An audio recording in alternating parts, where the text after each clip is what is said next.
Good morning, everybody, from the ISSE Digital Experience at the Zambia booth. Type into the chat where you're watching from.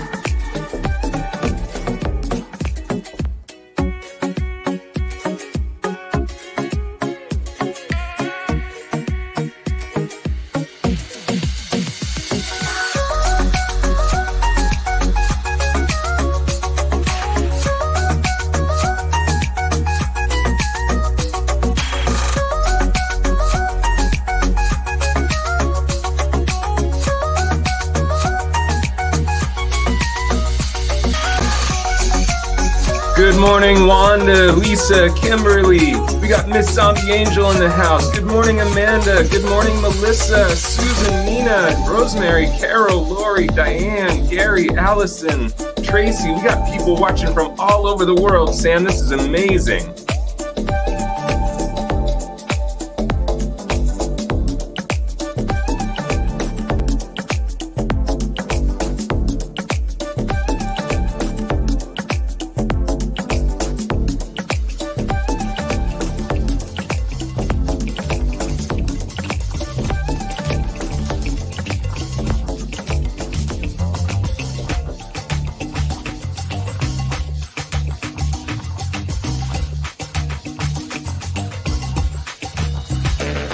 All right, y'all, who's excited to learn today here at the ISSE Digital Experience? Type into the chat if you are ready to learn today.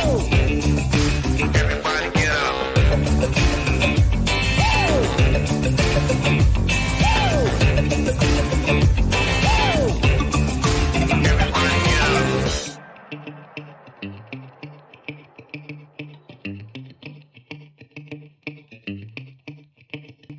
Our contributions in education will be our legacy in this industry. Whether it's through live education or maybe through social media, we're always trying to make a personal connection with you, the learner.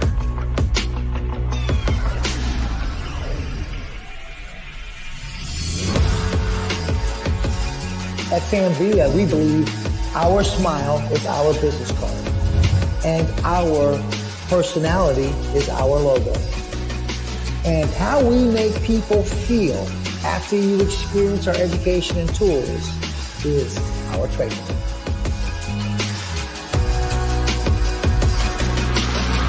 Join us. Join us. Join us. Join us, my friends, and be a part of the Zambia community.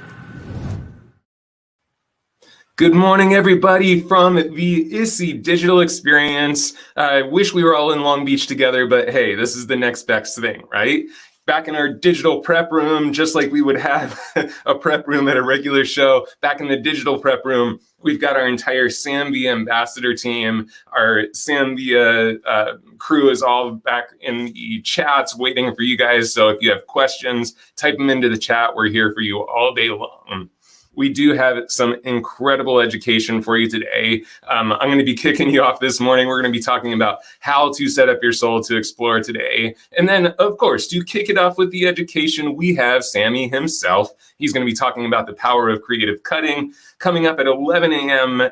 Pacific, 2 p.m. Eastern, we have Anna Peters, our Zambia art team member working with Mastering Your Upstyles. We've got our Zambia ambassador, JADA Jenkins on at 11:30, Zambia Ambassador Blake Reed Evans on at 12. You've got Sam and Justin on the Redkin stage at 12:30, so please don't miss that. We've got KAUILANI GOODWYN coming up at 1:30, TWYLLA Jane at 2, and then to finish it up, LINDSEY OLSON at 2:30. So as you can see, we have got an incredible day ready for you. Now, Here's the thing. You come to a hair show for two things. You come for education and inspiration and connection and all those things, but you also come because there's usually some kick butt deals. So just like a regular show, we do have some great booth deals coming up. So at the Sam Villa booth all weekend long, we have 40% site-wide.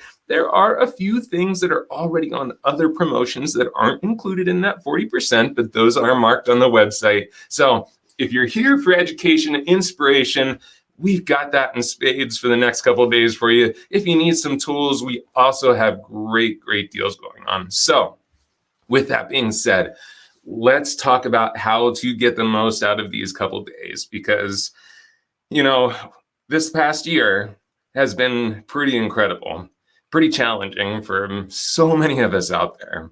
And I wanted to share a story with you just to kind of get us kicked off. So back in 1997, I know you'd think that I'm not old enough to remember 1997, right? Because I look so young, Sam. I mean, look, like there's not a wrinkle on my face, buddy. But he's laughing in the background. But back in 1997, when I made the move from York, Pennsylvania to Salt Lake City, Utah, I had my first experience with a tarot card reading. If any of you have had a tarot card reading, put in the chat, yes, I've had a tarot card reading. Now, you don't have to believe in it, but just setting us up. During this tarot card reading, at one point in the reading, Rocio says, yes, awesome. In this reading, I got this card called the Tower card, and it was my future present card. So it meant what was going to be happening to me coming up soon. And so that future present card was this card called the Tower. Now, in this particular deck, hi Wasim, hi Gary, in that particular deck, this was a pretty scary looking card. I mean, it was quite literally this tower just burning to the ground and people were jumping out of it. And it was really ominous. And so I said to the woman who was doing my tarot card reading, I'm like, so this is what I have coming up. And she's like, yes, this is great. And I'm like, you are crazy, woman. Like, there's this tower burning to the ground. How is this great? And she said, the Tower card is about when things burn to the ground, it's about opportunity. It's about an opportunity to build something fresh, to build something new. So guys, we have to really see, we look back at this year that we've all experienced together, and a lot of our towers got burned down. Let's admit it. Here's the opportunity. We are now starting to see the light at the end of the tunnel. We're reopening. Things are coming together. You know, that beautiful springtime essence is coming up where things are regrowing. And that's what we have the opportunity to do starting with this weekend of education. So we want to make sure that you have the ability to walk into this weekend feeling fresh and feeling like you see this opportunity in front of you. So there's a couple things that are going to help you. Number one, you need to take responsibility for your own learning. Now, why is this so important this weekend for you to take responsibility for your own learning? Well, the reason it's so important this weekend is because Sammy and the rest of the team, we can't be there live with you to connect as much. We're going to do our best through the chats and really try to stay continuously connected with you all throughout the day. But the thing is in a live classroom, we can be so much more connected and interactive. So think about how you learn best, because we all know, if you've been to any kind of educator training or anything like that, we have this thing called VAK. Now, this is the simple version of it. There's much more to it. But you have visual learners, auditory learners, and you have kinesthetic learners. And everyone's kind of a combination. But if you are a visual learner, then of course, this is a great platform for you because you can just kind of kick back and watch and absorb information. If you're an audio learner, again, this is a fantastic platform because you can kind of just tune in and really listen to what's happening. If you are a kinesthetic learner, which so many hairdressers are, this is your opportunity. Grab a mannequin head today and have it with you. Now we're going to be showcasing little 30-minute clips throughout the day. So it's going to be a really fast-paced kind of learning. It doesn't mean you have to follow through with every single step. Maybe today, as Sammy's working on his mannequin head, you're just taking some sections and just holding the section out and looking at it going, oh, okay, yeah, that's going to help to embed that learning in. So just be ready to take responsibility for your own learning. The other way you can take responsibility for your own learning is to listen very carefully when I say this. Come on, come close to your screen. Multitasking is a lie. It doesn't work. Multitasking doesn't work. You think you're good at multitasking, but really what you're doing, because there's a law of the mind, that the mind can quite literally only focus on one thing at a time, you jumping back and forth from all these different things today, that's not going to give you the best experience. You have invested in yourself today.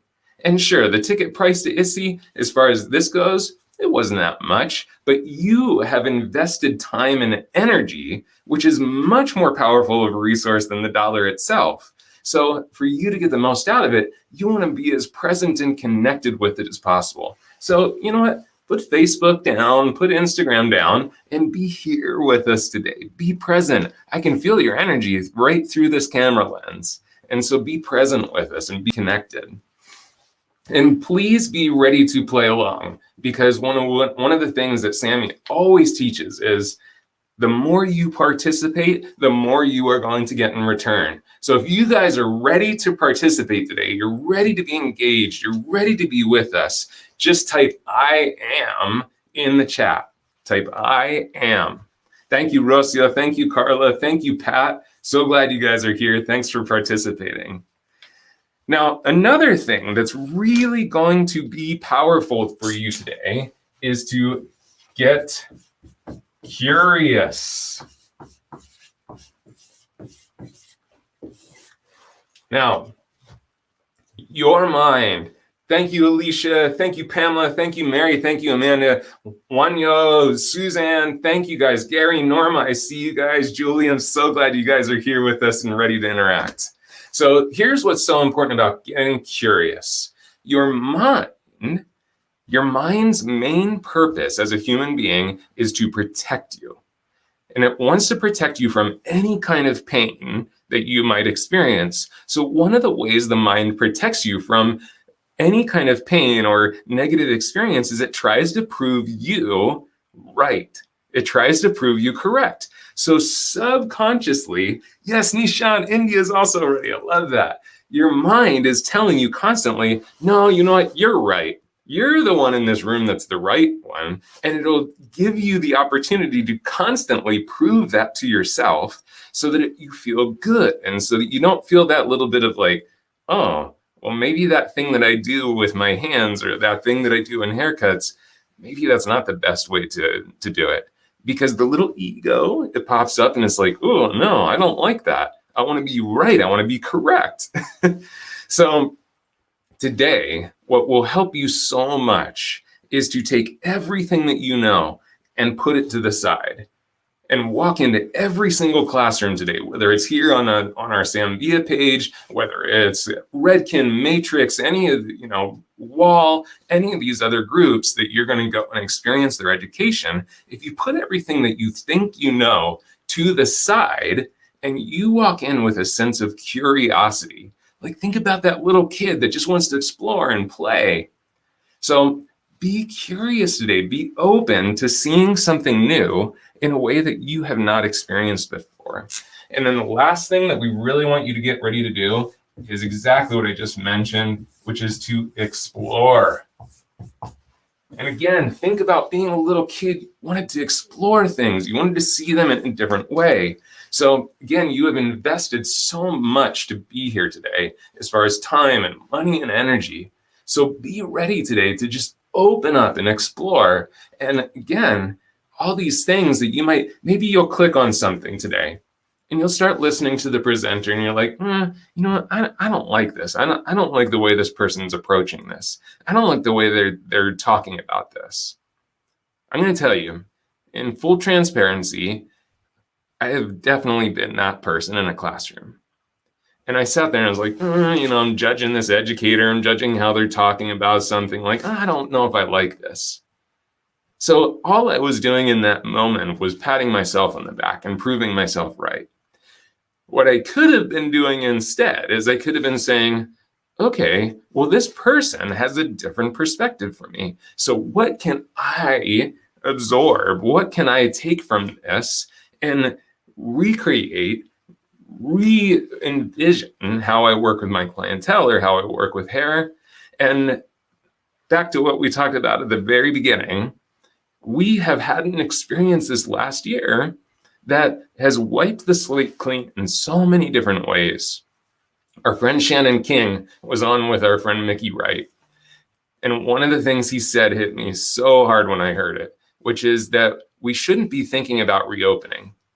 Because in so many ways, we're not reopening. We're almost opening new businesses right now. We can't go back to how we've always done things. And that includes how we do hair behind the chair. This is your opportunity. And it starts today. It starts here on the Sam Villa platform. It starts here at the ISSE Digital Experience. It's your opportunity to change the way you see things. And to start that off, of course, we have the man, Sammy, because he's going to take you into a creative cutting experience you guys are going to have so much fun with. So please, in the chats, let's light up the chats. Let's make Sammy just feel so incredibly welcome and loved. Welcome, Mr. Sam Villa. Mr. AC, Andrew Carruthers, the man himself. Hey, Andrew, great opening, man. I mean, just really getting the mindset right for what's going to happen today and tomorrow. And God, I just want to say thank you guys from coming from all over the world. An investment in education is an investment in your future. So let's get started. Yes, brother. Have a good time. Thank you, brother. All right. So what I did, guys, is I've gone through AC and I've really sketched this out, pre-sketched it. Here's what I want to do. I want to create a shape that I see happening a lot out there, but I want to kind of give you a creative approach to it.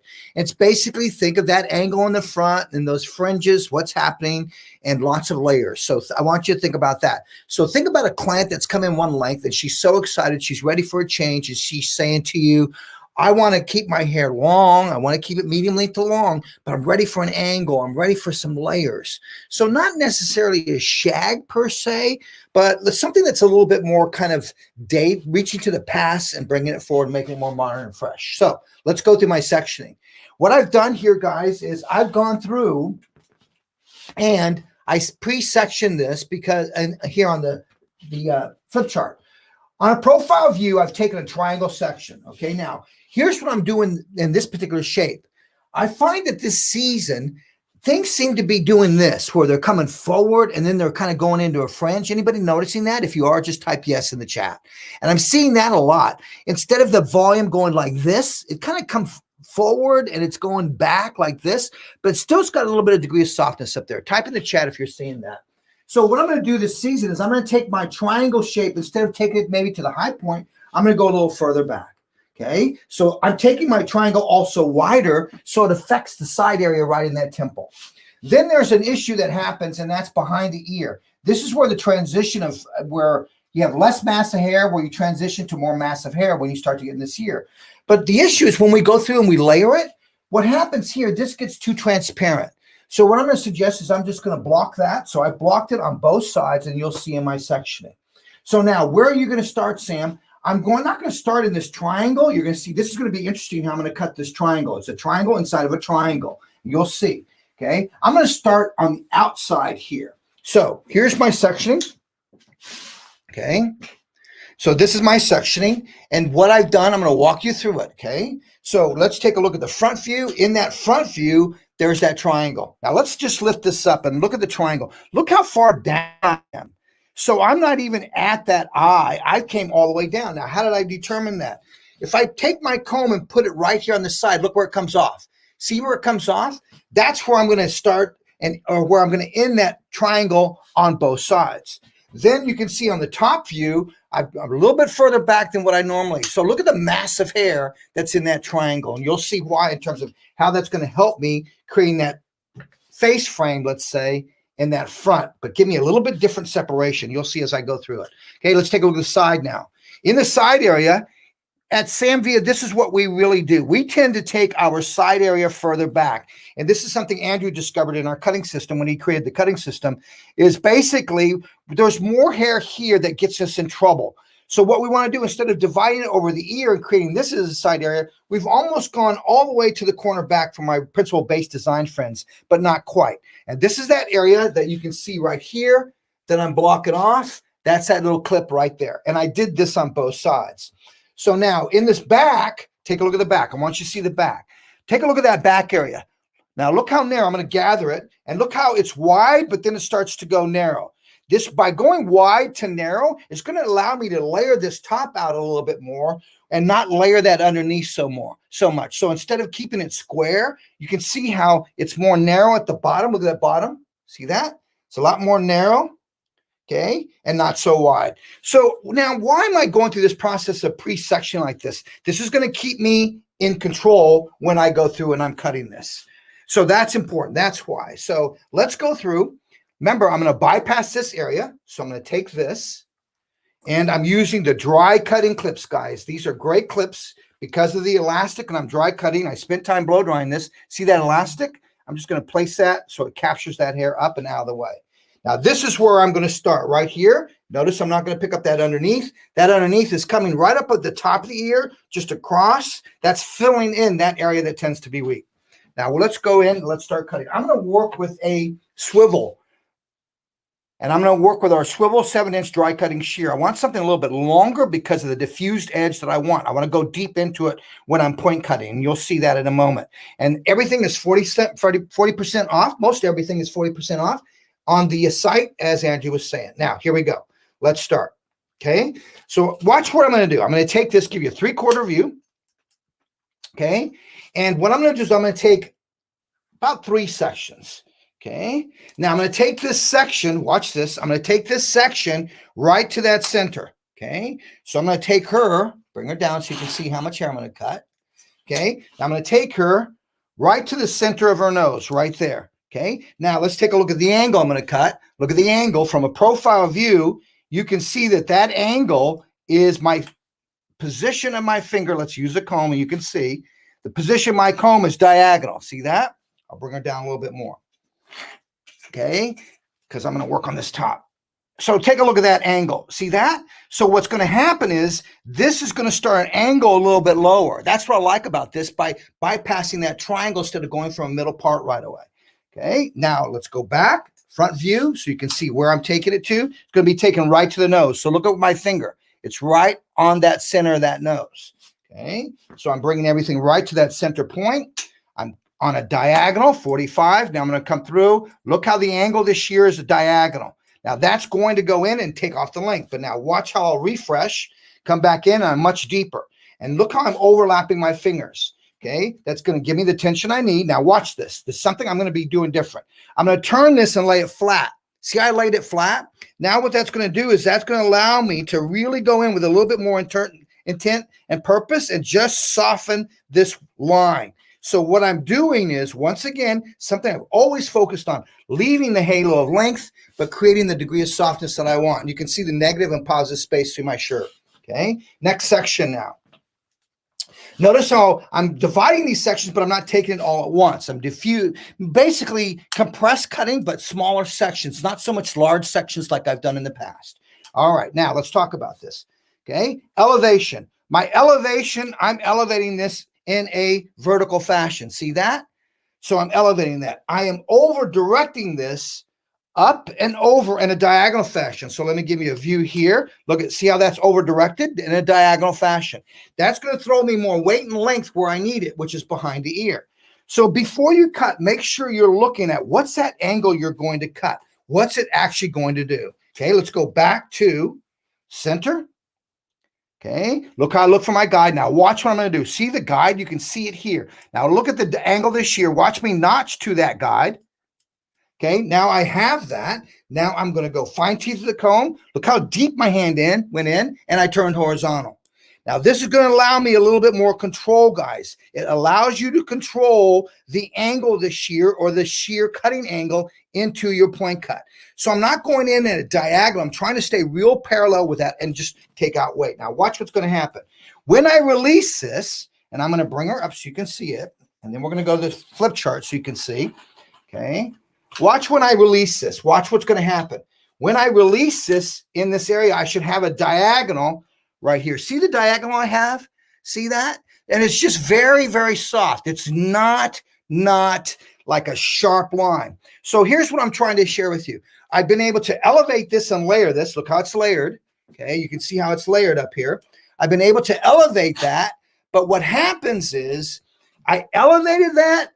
I put my layers in, and at the same time, I use the hairline to create this soft angle that you see here that works from short to long. You can see that as it angles to the back. You can just start to kick. So the idea behind this is I am not starting this angle way up here. Okay, I'm starting it down more below the jawline here and just angling there. Watch how this will come back over on top of it and create a little bit more of an angle. That's what's so cool about this idea, this concept. So let's take a look at what we did. First of all, let me do the left side for you.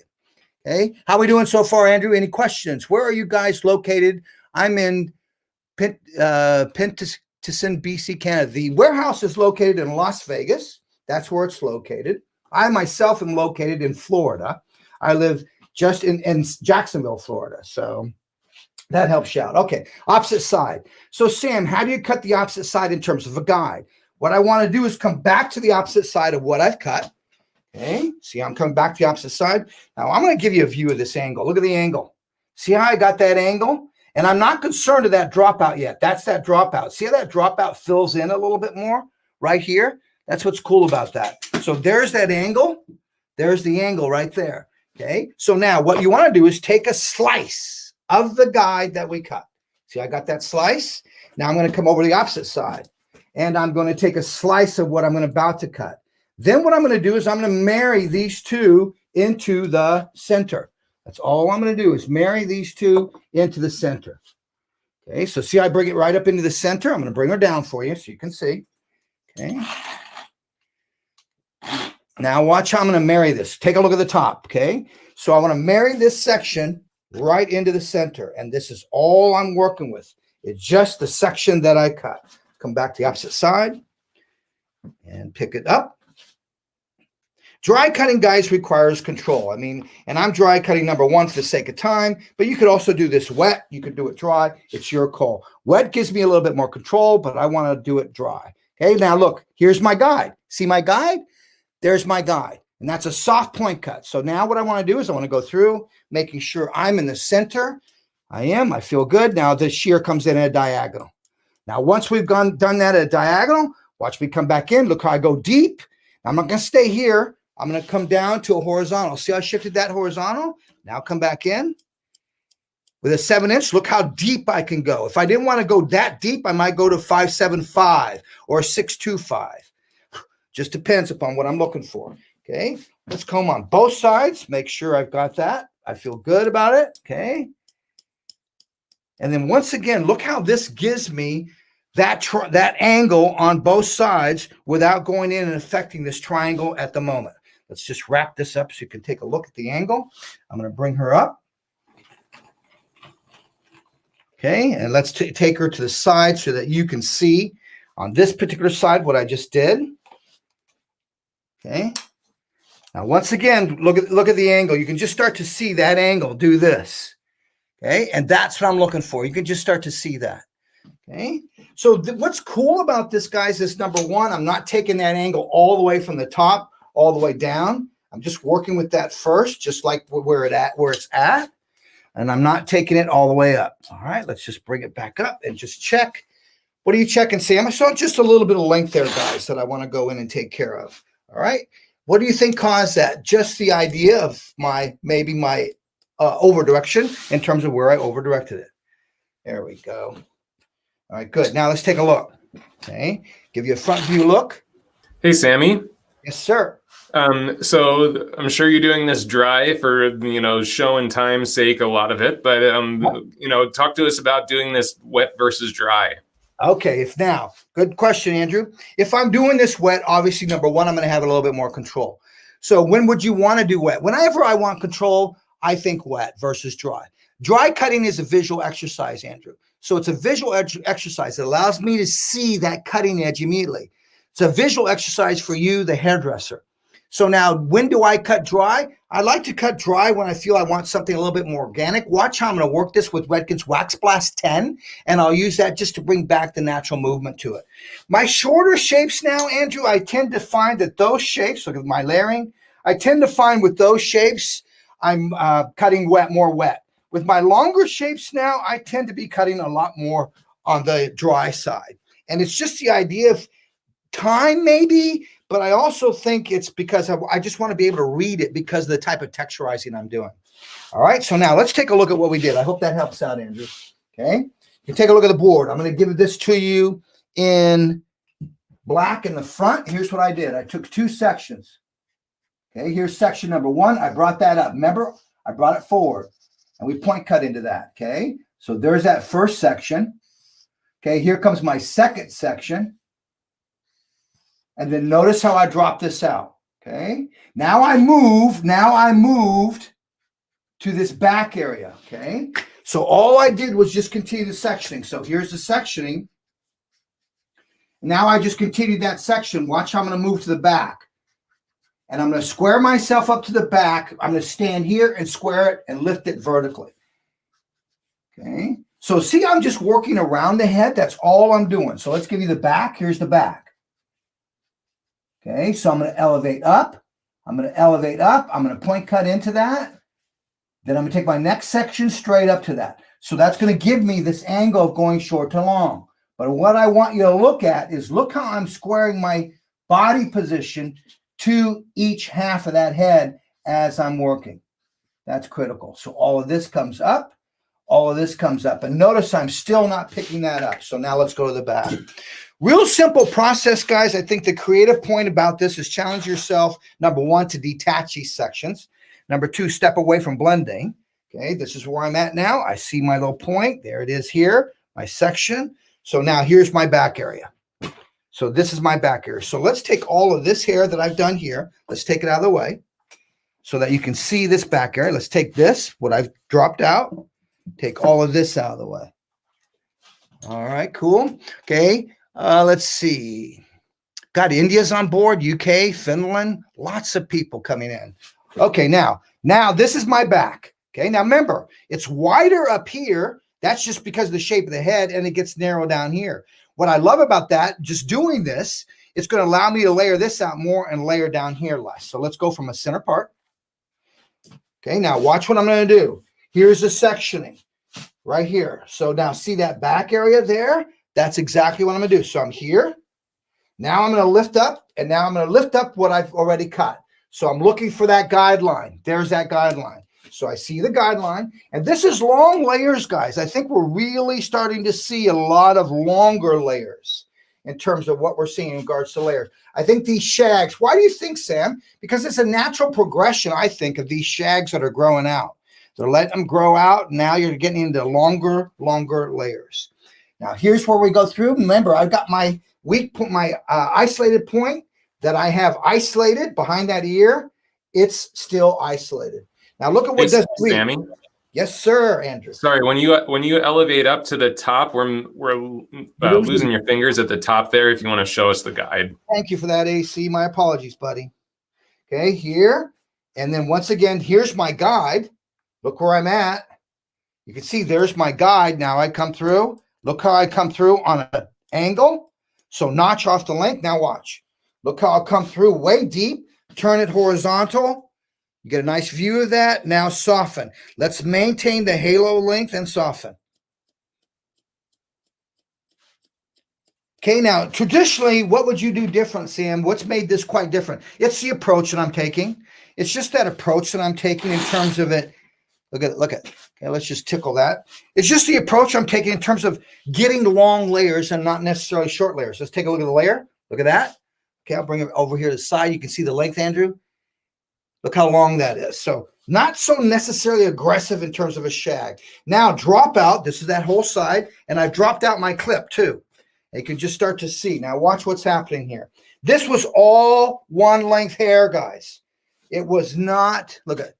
It was not pre-cut or anything. All one length hair, just smoothed out, dried with a round brush.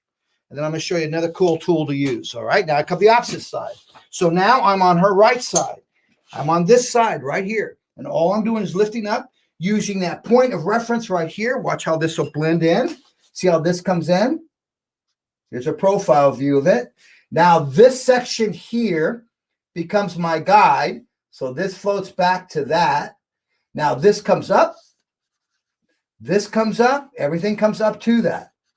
Okay, but I moved around the head. I didn't stay here and bring everything forward to that. By moving around the head, it's going to give me a little bit more volume in this area.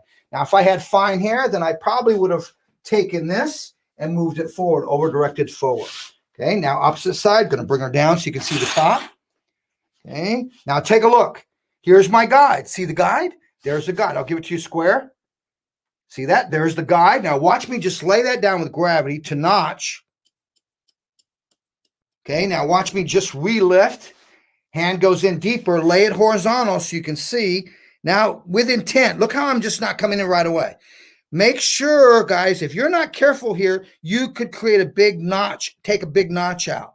That's why I like laying it horizontally with gravity now. Just gives me a little bit more control. Look how I keep that in my hand. I take everything else. What reaches, I will take. Okay, now here's what we achieved by doing this. In 2 steps, we cut the side and the back. Okay, and what we did was we elevated vertically, no over direction in the back. In the front, we over directed diagonally, and then we cut diagonal. Here, we're elevating vertically with no over direction, and we're cutting more horizontal to the round of the head. Now let's release. Okay, now this is where, guys, you could come in and take your length. Okay, let's just take a look at what we got. Remember, we have not cut that triangle yet. Okay, and I'm going to show you what we've got. Now I come in and I start to adjust. Took out my clippy right here. Look at this is where it was at. See how that changed? That helped to save some weight in that area. So Now, beautiful. Hey, Sammy, when you have a second, would you mind giving them an opportunity to take a screenshot of the head sheet? Yes, be happy to, buddy. Okay, let's talk about the movement. Look at the movement now. Remember, I have not cut that front yet. Now have I cut my length yet? Just a simple. Simplicity is today's brilliance, guys. We've got to find, as Andrew said in the opening, discover. Now's a great way to reinvent, rediscover, reset, pivot, shift. I don't know, whatever you want to call it. But now's a great opportunity to rediscover. At least that's what I've been trying to do, is just rediscover. See, I just love the way that works, Andrew, in terms of that. Okay, and then what I like is it's a longer angle. So I'm not trying to give you a little bit of a, there we go. Okay, I'm not trying to give you a little bit more of a, let's see, a strong angle up front. Watch what's going to happen here, all right? So, Sam, what are we going to do here? Let me show you here first, okay? Here's where I want to go in, and I'm going to take horizontal sections, and I've been doing this a lot, okay? And I'm going to bring a little piece here to that hairline, cut that as a guide. So one piece of hair is going to travel here. I'm going to cut that to my guide. Okay, now watch what I'm going to do on this one differently, though. Then I'm going to take everything back to that. So what I want to do is take horizontal sections here, and then everything's going to be lifted up and brought back to that. So it's a stationary guide here, and everything brought back to that horizontally. So watch this. Okay. All right, here we go, AC. Let's bring them down so they can see.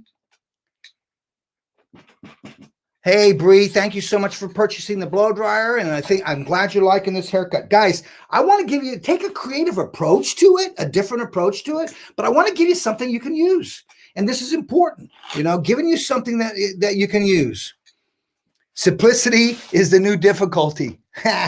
Simplicity is today's brilliance. Simplicity is today's brilliance. That's what's important. Okay, watch this, Andrew. Now I'm going to come through, and I'm going to take this section, okay, the point of this. So I just want the point of this section. I need it to be small. Disregard what you've done in the back, okay? See, I just take a small section. Now I'm going to bring this section down to the hairline, and just pop that at the hairline. And notice I didn't go in and cut a blunt line. I need to keep this soft so when it falls soft, not hard line there.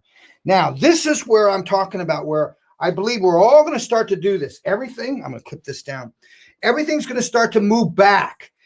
Move forward, collapsing towards the face. Interesting how I'm seeing this, Andrew, how a lot of things are blow-dried forward and just sweeping itself back. So here, now watch how I'm going to take the guide. I'm going to give it to you right here. Okay. I'll lift up a little bit for you. Okay. And here, now, there's my guide. Very soft. So I'm going to pull back. Everything is over-directed to that. And I'm going to keep this really soft. So notice I'm taking length off, but I'm not going so much of a diagonal. See how that edge is soft right away. So be careful with this. I mean, I don't want you to come in and notch like I did.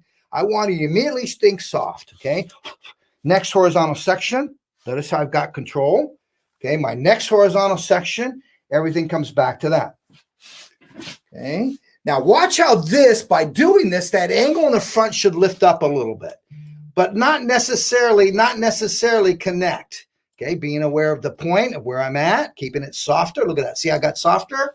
Okay, so it's going to give me but the angle in the front, when I cut this, it's not going to connect into that side area, and you'll see.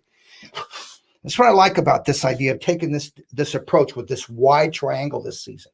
Okay, another horizontal section back and elevating this back to me. Okay, good. There I see it. And you can see, guys, this haircut is not taking me a long time to do. So now, could you go in, Sam, and do this? Well, let me just talk about this, guys. I think what you need to do is you need to really take a look at your service menu. Take a look at the services you're providing.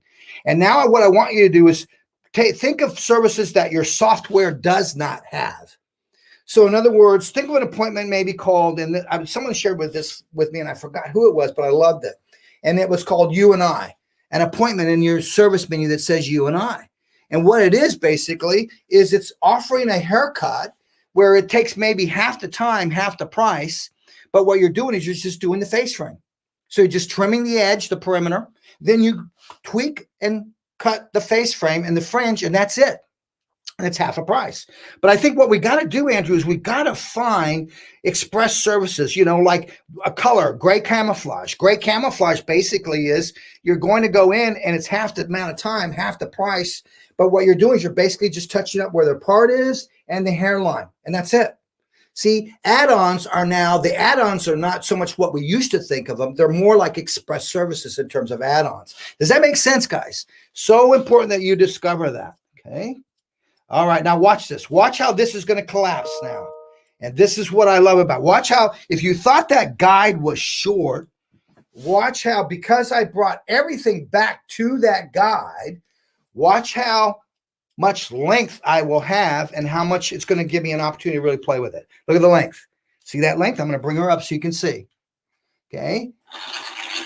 And now watch how this is going to collapse in that side area. See that? Okay. Now this is where I'm going to come in. I'm going to adjust my fringe now. So let's release.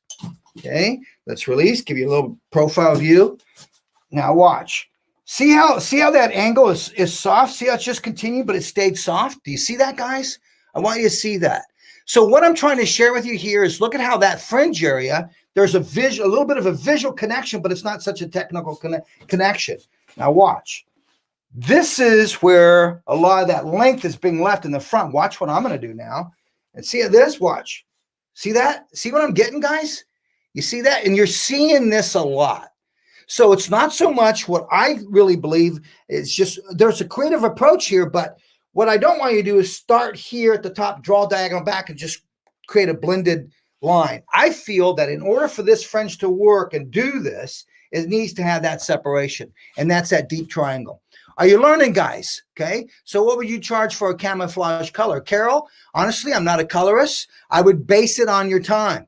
So figure out now we need to go something I've always believed, it's not about time. It's about who you are and what in terms of price. But now think about this, Carol. If you do a touch-up color on a full head, think about your time and then think about the price.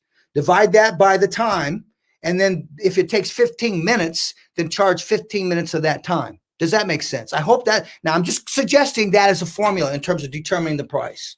Okay. Now watch this other side, guys. See, this, I think, is what's happening. You're seeing these girls are growing these shags out, and they want this to have a little bit of length to it. Now, let's talk about this. You see that? And I haven't really even done any kind of finishing to it whatsoever.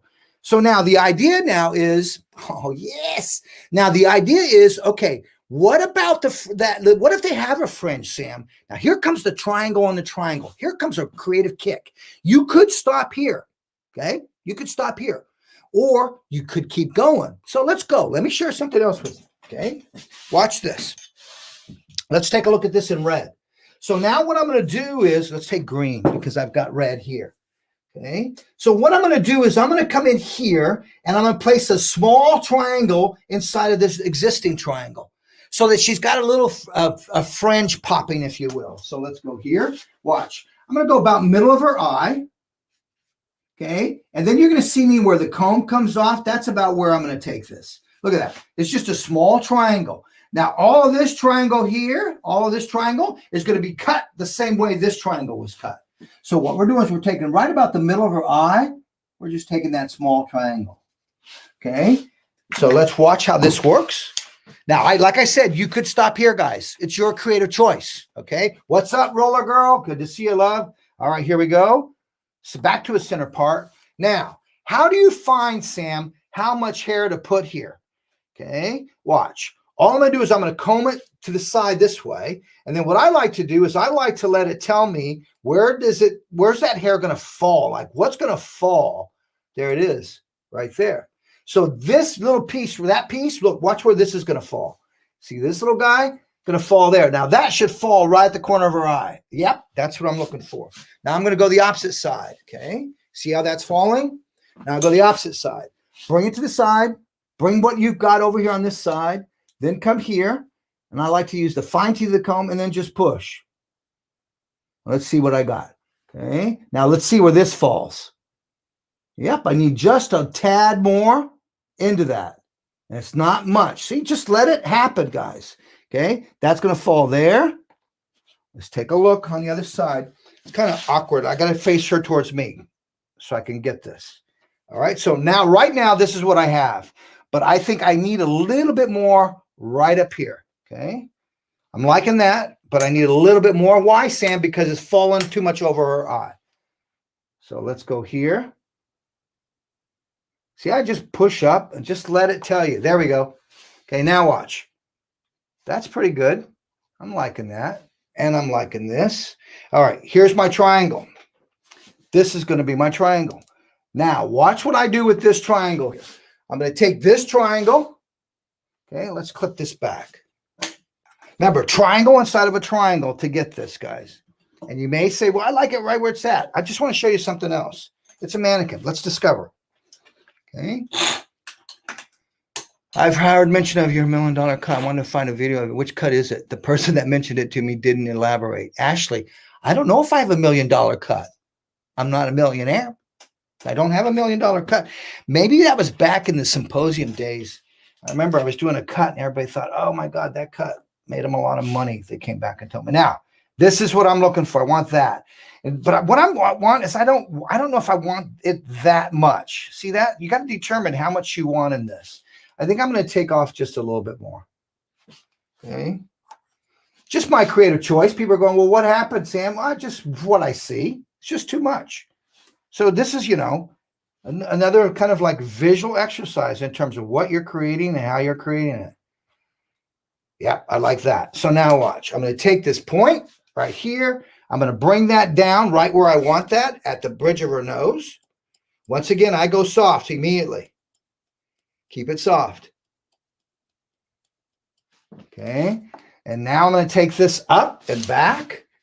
And I take it up and back. I pull, always do this, guys. Pull away from where you want length. So if you want length in a certain area, pull away from it.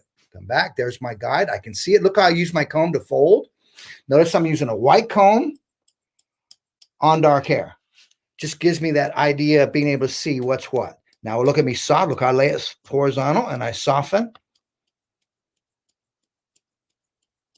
Okay, now watch what I'm going to do next. I'm going to release that, and I haven't established my length. Let's say I have not really established. I need to go in, and I need to bevel. Don't establish that true length until after you bevel, guys. That's critical. If you go in and you establish that link prior, then you're going to get yourself in trouble. See, that's all I want. It's just that little fringe, but now watch.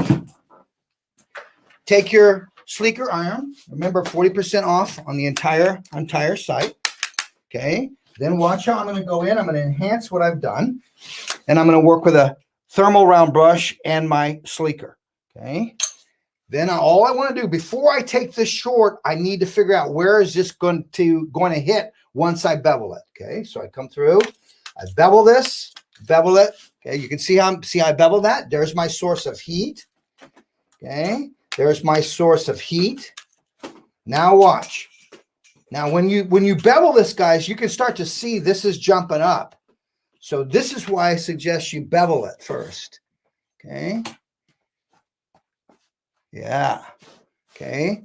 So now I'm going to just bevel this too. Watch this, guys. Instead of doing that, okay, let's take out this tool. This tool I'm absolutely love. This is our Pro Results, guys. This is a new tool. You can get it on our website. Soncentric also has this Pro Results 3-in-1 blow dry hot brush, guys. I absolutely am loving this. I'm really discovering how to learn with this. So I want you to think of a flat iron, a blow dryer, and a styling brush. Think about hybrid.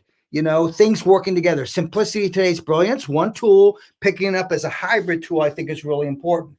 So you can use it from damp. I want to say that again. You can use this from damp to straight hair. So it doesn't need. I wouldn't suggest it's soaking wet, guys. Okay, get some of that moisture out. Go from damp, and it'll go from damp to straight.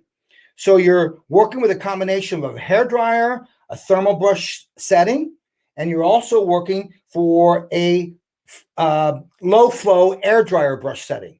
So it's really cool in the fact that you can use it as a thermal straightening brush to straighten or smooth hair. And it's so easy, guys, in terms of use. Watch what I'm going to do. Watch. If I'm here, I can do this, but I'm going to turn the air on. Okay? And watch how I'll just get this to flow back. Now watch what I'm going to do. Watch how I'll turn and look at what I just got. Okay? And what I love is you might say, well, Sam, I'm not going to use that in salon. No. Okay, how about your client? Your client could use this, guys, in terms of that. So this is really a great tool for just refreshing up a blow dry. I think it's a great tool to work with. All right?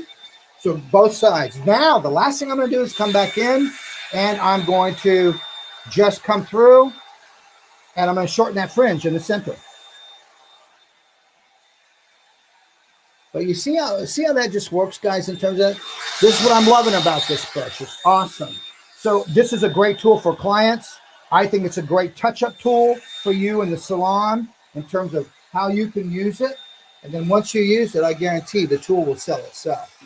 All right, now I'm going to go back to that degree of shortness. Now, when I work that shortness, guys, do me a favor, pick up a smaller shear. Okay, so I'm going to pick up this one here is our Artist Series 5.5. So I'm going to pick this up, and now I'm going to go after this with a smaller shear. Gives me a little bit more control, gives me something where I'm not so, into it in terms of that. Okay, good. Now let's go after this. Let's make it so she can see. So we'll go here. Okay, here we go. Now it's a matter of me just coming through, and watch how I'll go on top, and I'll just talk my way down to the links. Okay, so I'm just going to talk. But what I want you to do, guys, is, Sam, why didn't you get it this short in the first place? Let it live for a little bit. And then you'll come back and you'll know how short you can take it, guys. Remember, get the bevel in there. You don't know how many times I've made it from a self-discovery where I've cut the length where I think it should be. Then I'll go in and put a little bevel in, and it just shrinks up. It's too short. So you got to be careful with that. Coming in. Dry cutting, visual exercise. You see, if this is wet, it'd be too clumped together, Andrew. So by going in dry cutting, you're going to get a little bit more visual separation. It just makes it easier to work with. Okay, this is a great inspiration. I'm onto this Brigitte Bardot kick and just really getting into that and kind of playing with that idea of Brigitte Bardot. Now, I did not touch the length at all. Where's your face? Okay, I didn't touch her length at all. I left her length, but this is a time when you could come in and touch the length if you want to. Okay, now watch what I'm going to do. I'm going to go in now and just work with my product, and my product of choice, I'm going to finish it off, is going to be my Wax Blast 10. Okay, this is a great product from Redken that I love to use. Okay, so now watch. I'm just going to come in and spray, and now I'm just going to work with my hands. And, you know, the layering itself, you know, you can see I don't need to take the layering short in order to create some type of movement, some type of texture, some type of volume. I think it's the approach in terms of what you do, how you do it, that can take that hair short. Okay, here we over here. All right, Andrew, so let's recap, buddy. I went through, guys, and you can see the section, what I did. The goal here was to give you something you can use in the salon, but maybe it is hopefully a different approach to what and how you do it in the salon. But the idea, once again, is think about a triangle that works from the deep part of the crown area, and it's wider in the front area. And think of it about a triangle inside of a triangle. I think that's really important, a triangle inside of a triangle. And see, I'm just kind of like pinching that and just letting this happen. All right, so how did we create this? What we did was we went in and we took a deep triangle section from further back in that crown area. We went a little bit wider here. Now that's this hair that you see here. See that? Then what we did was we isolated all of this. Forget about that little triangle. We started in the front area first. See that side area all the way back? And we worked just slightly diagonal sections, elevating everything to that center. So everything here was pinched to that center. Our finger angle was slightly diagonal. Once we did that, we went to the back areas. We rounded it by squaring our body to that position, and we lifted up to that position. This is where the excitement was. Here's that back view of that, okay? Here's where I think this is exciting. You can do this, guys, just on maybe existing haircuts and guests that you have already. A triangle inside of a deep triangle.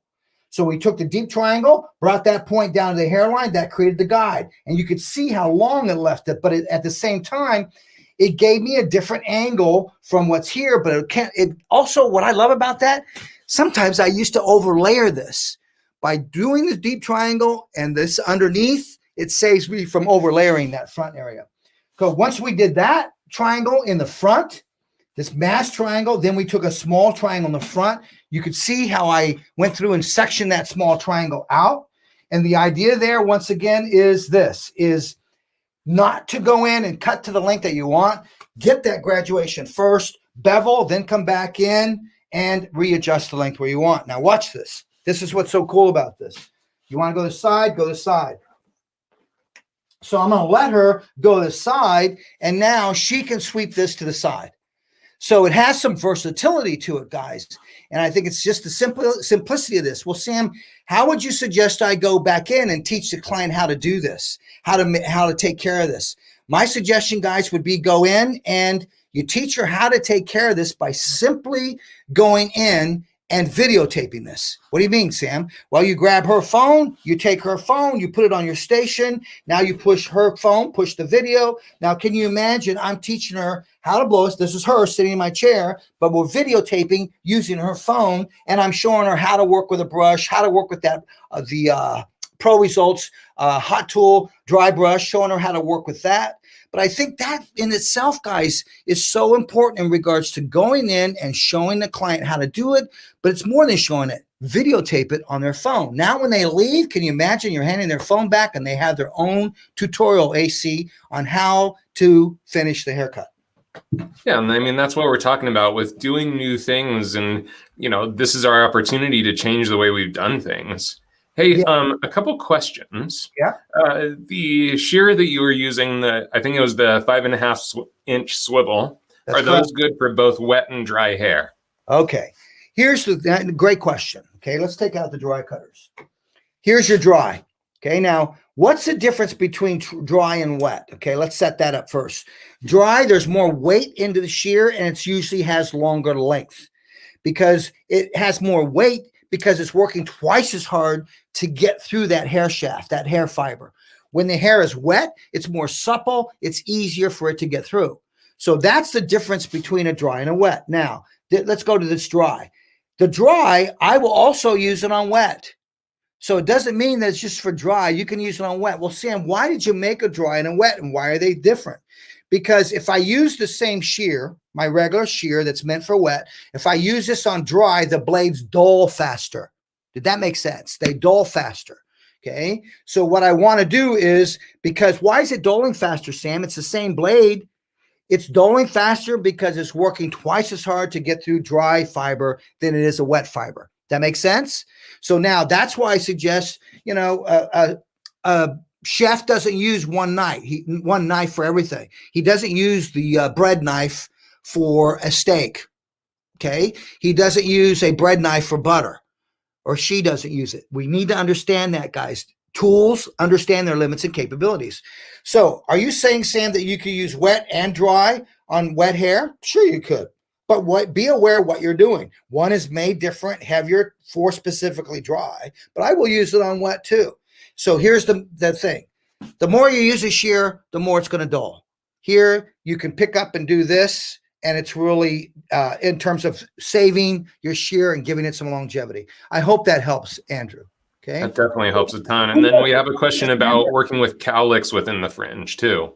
Oh, yeah. Okay. We're working with, I want to go back to Manda. If you remember, Andrew, Manda McCullough from Seattle, Redken Artist and Sam the Ambassador. I loved how she talked about colorists and the brushes that you guys use and how those brushes are made differently. They're cut at angles, or they're diffused or softer. Mm-hmm. It's the same thing with shears, you know, different shears for different end results. Okay. The fringe area, Andrew, let's talk about that.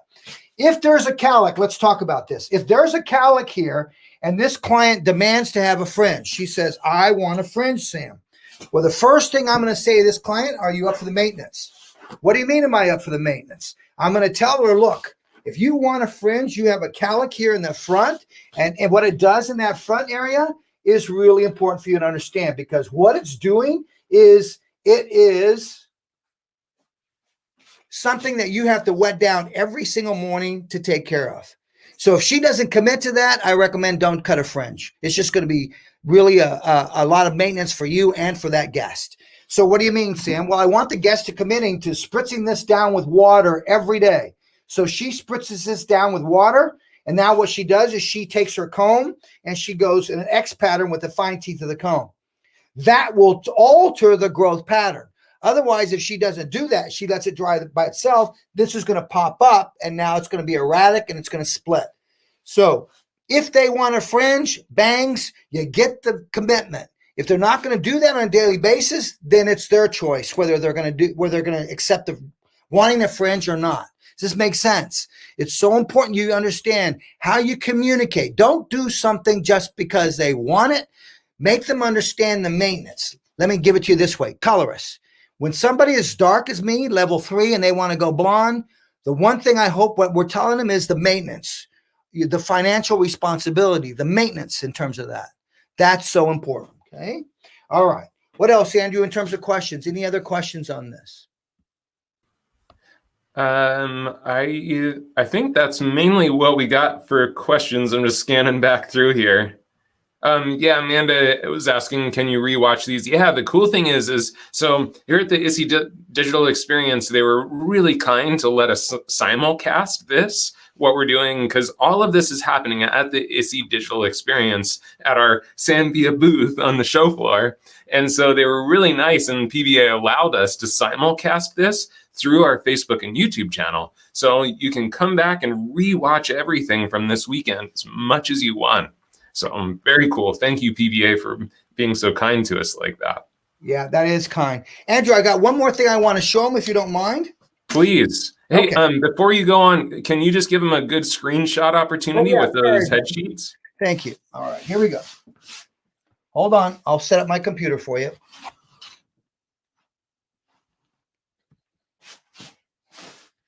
Let me back up just a moment, guys. Okay, almost there now for you. Okay, there you go. Okay, take your screenshot.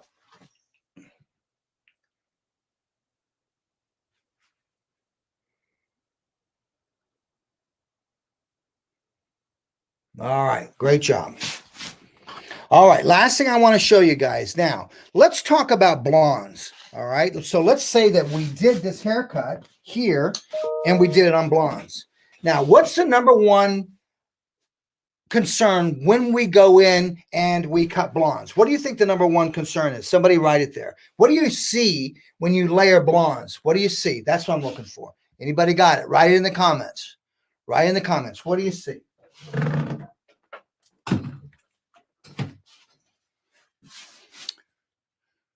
Okay.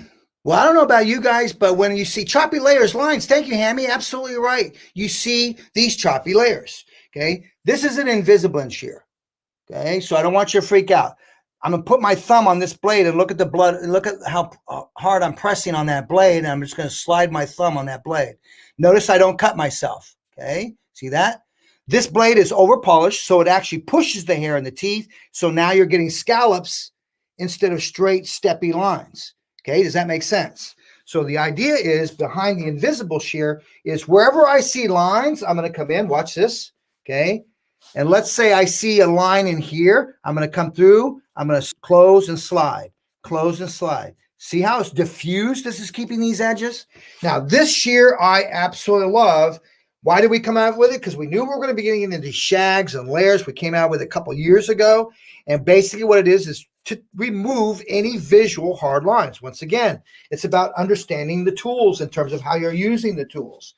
I like to also, in the crown area, if I want a little bit of lift out of this, in the crown area, I'm actually coming in and I'm going a little bit deeper. And watch how I'll go at an angle, move over another angle, move over another angle, and move over another angle. So I'm actually cutting short to long, short to long, short to long. So what happens is that's going to give me a little bit more volume in there. So the idea behind, once again, is understanding your tools. A lot of times I'll come through, watch this, guys. I'll come through and I'll weave the sliding shear through so that I'm getting some of the hair close on a diagonal and slide out. Now, because I closed inside of existing length on a diagonal, that gives this more movement. So what I'm trying to share with you, number one, is the brilliance of this tool, the simplicity of it. But number two, be aware of the angles that you're putting into it when you go in and you actually cut something. I think that's so important. And this is the invisible shear. Now, when Sammy, yeah, go ahead, Andrew.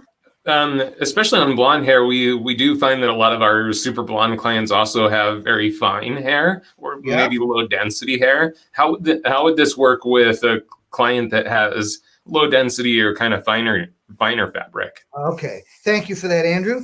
Okay, lower density. First of all, understand fine hair is the texture. Fine hair is the surface. That's the texture. Density in fine hair, they could have a lot of hair per square inch, or they could have very minimal. So what I got to be able to do is I got to be able to adjust. Okay, what's the density? What's the density I'm working with? And be aware of that density. If you're not aware of that density and you go so deep with this shear, Andrew, then what you're doing is you're actually releasing more weight. So you got to be aware of that, guys, in terms of that. And I think that's important in regards to that. So the answer to that would be aware how deep you're going into this. So the further down I deep. So I'm not just picking this up and saying I want a texture. I'm aware of where I'm picking this up in terms of how I'm going to texture. So I'm aware of where I'm closing it. I'm aware of, do I need the entire length of the blade or do I just need that much in terms of insertion, in terms of the section? So we have to be really, thank you, Terry Boyd. Great to see you, my dear. She loves her invisiblance. I mean, these guys are lifesaver guys. These are lifesavers. Okay. What else you got, Andrew? I think we hit most of the questions, my friend. This has been such a great segment and lots of great content for sure. All right. I'm not liking this right here. It's just too heavy. So watch what I'm going to do. I know, Andrew, time for me about to go. Okay, watch. Okay, I'm just not liking that because it just seems like it's just too heavy. So watch what I'm going to do. It's become a classical technique for me. Okay, diagonal. I'm working with the reversible blending shear. I'm going to go in and just give this some control. Okay, and I'm just going to take in just a little bit of weight. And just a little bit of length. Now watch me comb this out. Look how I comb that out vertically. I'm not adjusting my line. I'm just adjusting this front. I just felt that there. That's better. Look at that side now. Okay. So watch this side. Take a diagonal slice forward. Okay. Excuse my back for just a moment, guys. Sorry, that flip chart's in my way here. Now look, watch the diagonal. See the diagonal I'm weaving in that? I'm just taking just a small amount. Okay. There. Now that's short up at the top, too long down here, and you just backstroke, just push on that, and just soften that edge. And now watch this. Watch this section now. See, these things, guys, these little tricks are great to know just so you get control, because it's not that it needed to be shorter. It was the weight that was in it. There, excuse my back again one more time. Sorry, guys. Now look at the control I got out of that now. Okay. Details and details, and you're going to be seeing Roger Molina and Alan Devine talking about that. We got lots of great talent coming up today. All right, Andrew, I've had some fun, buddy. Yeah, man, such great information. So as far as, those high movable shaggy textures, what are some of your, what are the top 2 or 3 things you think that people need to focus on? I would focus on density of the hair, because when you shag things, you know how thin it can get towards the bottom.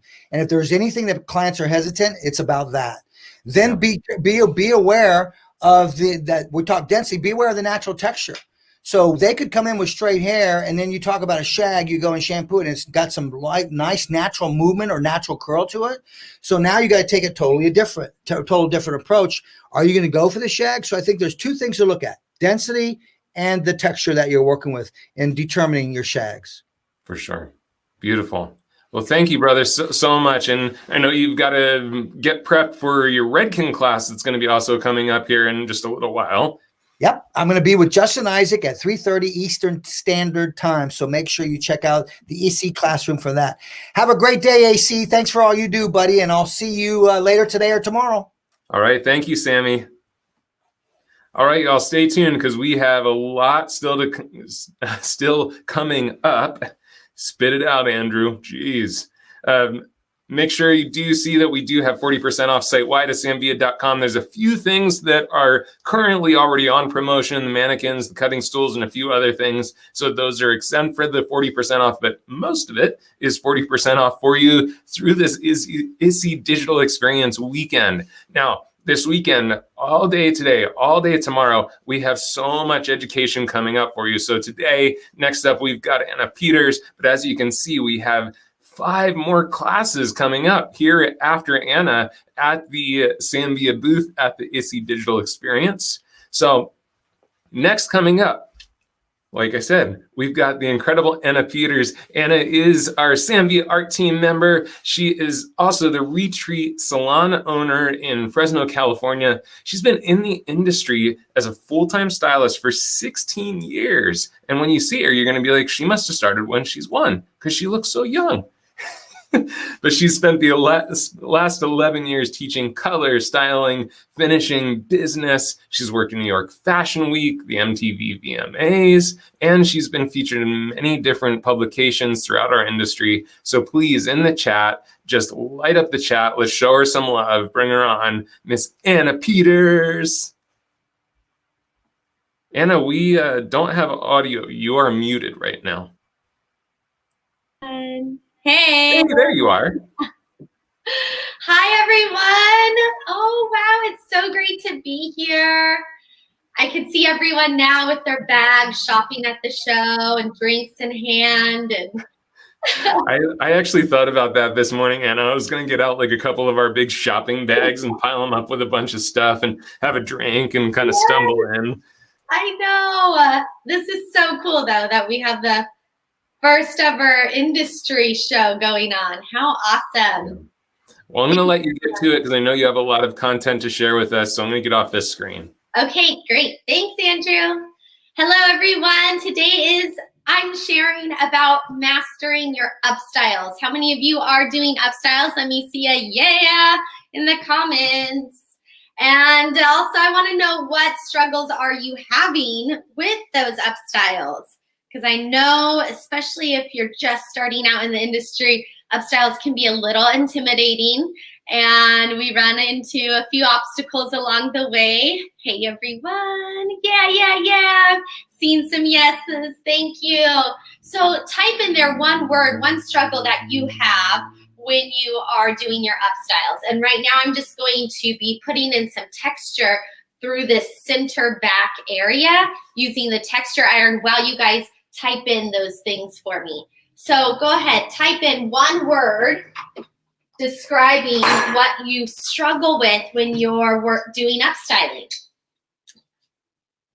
Working with our texture iron right now, just getting a little bit of a nice grip to the hair because that's really important. See what you guys are writing here. Creativity.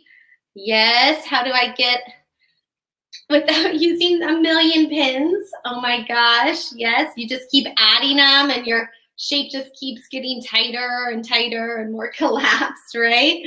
Where's all the volume at? Yes, this is all things I have experienced in my career as well. So what I've discovered over the years and with working with some really amazing artists in our industry, I've had some great discoveries. And what those are is really making sure that we have the right foundation set up. That is going to change your upstyling game so much, you guys. So right now I'm creating a foundation of volume and grip. This is gonna really help to eliminate in all those pins that we feel like we need to have in there to get our styles to last. So I'm just going down, strategically placing this texture. And let me show you what that looks like on the hair. You can see that texture right there. And so this texture can really create so much volume in the hair as well as a lot of grip. So your bobby pins are going to really stay and hold, as well as you're not going to use so much back combing and teasing to try to get that volume. So I've gone down the center back here with the texture iron all the way down here. And I did a little bit right on the sides. So the style we're going to be sharing today is a modern textured pleat, which is also a modern textured French twist. So I got this look from an amazing artist in the UK, and I reached out to her and I asked her if it was okay if I shared her style today because I loved it so much. And it was really hitting on the message that I wanted to share, which is talking about foundations and using ponytails as a foundation. And so she was so sweet and gave me permission to share that today. So everybody, please go check her out at Siren Hair Art is her Instagram name, at SIREN Hair Art. And she has some beautiful upstyling and she's really talented. And so I'm really excited to share this look that she created today. And it's gonna be utilizing 3 ponytails. How many ponytails, everyone? Write down how many ponytails we're gonna be making. All right, 3 ponytails. And ponytails are not all created equal. If you really want to create a loose ponytail or a ponytail that is facing downward, it's really about your hand position. So you can hold the hair this way and create your ponytail. You can use bungees, you can use hair tape, which is something that she was working with and I would love to work with. Or you can use hair elastic. So in this case today, I'm gonna be using an elastic, but look at how this ponytail is just hanging downwards. Now, if we change our hand position, our ponytail can pop up more. So if you do that by holding the hair up and really making that ponytail with intention of it going up and focusing on our hand position, that ponytail is going to pop up more. So really just doing everything along the way of our upstyles with an intent and a purpose and a blueprint of what our style is going to be. So this is gonna be a French twist. So it's gonna be running down the back of her head vertically. So we're gonna have our 3 ponytails vertically placed down the back of her head. How many of you struggle with creating a really nice, beautiful French twist? I know that that is something that my eye is drawn to. I love French twists, and it took me a while to really figure out how to master that look. So what we're gonna do is we're gonna leave out about 1 inch of hair around her hairline, and this is what we're going to use to sweep back and really create a nice softness. Now, I love working with foundations because I could still create that really soft style that's popular right now, very lived in, but it's going to have strength and it's going to have longevity to it. So my soft, beautiful, romantic styles are not going to fall apart. So right now I'm just coming through and I'm creating our first ponytail. So you're gonna see that's gonna run right along the round of the head and it's gonna drop down just a little bit here. Let me turn her. So this is gonna drop down just like this. So you're gonna come to a V. I think my light just went out, you guys. That's interesting. I guess it lost its light. All right, well, a little bit more mood lighting now. Can everyone see me still? I have one more light going. Okay. Still looking good, Anna. All right, great. So here's our ponytail, our first one. And I'm gonna be working with elastics on this. This is something I'm sure all of you have in your kit. And so we are going to make our first ponytail. And we're going to wrap this around. Now this ponytail, we're gonna have it going downward a little bit, okay? So remember we just talked about the position and how we can create our ponytails. So this one is going to be hanging down. Now, once we have that intact, we can go through and start to pinch and pull and create the texture that we're wanting to see. Also right here, we can loosen that up and see how that just starts to hide our part lines. So working with curved sections is going to really help also to create softness around any of those hard part lines that sometimes we struggle with in upstyling. So there's the texture that we're going to see, and you can just play and make it as big as you want or as soft as you want. Now this is a modern textured French twist, so we want to see a lot of soft movement in there and a lot of texture. So for me right now, I love that amount. I'm going to take this ponytail and I'm going to clip this up out of our way. And we're going to now go through and you could see this texture that is right down the center back of her head and moving a little bit down into the sides here. Now watch as I just can fluff this and get so much volume and so much movement in there without having to put any product or having to do any back combing. So I really cannot live without my texture iron. And you guys, when we're creating these modern textured looks, it's so important to have the right foundation in the hair, the right grip so that you can get that movement. If it's too silky, it's just gonna fall out. So the texture iron, 40% off today. Such an amazing deal. I'm so excited for everyone who's gonna snag one of those. And here we are gonna go in with our second ponytail now. So again, remember we're leaving out some hair around the hairline. And this is going to, at the end, come sweep back. So I'm gonna kind of like weave this line and leave out about that much. And we're gonna go straight back. This ponytail's going to be sitting in the back of the head. So we're not going below the occipital bone here. We're staying right above that. So you can see if I place my comb here, it's right where the head rounds away from the occipital bone. All right, and I'm gonna gather the hair on this other side as well, leaving out that hairline. I just always am so drawn to a French twist style. I think it's so flattering on so many women and how it just kind of lifts and has that nice angle down the back. So if we could put a modern spin on it, even better. All right, so we're gonna now take a second elastic here.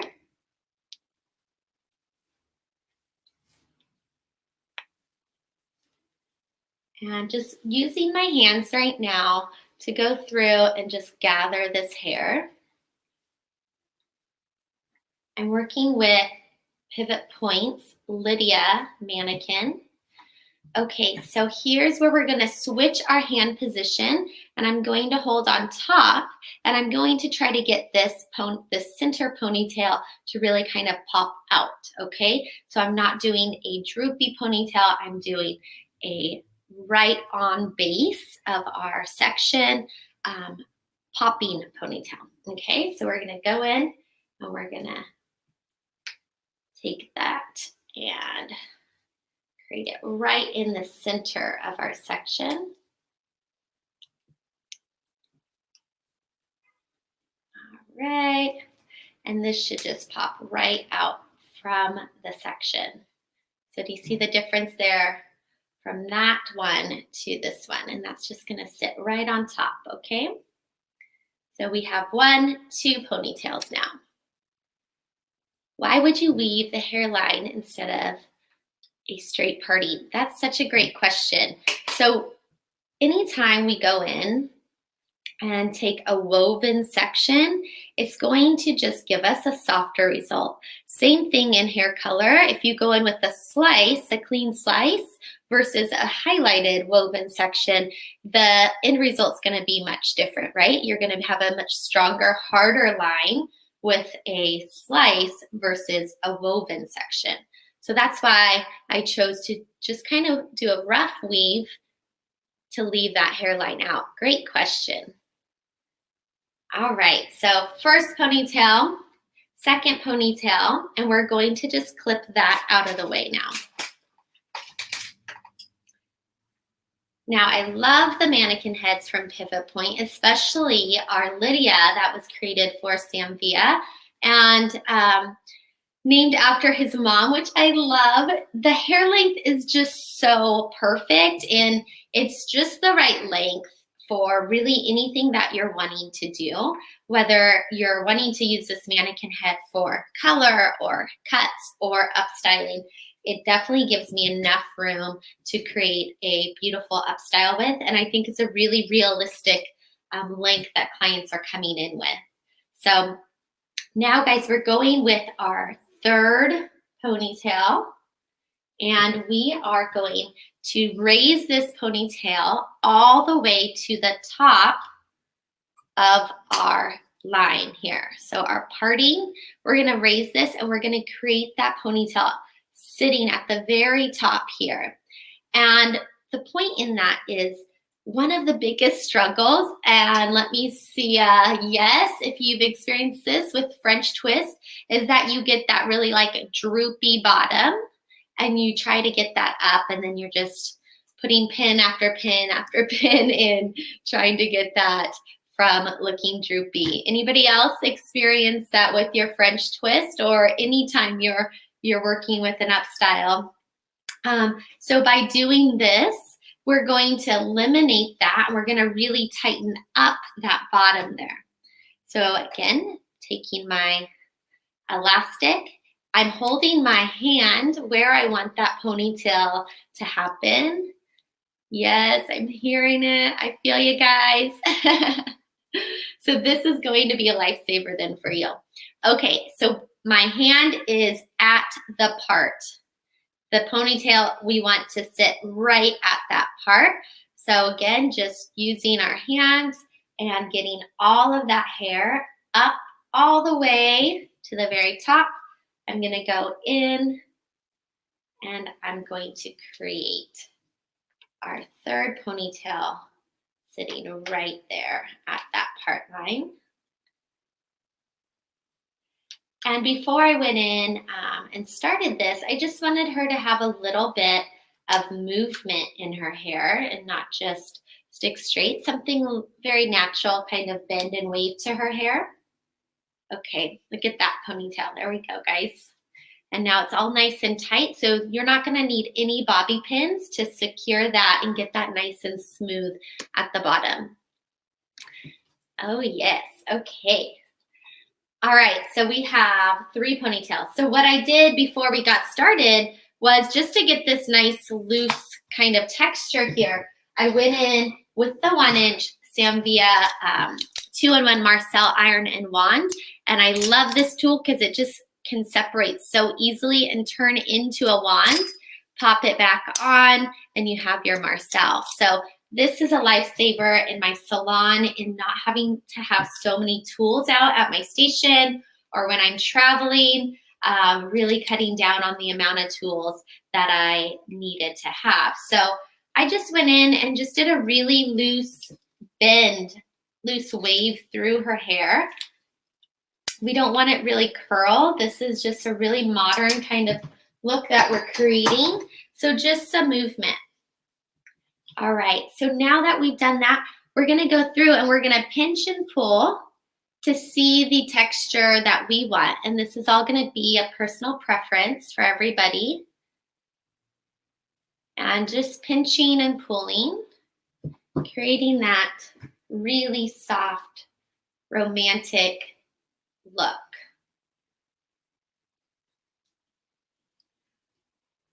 Getting all that texture in there. Make sure your ponytails stay tight. We're not pulling down here. We're just pulling out and loosening the sides. Go in on this side now and just creates a really loose, soft texture. So I just really love how we are able to connect today and every day on social media. I stepped out of my comfort zone and reached out to someone I did not know who was in another country and asked her permission to share this. And what a great tool to be able to do that. And I just really want to encourage everybody to step outside your bubble and reach out to people who you want to learn from and who you want to make a connection with, because it's just so easy nowadays having that ability online to connect. And I'm very grateful that she was so sweet and gave me the permission and grace to share this with you guys today. So we're going to now go through and really kind of texture and build a lot of volume through these ponytails now. So what I'm going to use is I'm going to go in with JENKINS Powder Grip. And this is a great texture powder that's going to really expand the volume too. So if you wanted to, you could also use the texture iron through the ends of this. And that's another great option as well. So just really massaging that powder through is going to give you a lot more grip when you're creating these full textured buns. And let me just show you a picture really quick of the end result that we're going to get. And Siren's beautiful picture. That's the style that she created. Modern textured French twist. All right, so just so you have a visual of where we're headed and what we're going for here. Hey, Okay. Anna, do you always have to use the powder as part of the process? It really helps so much. So you could use the texture iron, which is going to be doing the same thing and giving you that grip and texture. But let's say you were concerned or you didn't want to see the textured look, you could use the powder grip. But it is pretty crucial to have that built into these ponytails so that you get this really frothy hold, and it's going to make your work so much easier too. So going in, just making sure we have enough of that in there. And then we're going to go through and we're just going to vertically hold this section. And I'm going to go in with our Artist Series Samvia finishing brush, and I'm just going to do a light texture backcombing through here. Just kind of creating a little bit of a pad. We want a lot of volume in this twist, and we want it to look really kind of a messy texture. So going through, and then on the other side, it's going to look smooth, okay? So we have this side, which is going to fold over that's your smooth side. And then on the inside of the twist is where your back combing is gonna be. So right here, you can see all that back combing, okay? Going in, just getting a little bit more in there. And I love this brush because of how I can get the back combing, but then I can easily smooth the opposite side. So it's 100% boar bristle, and it just is so helpful. Anybody doing upstyling, I'm sure you have a favorite boar bristle brush that you use for getting smooth effects. So this is my go-to. Absolutely love it. All right, so now we're gonna go in. I'm holding this with my 2 pincher fingers. Everybody give me a peace sign. And then we close it and lock that down. Yes. And just flip over. So palm facing you. Go in, pinch that hair with your 2 peace sign fingers, and then just roll your hand over to where your hand now is facing the mannequin's head, your client's head. Lydia. So Lydia came in, she's getting married. She wants a beautiful, elegant style, but she wants it still to look very modern. She loves French twists and is wondering if she could get it a little bit messier. So I actually just had this client come in the other day from out of town, and we did her trial. And, you know, she reached out because she really liked that I do a lot of French twists, and that I have a little bit of a different style than boho, I guess. So it was cool to hear her recognize that from my social media, from the pictures I post on my Instagram, the style of hair that I do, and it was just what she was looking for. So, man, the power of the internet and social media right now can be very useful and very helpful if you utilize it the right way. So I'm just going through and just kind of messing with this, making sure that it looks right to me. And then on the other side here of her style, I'm still holding this with my hands. Now I'm gonna go in, I'm gonna pin this side down. So going in and making sure you're lined up in the back, that you're not going too far to one side. And then we're gonna take a bobby pin and we're gonna go in straight into the head and then horizontally. And I don't know if you guys can hear that, but you could really hear that lock into that ponytail foundation. The ponytail is going to be your strongest foundation, that and the braid, which I'm gonna be sharing tomorrow.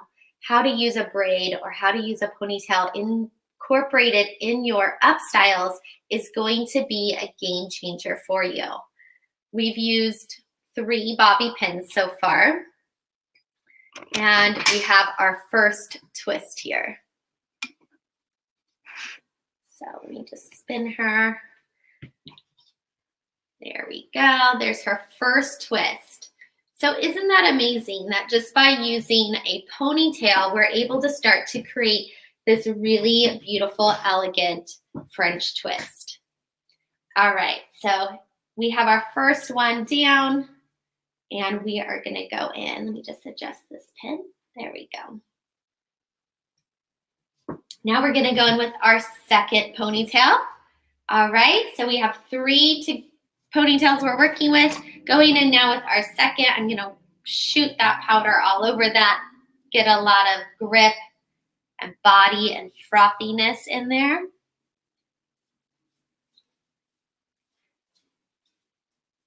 And then we're going to do a little bit of back combing to build volume.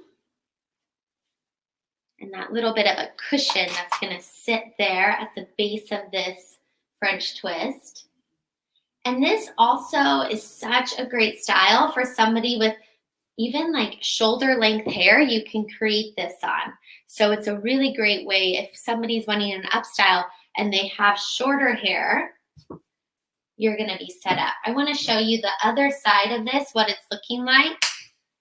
When I'm holding the hair, I'm gonna be twisting it this way. And so I want you to see what I'm seeing is I'm looking at how is that hair going to look laying on this side. So it's great. We have layers and texture that's popping out, and that's what's going to give it a really modern feel. So don't worry about that. If you have layered hair, if you have shorter hair, this is going to be such a great style for you. Okay, so peace sign, grab those ends, and then fold your hand in towards the head. So peace sign, grab those ends, and we're going to just fold into the head. Now these twists are going to start to merge together. So don't worry if it doesn't look like that right away, but we will get those all joined together and it will look like one continuous twist. And are you using, what length are the pins that you're using? Are they the kind of shorter U pins or the longer U pins? These are just your basic bobby pin. Standard. Oh, okay. So they're actual grips. Gotcha. Yep. Okay, so I put one pin in to secure those ends. And now we're gonna go in and do two. So this is just one example that I'm sharing with you today on using foundations in your Upstyles. And tomorrow I'm gonna be sharing, same time, same place, a different foundation that you can use in your Upstyle in creating a traveling guide and anchor as well. Okay, third section here. We're gonna go in, same thing, adding a lot of this powder grip to the hair. This stuff, sometimes you could shake it and then puff it out. I don't know if you guys could see it coming out or not. How we doing, guys? Are we finding some new discoveries on working with upstyling and how to get it to hold and last? Let me hear a yes if you are. You're gaining anything from this. And don't forget to go over and check out samvia.com and grab those amazing tools, 40% off, guys. Really incredible. So here's our last twist here. I'm gonna pinch this with my fingers and twist that in. I'm gonna open up my grip and just slide that up, right up into that foundation, that security that we have there. And now is all the detailing. So we're gonna go in and just secure. So when you're going in and you wanna get some more hair tighter to your foundation, going in with your pin vertically first, straight towards the head, and then you're going to turn it. So straight in, and then you're gonna turn it and it's gonna lock in horizontal.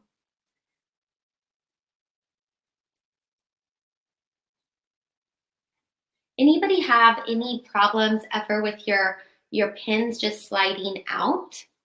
Sometimes if we open up our pins, yeah, Andrew?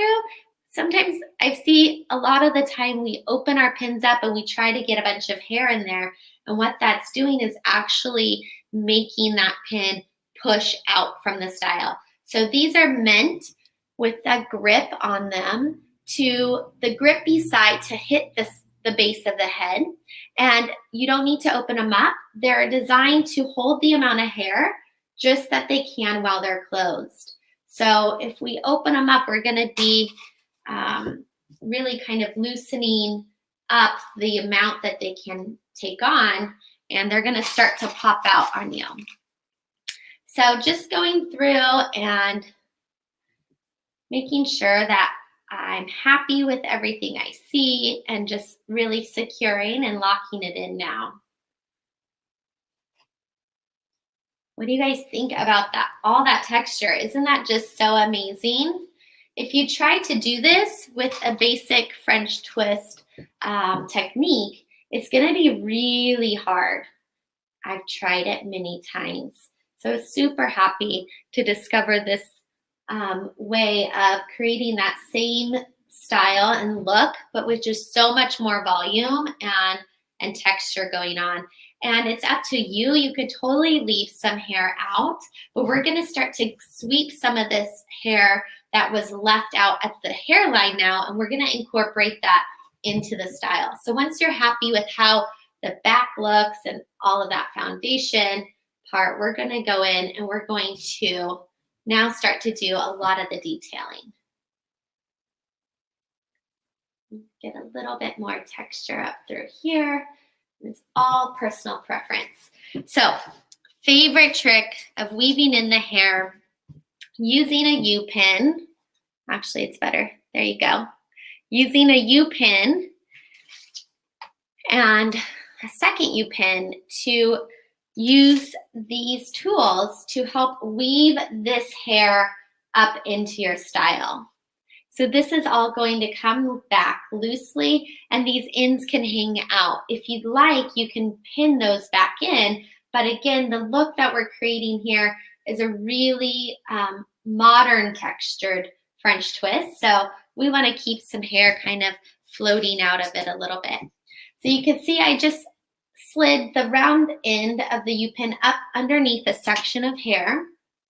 And now I'm going to take a section from the front here, and I'm going to just slide the legs of my second pin through those ends and then through the top of our first U-pin. Getting that through like that. And now pulling the legs of our first pin down and letting that hair gently, very softly and organically sweep back up into our section. If you want to secure it, yeah. Sorry, go ahead. If you want to secure it, go ahead and just take a grip and just slide that right in at that base. But it's a really nice way to just really organically bring that hair back. Absolutely. So Anna, great content information. What's like your kind of last little tip we can give them in this last 60 seconds to just really inspire on how to work with these kinds of upstyles in the salon? Yeah, great. So thanks so much for watching, you guys. I just want to share with you, anything you take away is find your shape. Find that shape that you want. Build that blueprint with the right foundations needed and the right texture. You do those 3 things and don't lose sight of that, and you will be mastering your upstyles in no time. And I'm always here to help, and I'll post a finished look on our Instagram, my personal Instagram page. So check it out. And then I hope to see everyone back tomorrow for a second round of mastering your upstyles. Absolutely. Thank you so much. We all love you so much. Everyone show Anna some love in the comments. Go follow her at Anna's Hair Retreat. She'll post some finished looks on her Instagram, and we'll see you tomorrow, Anna. Awesome. Bye, Andrew. Bye, everyone. Yeah. Awesome. What a great day we're having. Just a reminder, we do have that 40% off through the ISSE digital experience this weekend, and just an incredible lineup of education this weekend. And with that, we want to keep the education just flowing for you all. So next up, we have Mizani artist, Sam-V ambassador, JADA Jenkins. She's got over 15 years of experience in the hair industry. She's a salon owner, she's a celebrity stylist, but most of all, JADA is so passionate about educating both the stylists and the clients in the salon. So please, in the chat, welcome our good friend and Sam-V ambassador, JADA Jenkins. Thank you, Andrew. How are you all? How are you? We're doing good over here, and we are so pumped. I'm going to get off this screen because I know that you have a lot of content. So take it away, JADA. Awesome. Thank you so much for that. Thank you for Sam and the whole team for having me. Like you said, my name is JADA Jenkins, and I am in love with hair. Hair is my passion. All right. So in that chat box, what I want you to do is I want you to put in that chat box if you ever felt scared of textured hair, because I know I have. I felt scared of textured hair, and the crazy part about it is I have highly textured hair, and I was that girl that was so scared of it. But with practice, with education, oh, Andrew said I am. Okay, good. You're scared. Good. I love that. Thanks for chiming in on that. He said he's scared of it. Yes, I was scared of textured hair. And the reason why is because I wasn't sure how to approach it. I didn't understand it. So I encourage everyone, stay tuned so I can show you some quick tips on how to approach textured hair, and let's not be scared. Not be scared of it. Don't be afraid of it. Okay. Say everybody relax. Let's release. Don't be scared of textured hair, but I want to get into it, okay? So what I want to do today is I want to show you how to build texture in the hair, whether you have straight hair, whether you have highly textured hair, no matter what, using Mazzani's lacers. Everybody put in that chat box, lacers. What is a lacer? Lacer? I never heard of that. Have you heard of a lacer? Yes. A lacer is a tool that we use to help build texture in the hair. There are multiple ways to doing it, and we are going to dibble and dabble on one of the techniques and show how to build texture. But before I do that, I want to show you how I approach it and my steps on what I do, when I do it, why I do it, and how I do it, you know? So the first thing I want to do is we identify we do have some texture going on. And with texture, you always want to ensure that you are using a heat protectant. That is important. So go ahead, type that in the chat box, use a heat protectant. Mazzani has a new heat protectant, which is called Heat Screen. And what that is going to do is going to help protect those curls. So put in that chat box, protect those curls, Jada, protect those curls.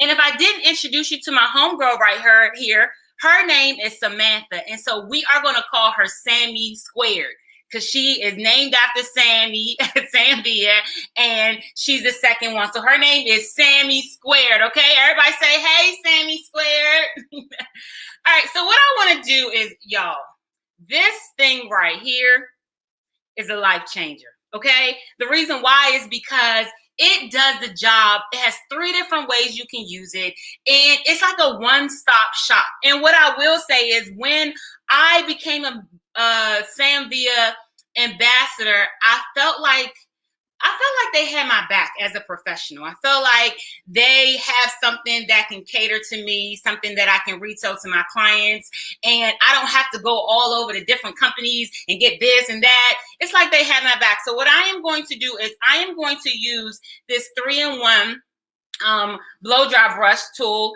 to help stretch the hair and get some of the texture out. I don't want all the texture out, but I just want a little bit. And so what I'm going to do is I'm going to use the blow dry and the heat setting, okay? So we're just going to go in, and I am just using this to stretch the hair a little bit, okay? Everybody say, stretch that hair, stretch that hair, stretch, stretch, stretch, stretch, stretch that hair. Wow, do you see that? Do you see how easy, how quick that was to stretch that hair?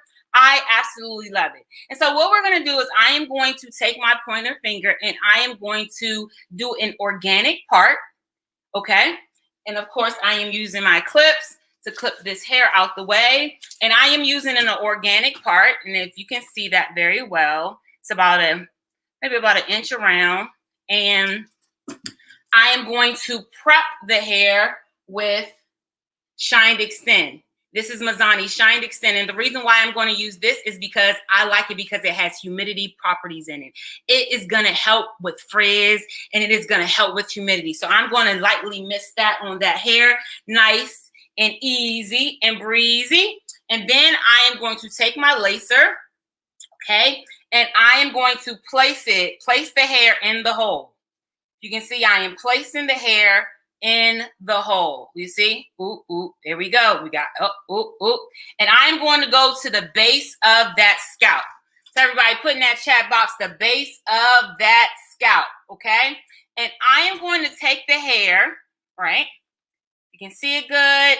Say, I can see it good, Jada. And we are going to go to my right, maybe your left, and we are going to wrap the hair around over. And then we're going to take the hair and go under to the middle.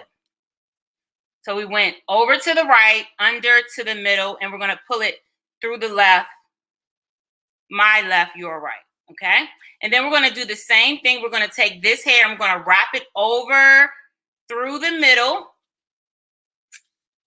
And then we are going to take the next section and wrap it over through the middle to the right. And what we are creating is something called a figure 8. Everybody put in that chat box, figure 8. This is a figure 8, all right? And this is going to help build texture into the hair. And so then what I'm going to do is I am going to take my handy dandy hairpin. If you can see, nothing special about this hairpin. It's a nice secure hairpin. I am going to open it up and I am going to place this straight up in the middle. Straight up in the middle. So put in that chat box, straight up in the middle, Jada. Straight up in the middle, okay? Now we have it secured, we locked it, and that's the reason why we are using our pins, because we want to lock it in. And then we're going to take some handy dandy foil. You can get some foil from your local beauty supply store. You can get some foil out your kitchen. It doesn't matter, that's your business as long as you have foil, okay? And the reason why we're going to use foil is because we are going to put heat to this, all right? And we want to protect her hair because we want to protect her curls. She has a little bit of color in here, and so we want to protect it, and we want to build texture in really fast, all right? So I'm going to take my foil, and I'm just going to wrap it around. No special way, as long as it's totally covered. And we are going to say, voila. As you can see, I did it. Let's do that one more time, just so that I can ensure that you all got it. All right, I'm going to bring her down a little bit. We're going to take our last section.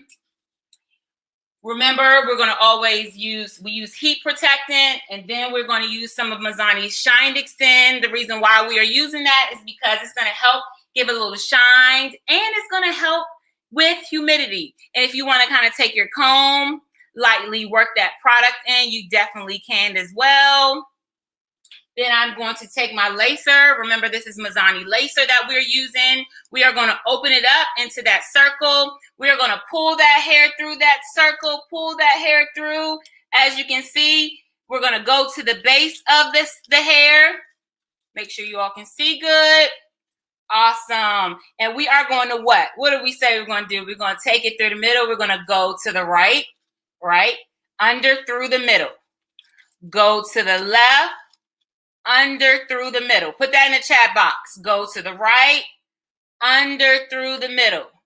Go to the left, under through the middle. Go to the right, under through the middle. We are going to take our hairpin, our handy dandy hairpin. We have a handy dandy hairpin. We are going to open it up. And we're going to slice that through up in that middle. And it's okay if you have some straggly ends, it's fine. You also, if you wanted to, you can definitely use the end paper. This is secured as well. It's up to you. Then we are going to use what? Our foil. Nice foil, and wrap it around that hair, okay? Now, after you wrapped it around, right? We've wrapped it around nice. We've secured it correctly. Then we're going to take our sleeker, which is my favorite. And the reason why this one is my favorite is because, number one, y'all, it has round edges. You see the roundness? It helps the hair slide through when you are just flat ironing it. I love that the plate is very flexible. I love the smallness of it. The size of it is great, especially for lacers. It allows me to get into that root without harming my guest. Her name is Sammy Square. We don't want to harm her roots or her scalp.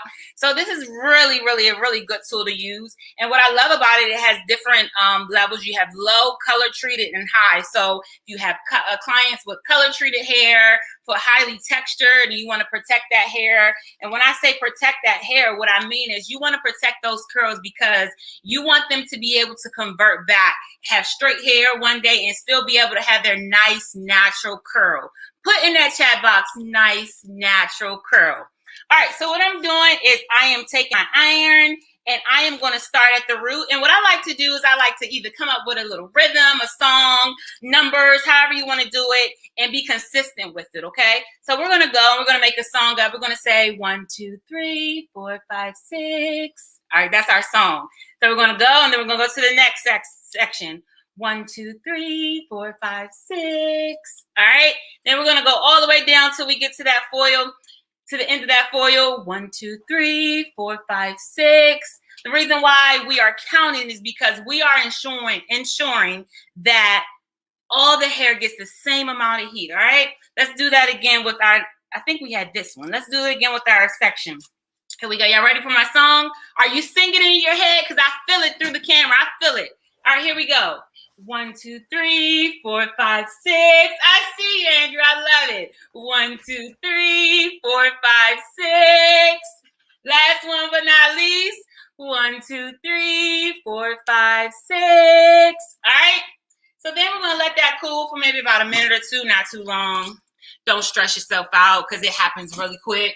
Then let her, maybe she wants to go do her makeup. Oh, and she looks good. She did her makeup. She came back. She said, Jay, I'm ready. I'm ready. I want to show the people how to take this out. All right. So we have our lacer, right? We just went through our lacer and how we have our foil. You are going to take it. We are going to unwrap it. And guess what we're going to do with this? Toss it out. Take it, and then we're going to take the ends of our lacer, and we're going to do a wiggle, all right? Y'all ready? We're going to do wiggle, wiggle, wiggle, wiggle, wiggle, wiggle. And the reason why I am wiggling is because I am saying, hey, ends, where are you? It is time for you to come out. I want you to come out so I can start styling you. And see, if you can see up close, she came out. That end is right there. She came out and she is ready to be unraveled. And so what we're going to do is we are going to go the opposite way that we put the hair in. So we're going to go over through the middle to the right, under, over through the middle to the left, over through the middle to the right, over through the middle to the left, over through the middle to the right, left, right, left. Right, left, where am I leave off? I confuse myself. And then we're going to go over to the middle to the left. And there we have a nice, beautiful lacer set. Let's do that one more time, okay? We're going to wiggle, wiggle, wiggle, wiggle, wiggle, wiggle. Hey, curls, time to wake up. She heard me. She said, okay, I'm up, I'm up, I'm up. I'm going to come out. And I am going to go over through the middle to the left, over through the middle to the right, over through the middle to the left, over through the middle to the right, over through the middle to the left. And there you have our nice lacer, okay? Now, what I want to show you is how do you take it out? How do you style it? It's fun. It's easy way, fun, easy way to do it. So what I like to do is I like to take Mazzani's 25 Miracle Nourishing Oil, which is an oil that's biodegradable, number one. And you can use it on your skin and your hair. You can't beat that with a stick. Can't beat that. Have an oil where you can use it on your hair and your skin, especially if you're traveling. Can't beat it. So I'm going to take about maybe a pump or two. Not maybe. I'm going to take about 2 pumps. No maybes here. That's what I did. I took 2 pumps. And I am going to emulsify it nicely in my hands. The reason why I'm going to emulsify it in my hand is number one, because my hands are ashy and they need some LOVE. The next thing is the reason why too is because I want to ensure that the oil is evenly distributed, because I don't want any spots to have too much oil than the other. And then what I like to do is I like to go in and I like to crunch my hands. Now I can go from the back, pat it on. I can go in and crunch it and put that oil in, because I know that it's oil all over my hands. So no matter where I touch, no matter where the hair is, where the hair touches on my hands, it's getting some type of nourishing that it needs, okay? All right. So then we're going to go in and I want to show you how to take it out. And then I'm going to show you another cool way to build texture in, because I don't know about you, but I used to have texture envy with stylists that could build and do texture hair, and I couldn't. And everybody thought I could do texture hair because I had texture hair. And I'm just like, no, I'm scared of it. I don't know what to do. All right. So after we take the lacer, Let me use a front one because I want to ensure that you all can see very well. We are going to take our peace fingers, our 2 fingers, and we're going to go in that root, right? We're going to go in that root and we're going to pull it out. Now, I don't like to pull it all the way to the ends, and the reason why is because I want to control the frizz. I want to be able to control the hair and making sure that, I want to make sure that I control that hair so that it's no frizz. You see that? She has a nice, beautiful copper color too. All right. And we're going to do that through the whole entire head. Pull it through. Now, if you want to pull it through all the way, you can. You're just going to have a bit more frizz. So it's up to you as a stylist, as your creator. You're the creator, what to do it. And let me tell you what I forgot to show you. I forgot to tell you how I parted it. When you are using lasers, you always want to part it in a brick layer parting. What do I mean by that? Bam. This is what I mean. Doesn't that look like a brick house? Don't judge me. I can't draw. But this is how you want to part. The reason why you want to part this way is because you want those partings, those hard lines. We want to fill in those hard lines so you can have full, fun hair. If that helped you, put that helped me in the chat box. Put that helped me. So I know that helped you. That was a great way to do it. And so we're going to go in and we are going to style her hair how we want. And what I love about this is that you can create cool shapes with it. Also, what I love about it is that it's fun. It gives you longevity. This is something that is going to last. You don't have to worry about, oh, I have to do my hair in the morning. It's definitely going to lock in. It's going to last. And guess what? All curl types can use it. Yes, I said it. All curl types can use it. So go ahead and put that in the chat. All curl types can use it. Any and everybody can use it. Your mommy can use it. Your daddy can use it. Your grandpa can use it. Whoever wants to use it to build texture in their hair, they can use it. I love it, Jada. You are just killing it. And keep going. I want to ask you a question, though. We had Vernon Francois on The Show Must Go On, I think 2 weeks ago. And, you know, he was talking about frizz because I know growing up in the hair industry, I was always taught like, oh, we don't want frizz, do everything you can to get rid of frizz. And he was kind of like, no, frizz is all right. Like frizz is volume, frizz is fullness. So what's kind of your take on the frizz, not frizz conversation? Thank you for that question, Andrew. I feel like there's good frizz and there's bad frizz. So I feel like it's up to you. And the thing about being a hairstylist, and I want to make sure that you all see what I'm going to do next. The thing about being a hairstylist is your vision, it's your artsiness, it's your creativity. So if you see a style and you like the frizz, then by all means, go about it, approach it, put that frizz in. But again, if you want longevity in hair, sometimes frizz can hinder you from having longevity in the hairstyle. So that's all it is. I am a fan of good frizz for sure. I love a good frizz. I'm down for it. And longevity. So whatever's going to give me a good frizz, longevity. And it's funny because my hair this morning, it was a little too tame for me. And so I've been like trying to beat it up, and I've been wanting to give myself that good frizz, that good lived in hair, because I don't like polished hair. I love fun hair. All right. So I wanted to give you one last quick tip on how to build texture into the hair. And this can also be a style as well. I'm all about doing 2 styles in one, just like how Sam has this 3-in-1 blow dry. I'm all about 2 styles in one. So in the beginning, let me tell you my story. When I first started creating this, I said, oh, maybe I'll give some Bantu knots in the front to give some fullness. But then I said, wait a minute, let me show them how to do Bantu knots really quick, number one, and how you can do the same technique that we just did and give you another version of some texture. And so I wanted her to have a bang, but I don't want to cut her hair. So I decided that, hey, we're going to give her Bantu knots because it's going to give me the shrinkage that I need, and it's still going to build in that texture, right? So if you don't know what a Bantu knot is this. Easy, right? What you see right here. Make sure y'all can see it good.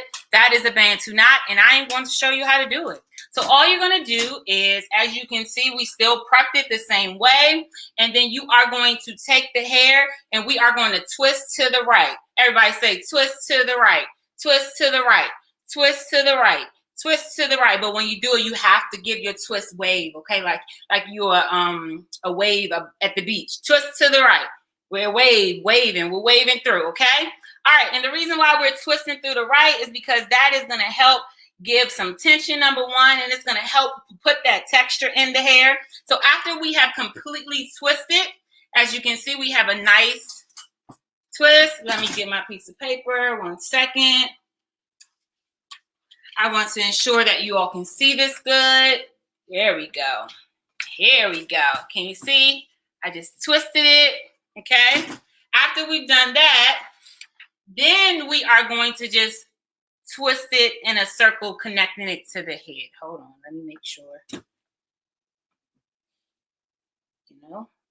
There we go. Uh-oh. Hey, Sammy. Thanks for holding on. Sammy too, I'm sorry. Sammy squared, okay? And we are just twisting it, right? And I like to take my finger at the base, and I like to kind of say, hey, like form it to where I want it to go. So I'm going to go to the right, and I'm going to just take my other finger on the other side, hold it right there, and we're going to go in a circle. And we're just wrapping it around in a circle. No particular way, just making sure we wrap it. The more secure, the more tension you have, the tighter the texture will be. The looser it is, the looser the texture will be. And you just wrap it and tuck it underneath. There's no need, for the most part, if you need a pin, you can put one, but typically you don't need any pins because you're locking it in underneath. So let's do that again, because we want to create a nice, fun bang for her. We are going to spray some of the Mazzani Mazzani Shine Extend. Shine Extend. We are twisting to the right with our wave. Ooh. Ooh, ooh, okay. We twist it all the way down. Then we're going to go take our finger as our anchor, go around, pick it up, and we are going to keep going around to the right in a circle to lock that in. All right. I'm going to hurry up. I know my time is coming. I went so fast. Then what we're going to do is we're going to take our sleeker, and we are just going to put some heat to it. All right. We're going to go 1, 2, 3, 4, 5, 6. And then we're going to go to the other side, ensuring that all sides are heated.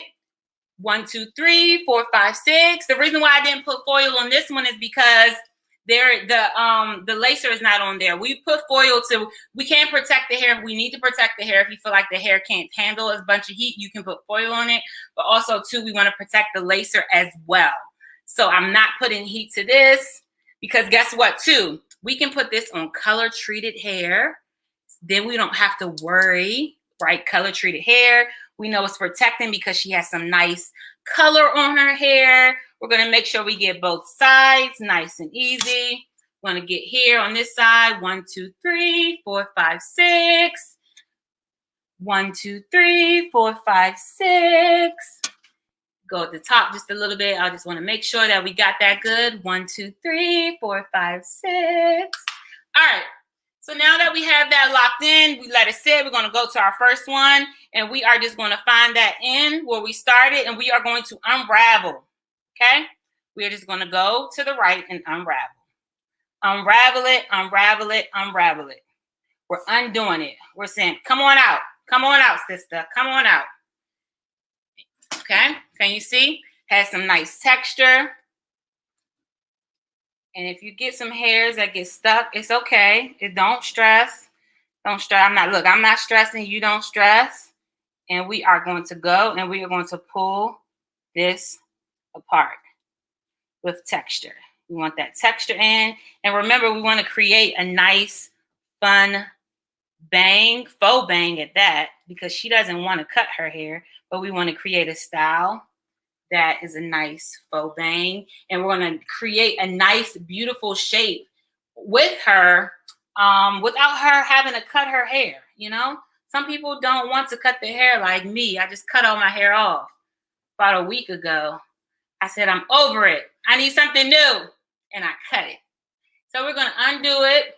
Remember, we still have some of that 25 Miracle nourishing oil on our hands. We're going to get to the end, so we don't have to worry about that. We're going to take it out, unravel it, and then we're going to go in and we are going to shape it and style it.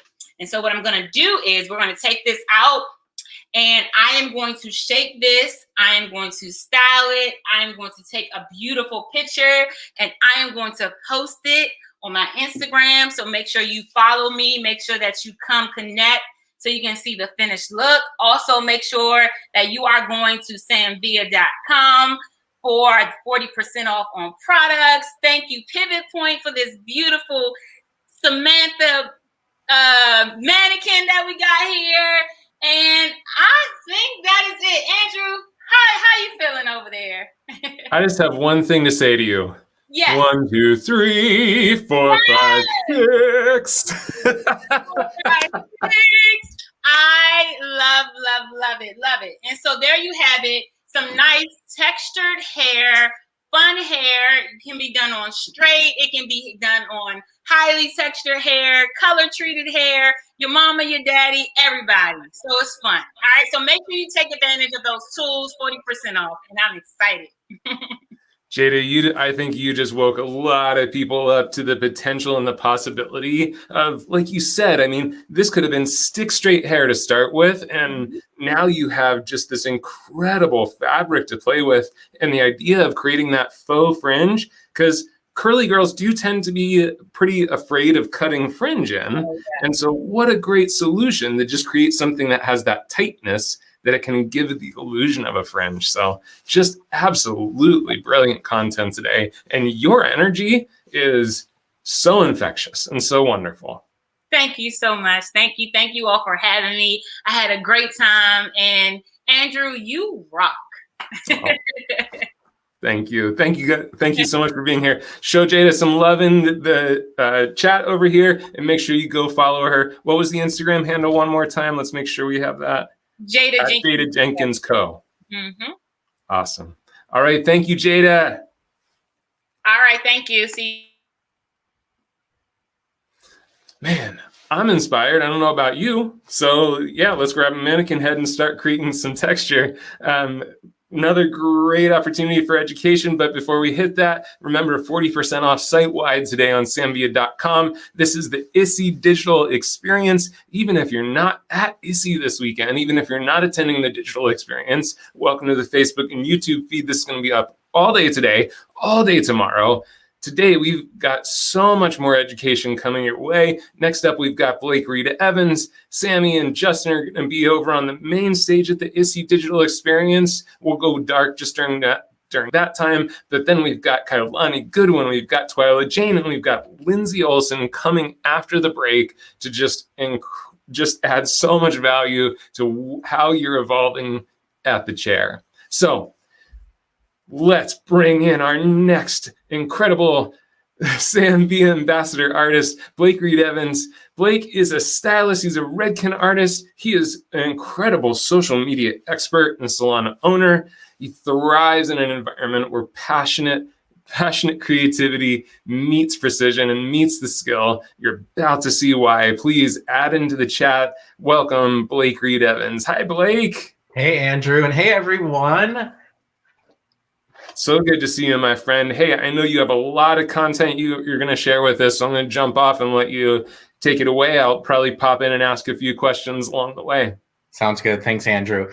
It was awesome to watch JADA do all of those techniques for textured hair. So just like how Jay was sharing with us, there's these little nuances that we can take whenever it comes to being able to upgrade the finish for our guests. So what we're going to focus on today is Insta-Worthy hairstyles. So thank you so much for joining us here with SamVia. So what we're going to start off with is a tip for you that I find when I'm taking photos for my guests and I have like waves or a blowout in their hair, sometimes you can get these like little gaps where the hair separates, and it can almost make the hair look thin.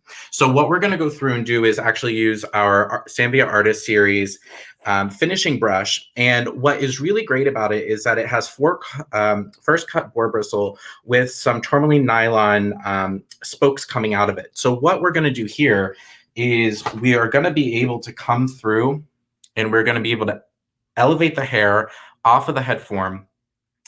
And then we're going to go through and we are going to back comb the underneath of the hair. So what that is doing now is, if you can see, the hair is starting to gather together. So you can see on this longer hair, and then all you need to do is just use like the first inch of the brush on the surface. And then we're going to be able to come through and remove any flyaways that we may not want to be there. Now, like Jada said, a little bit of frizz is good. And I feel like the same way on social media, it actually makes it look very natural and very organic. So we're just going to be able to go through and brush away some of the frizz and then leave some there. But now that's one of our first tips for you, is how to gather the hair together is by simply taking a brush like this one. What makes it really great for finishing is that it has the boar bristle on the inside, the tourmaline on the outside, so you can actually tease the hair very nicely with it without it being too aggressive. The boar bristle will help make sure the hair's shiny, and then all you need to do is go across the top to be able to smooth out some of that hair so that you can get a Insta-worthy finish. Now, what we're going to share with you now is how do you get a blowout look on hair that is extremely long when, let's be honest, whenever we're doing blowouts on super long, thick hair, my shoulder starts hurting, I start sweating, my next guest is like staring at me in the waiting area. So we're going to share with you a tip on how to get a faux blowout. So all you're going to need first is a tail comb. And what we're going to be doing is we're taking a diagonal back section. So the first section that we're going to take is going to be right above the ear. We're going to take that diagonal and we're going to draw a first line right to the lower part of the recession line area. So we're going to take that and drop it down. Then we're going to take a clip, isolate that out of the way. Now, to get started on the actual technique, we're going to make sure that we get the hair prepped with a heat protecting spray. This one is Iron Shape from Redken. It's good because it's not too heavy, but it will help make sure that the curls can last. So we're going to come through. And then now we're going to go in with our 2-in-1 curling iron and wand. Now, as a colorist, now this little mannequin here has some rose gold hair, so we need to make sure that we are protecting it. So we're going to actually turn this onto its heat color settings, heat protecting setting for colored hair. So that's 392 degrees. What that means as a colorist is that it is not going to make the hair color disappear from the hair. So what we're doing now is we're taking the iron at a diagonal with our diagonal section, and we're getting the hair heated up with the 1-inch iron. So you're probably thinking, oh my gosh, like that is a large section for a 1-inch iron. It's okay, don't worry, because what we're gonna do is we're taking a larger section with a smaller iron to cover more surface area.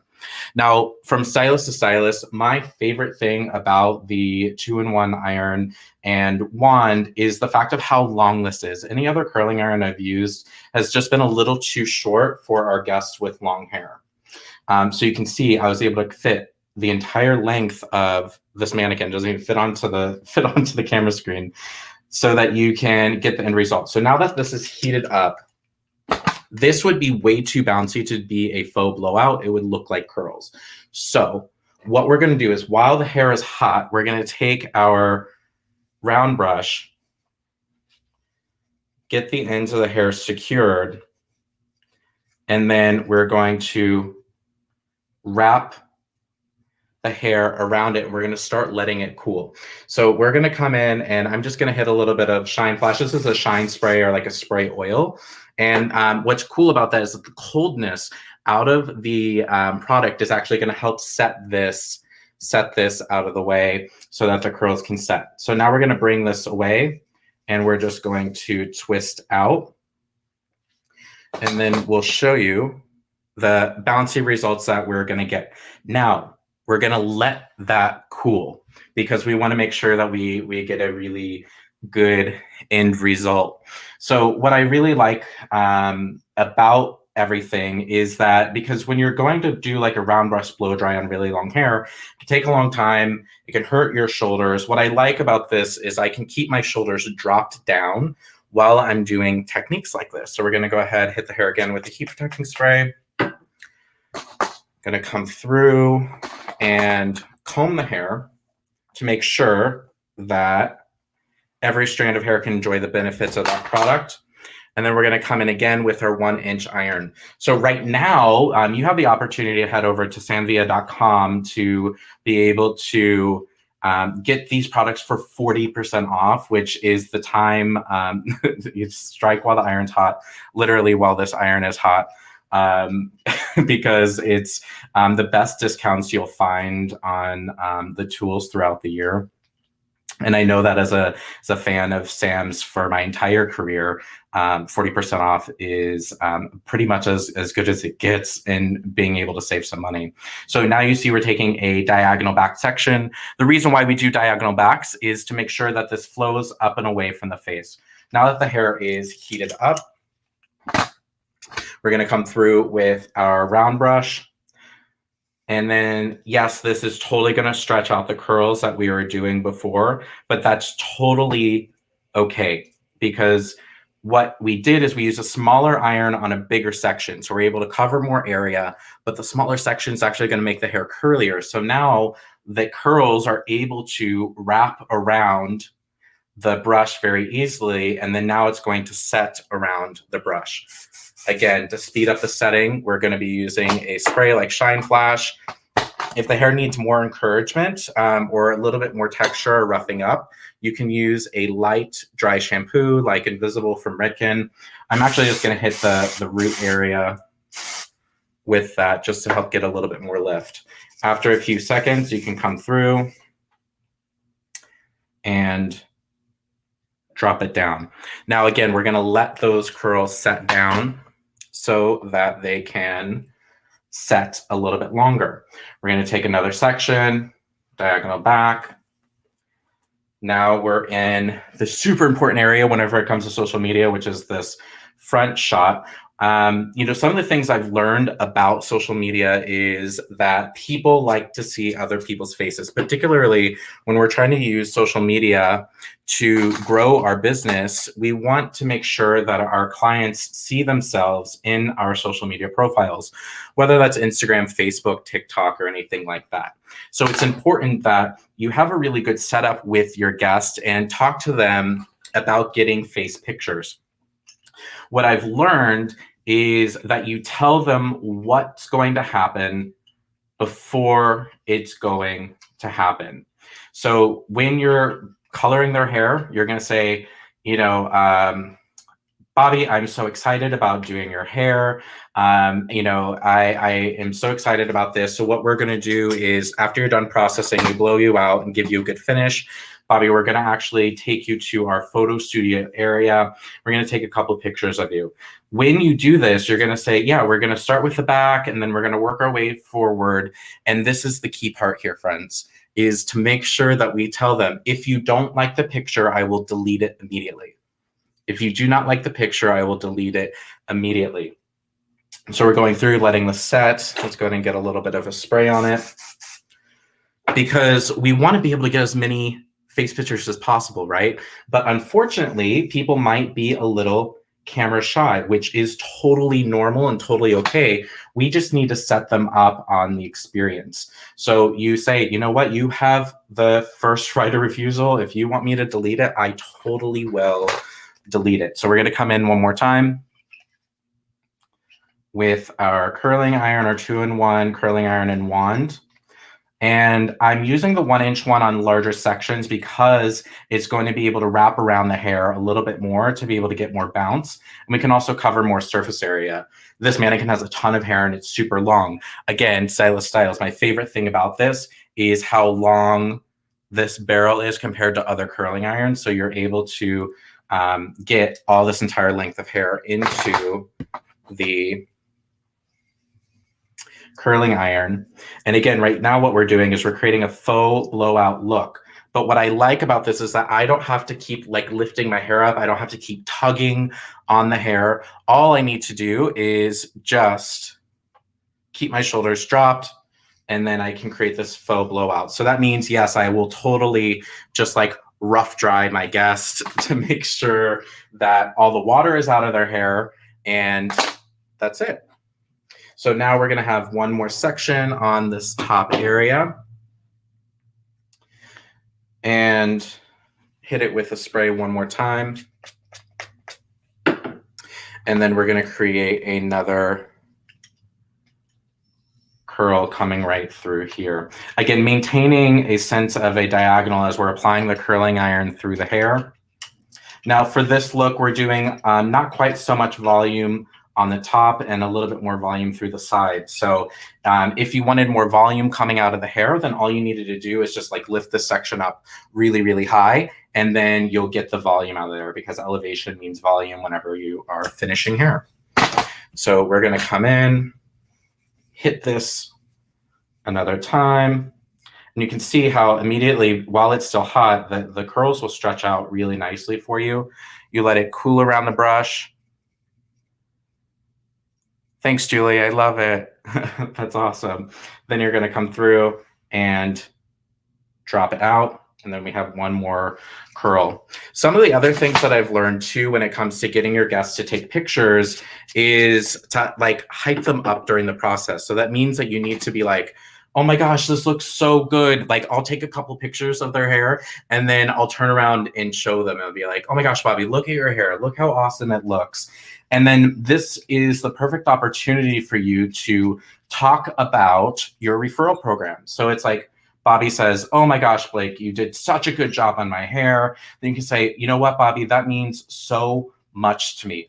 And what is so great is that you are one of my favorite guests that I work on, and I've loved working on you. And I would love for you to be able to send me people that are just like you. So what I'm going to do after this, Bobby, is I'm going to message you or text you or email you, carrier pigeon you these these pictures, and I want you to share them on your profile. I want you to tag myself. I want you to tag my salon company. And just so you know, Bobby, we have a referral program at our salon company. So for every person you send my way, you will get $20 off your next service. And then your friend, whenever they come in, will also get $20 off of their service. So we've curled all of this. Now, what we're gonna do before we get into our brushing is we're gonna take a texture spray like Triple Dry 15. This, if you're not familiar, it's like if dry shampoo and hairspray had a baby, this would totally be the product. And what I'm gonna do is I'm gonna lift up the hair, and I'm going to spray and drop. Spray and drop. So again, it's all in the pursuit of making sure that every strand of hair can enjoy the benefits of this product. I'm gonna let that cool with it flipped up so that we can brush out these curls. Hey, we have Crystal Blington, who is following along with you at home and playing along with you at home. She's saying that while trying to remove the brush, it's getting tangled up in the hair and pulling. What tips do you have for preventing that? Yeah, Crystal, that's a really great question. Thanks for bringing that up. So the big thing when you're doing this is even before we hopped on, what I did was first made sure that I brushed the hair with the finishing brush, and I went through the entire hair, and then even to take sections, because I think a lot of the times while we are detangling, we really are good at detangling the surface, but not the interior of the hair. And then I come through with the wide tooth side of my comb and just make sure that the comb glides nicely through it. If you feel like it's still continuing to get tangled, one of my favorite things is take like a multi-benefit spray, like a leave-in conditioner, spray it on the dry hair, and it'll actually help detangle the hair. So I hope that that helps you, Crystal. That's a really great question. Thanks so much for asking. Now we're going to continue with the sides here. And I want to see a little bit more lift in this. So all I'm going to do is like the technique that I showed you at the beginning is we're going to come in with our styling brush, and we're going to come in from the underneath to be able to do some interior teasing. So I'm going to lift up because I want a little bit more volume, and I'm going to push underneath. So what this is doing is it's joining the hair together.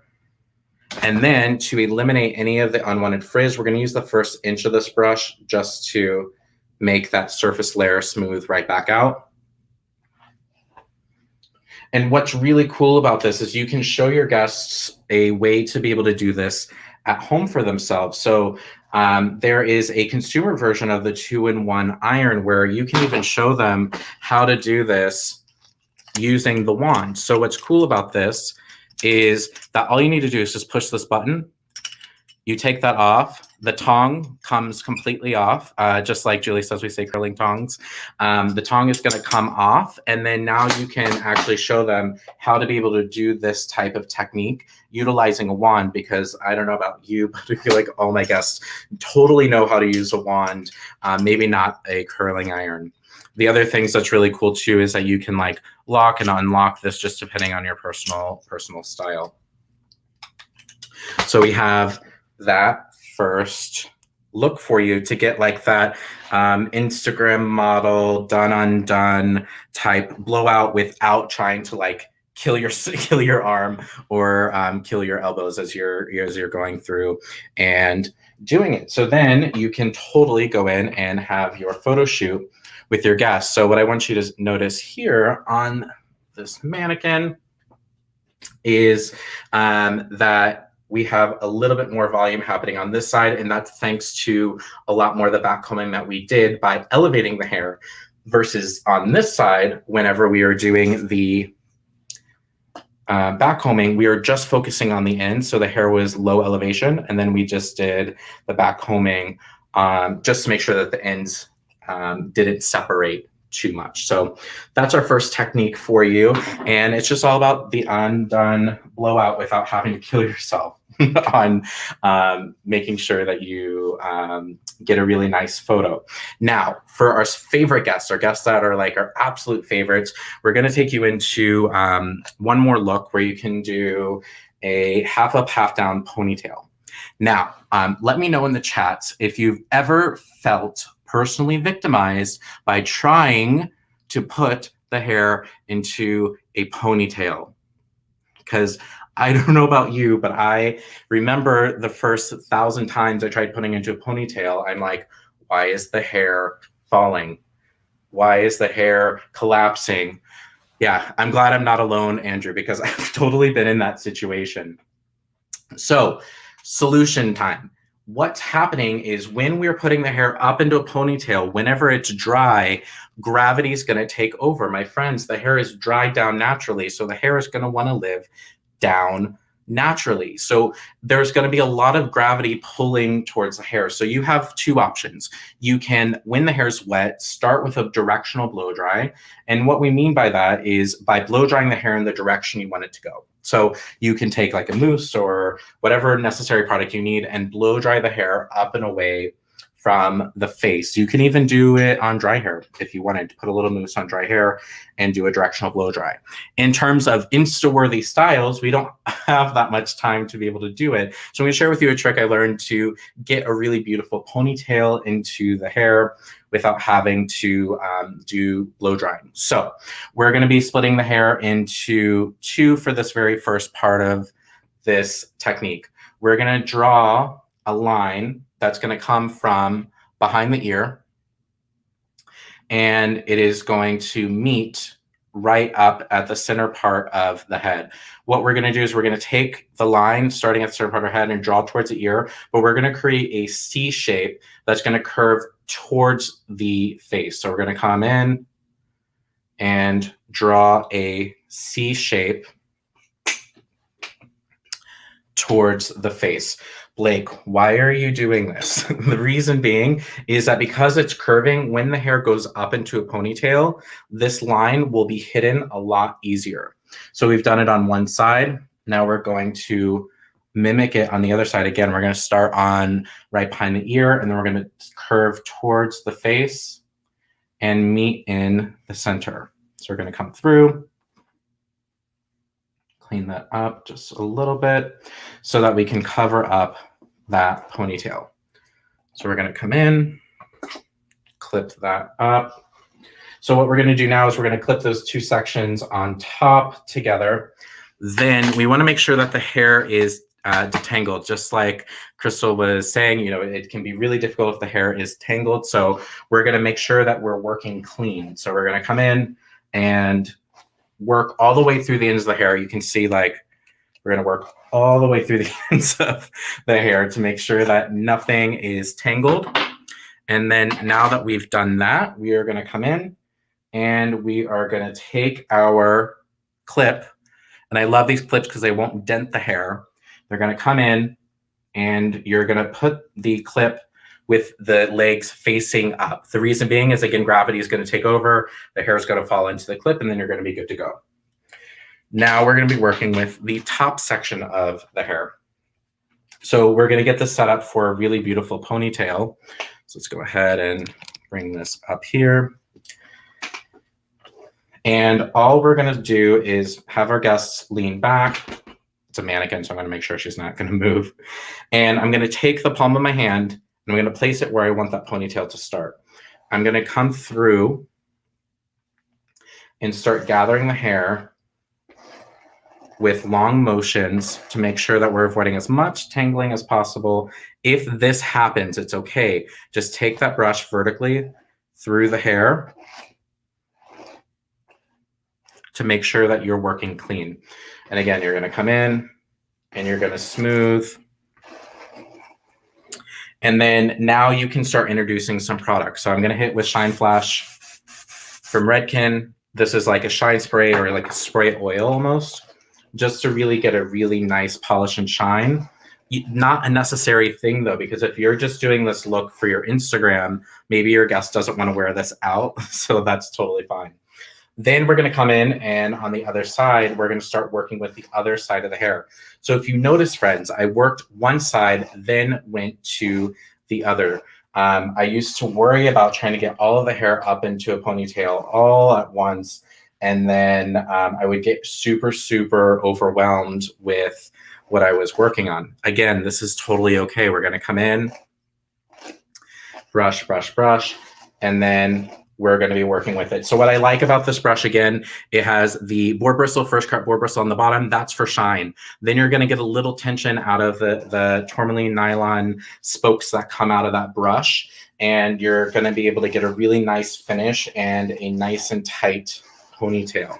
So now that it's smoothed out almost completely, I'm going to go in, hit with a little bit of Shine Flash just to get that really nice polish out of the hair. And then we are going to go through with an elastic. So we're going to come in with our elastic and see how many times it'll let me do it without breaking. Come through 1, 2, 3 times. Of course, your guest will be unique to you on their density. Then we want to come through and separate the ponytail in a little bit and just pull tight so that the ponytail will be good for the technique that we're going to do. I would suggest that take this time now just to get any little tangles out of the hair to make sure that you are good to go. Then all you need to do is clip that out of the way, and then you're going to come up and start with the bottom ponytail. And again, the same methods are going to apply. Lean the mannequin up a little bit, or your guest up a little bit, and then you're going to create a lot of polish. What I like about this brush too, it covers a lot of surface area at once. so that you'll be good to go. So what's really cool too is right now on sanvia.com, we have 40% off all of our tools. So you can take advantage of that, where you can get stuff like the brush that I used, the curling iron that I used, and you'll be able to take advantage of that today and tomorrow, which is a really great way to save some money. Coming up after this too, Sanvia and Justin Isaac will be on the Redken team doing the ISSE main stage. So I encourage you guys to check that out, and then check out the rest of the Sanvia ambassador friends too, because they have so much education. I'm learning so much from being on this team with the Sanvia ambassador team, and check out all of that education. So now we have our 2 sections that we're working with. So what's really cool is you have one of 2 options. You can now take these ponytails and fuse them together so that the hair is going to go up and it's going to stay up. We're going to share that for you. The other option that you could have is to take the hair and put one ponytail through the other to help give an extra kick. But we're going to go ahead and throw in a scrunchie because accessories are super, super popular right now. And now you have like the preppiest Instagram model type ponytail. The reason why you get so much bounce out of this is the curls that we put into it, and then also the fact that we have 2 ponytails going on. We have one on top, one underneath. The one on bottom is supporting the top one so that it gives that pop. If anyone is like obsessed with Ariana Grande and they're wanting like a super long ponytail, then all you can do is add extensions to this, and now you've elongated all of that. The key thing here is just work clean. So work with small sections, and then you'll be good to go. I find that if I slow down a little bit when I do these things, I'll be able to get really, really beautiful pictures. What's great is you can get really great side profile shots of your guest, and then of course the coveted like 3/4 photo where you get to see face and hair, and they can bring all of that forward as well. So thank you guys so much for tuning in. That went by so fast, Andrew. Yes, 30 minutes, especially when you're just kind of like doing your thing and you're into your passion, it disappears really fast, doesn't it? Yeah, it's crazy, but thank you so much for having me. If you guys have any questions, don't ever hesitate to reach out to me on Instagram. You can connect with me at Blake Reed Evans, and together I believe that we are stronger. So send me messages and questions and anything that you may have. Absolutely. Thank you so much, Blake. Please give Blake some love in the chats, give him some hearts, some thumbs up. Let's show him some appreciation. Blake, thank you so very much for your time today, and thank you for sharing beautiful tips on how to get those Insta-worthy finishes. We appreciate you. Thanks, Andrew, and I'll see all of you guys at the ISSE main stage right after this to watch Sanvia and Justin Isaac. Awesome. So just a little correction, it's actually not at the ISSE main stage. We thought it was, and we even have a little banner that we're going to put up. But yes, coming up right now at 12:30, Sam and Justin Isaac, they're going to be taking the stage within a classroom. If you are here at the ISSE Digital Experience, what you want to do is just go to the main page, click on the education, look for Sam and Justin's class, and it's going to have a link right there. You click to watch now. So we'll see you back here in 1 hour at 1:30 Pacific, 4:30 Eastern for more education coming up. We've got KAUILANI GOODWYN, we've got TWYLLA Jane, and LINDSEY OLSON to wrap up the day. So don't miss it. We'll see you back here at 1:30.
All right, welcome back, everybody. I hope you had a good little break. If you took a break or if you went and watched Sammy and Justin rock the house, we're so excited to have you all here from the ISSE Digital Experience Live. And the PBA was kind enough for us to be able to co-broadcast onto our Facebook and YouTube channel.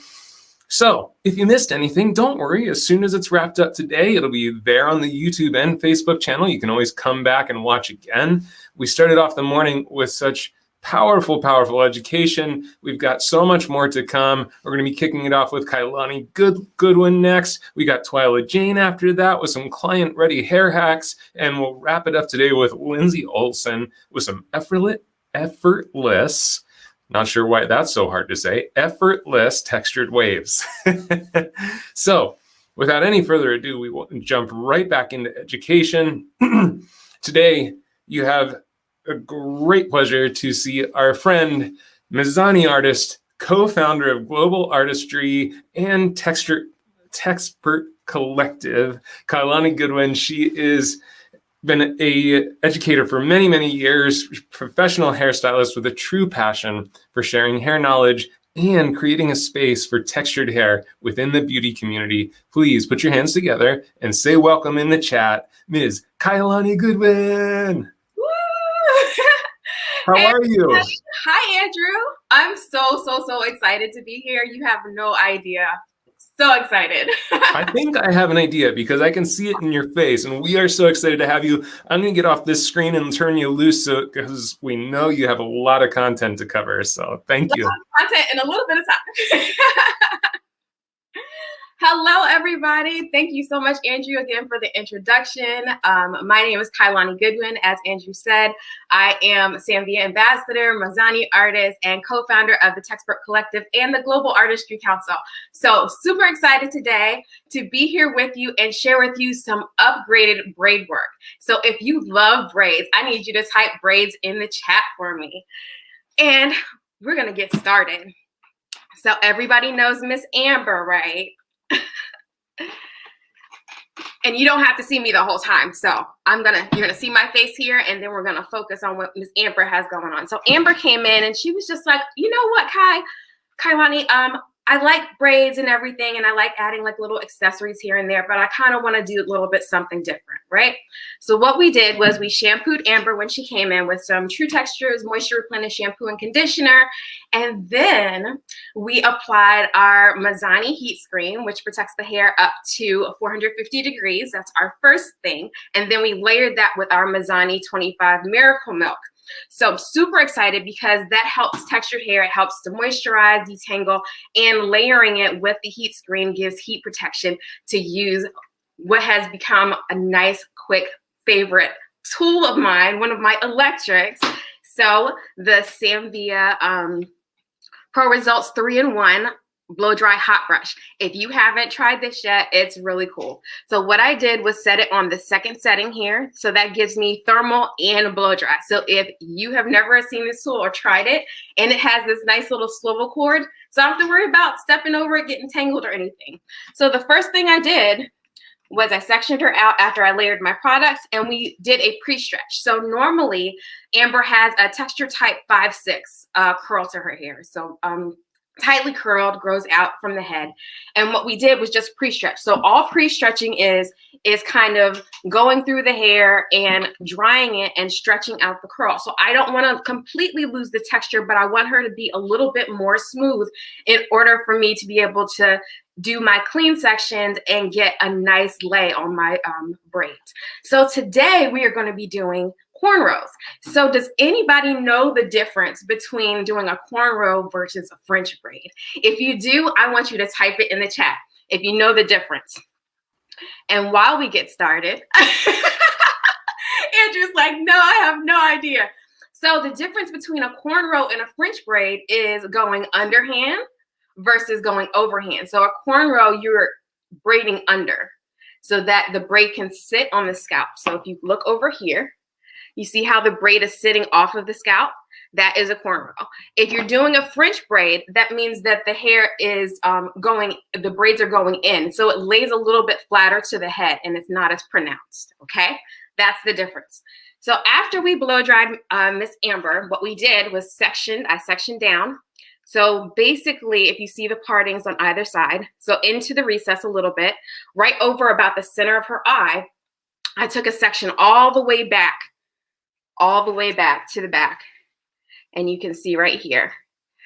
And we did a V section. So you see how it goes from wider down to a more narrow section right here, okay? That's so you can get your braids, everything that you're doing, braided all the way down. So you have to keep that in mind. Everybody's back hairline is not super wide, so you have to accommodate for that.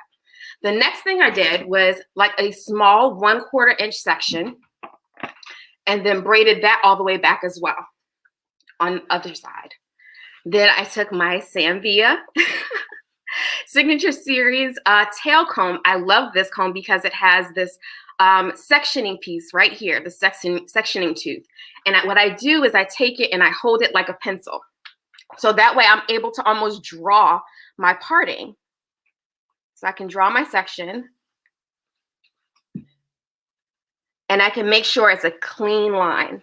So you see how I'm just able to press and go through and section that out.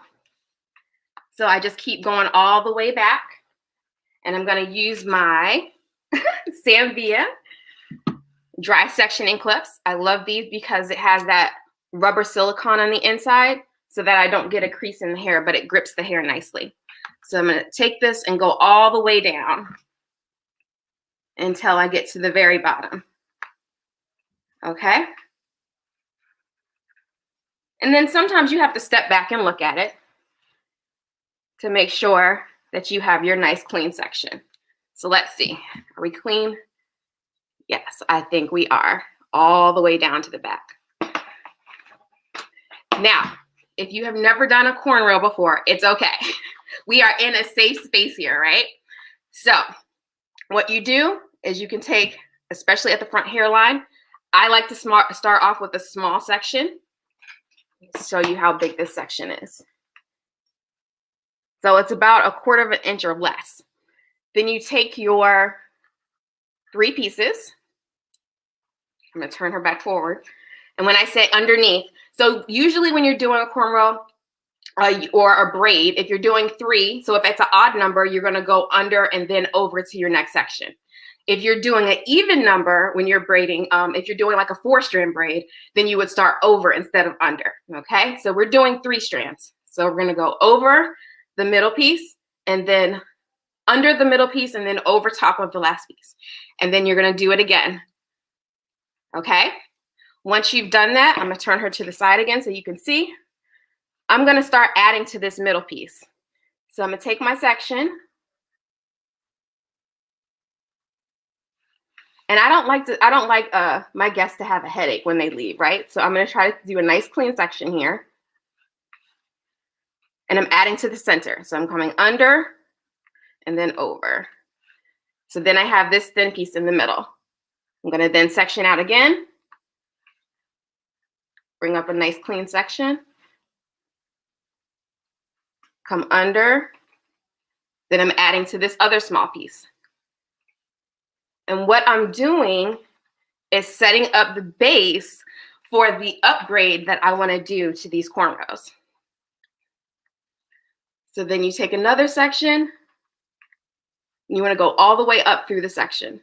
And what I love about the clips too is it helps keep the hair down and away from the section that I'm working with, so I don't mistakenly grab another section. And if you notice, I'm behind the section that I'm braiding. That helps to keep your grabbing and putting it in the center and standing behind your section helps for you to keep the braid going down the center. So if you can see that braid is going right down the center. So we're just going to keep going and grabbing our sections and going all the way back. Now you can also, if you want a little slip, I always like to put, so this is like a coconut souffle. You can put that on your hands just to give you a little slip and bring that around.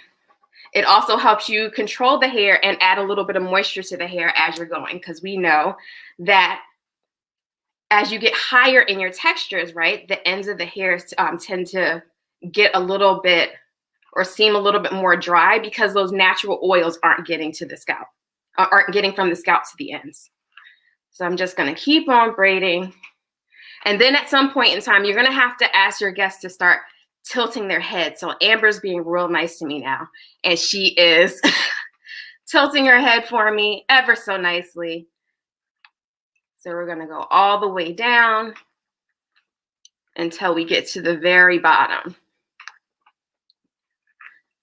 Just keep grabbing those sections and pulling it to that middle piece. Then once you get to the bottom,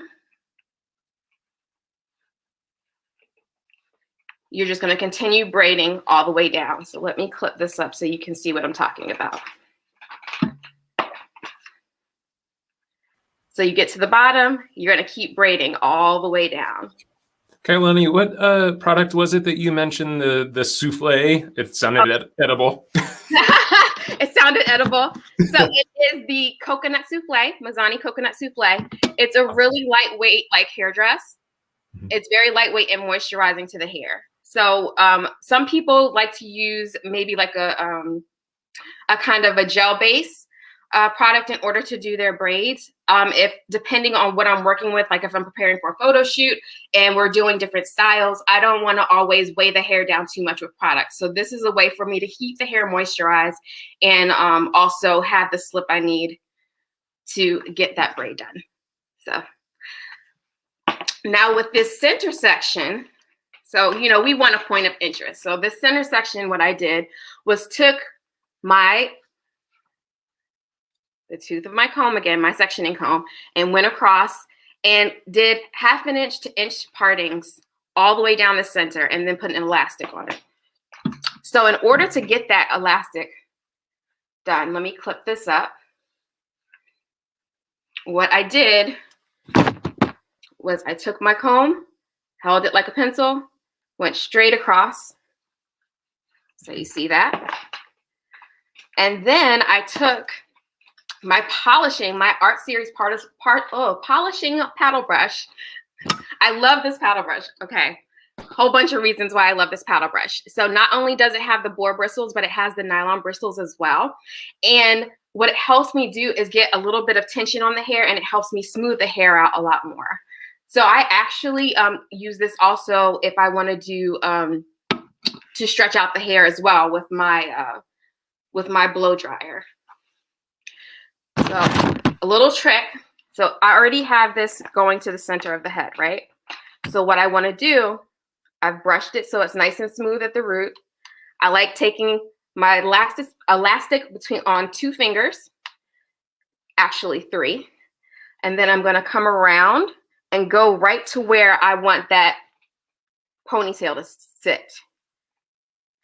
I'm going to go right to the base. So just like you would when you're pinning an updo, right? You want to go to where that section is. Okay. Once I'm finished with that, I am going to braid. So if you're doing, this would be considered a plait or an individual braid. If you're doing an individual braid, you can go over or under. So when I say over, I'm going over top as I go down, okay? And once you get used to it, you can talk and braid at the same time. Oh my gosh, so awesome. So next step is where the upgrade comes in.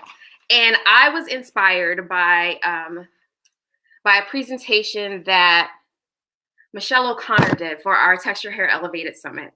So it was what you do, and I don't know if you can see my little rack in the back. So what I do is I have like a little thread rack in the back, and I used some fun hair, right? So this is synthetic braiding hair, which is awesome when you want to add a pop of color, or even if you wanted to blend with your guest hair. So today Amber wanted to add a pop of color. So what I did was I sectioned off, if you can see my little thread rack back here, I sectioned off my pieces already so I can work more efficiently. So I'm gonna put a little bit of slip on my hands. This is the Mazzani 25 Miracle Nourishing Oil. So what I love about that is you can use it on your hands and in your hair, right? So here is the section of hair. And I'm gonna pull out another tool. So I am a tool gadget nut. This is a latch hook. So if you remember back in the day, and I might be aging myself, you could use this to do hook rugs, right? But we have it for a purpose for hair use. So what I'm gonna do with this, I'm gonna take this latch hook, put it through the middle underneath my elastic band. I'm gonna take the hair and pull it through underneath. So now I haven't disturbed the hair at all. I'm gonna come up and pull this all the way up, and then I'm gonna start wrapping it around the base first. Okay? Because I wanna make sure I'm covering up that elastic and giving a good view, okay? A nice clean look. So then you can do a couple ways. As you're wrapping, you can lay it flat against the braid, or you can do a slight twist to it. So when you do a slight twist, it's almost like doing a 3D coil, and you start creating a little bit of a texture around the braid. And you just keep going all the way up. KAUILANI, so you pulled it through the little piece that was kind of the tail that you pulled through. Yep. Did you pull that up against the braid and then start wrapping around both of them? Yes, that is correct. Okay. So the little piece that I have, let me pull her back a little bit. The little piece that I had left at the end, I laid over top of the braid, and I'm wrapping around that because I want to make sure that I'm locking that in. Beautiful. Thank you. Thank you, Andrew. All right, so we're gonna continue to wrap until we get to the end. So as you can see, I'm a little vertically challenged in order to do this in the camera. I have to have her up a little higher, so I'm gonna tilt her back just a little bit and turn her around so you can see while I'm doing this. All right, yes, now I'm in a little bit more comfortable position, right? Because we wanna work smart and we wanna be ergonomic so we don't kill our backs while we're doing hair, right? So we're gonna continue to just wrap that around. And if you can see, you're getting a little bit of texture as you go up, like a 3D coil. And you're gonna keep doing that. Now, at some point in time with your synthetic hair, you need to come down the hair and smooth out and get any excess strands that you might have that are trying to come out, okay? Then you keep going around. Once you get to the end or get to a stopping point, so I want her to have a little height here. So the next thing I'm gonna do, because I want you to see this. So the next thing I'm gonna do, because I still have braid left from my previous section, but I wanna bend it so I have a little height. I'm gonna come down, put it at the base of the next braid. And then I'm going to wrap around the base of that next braid. Okay.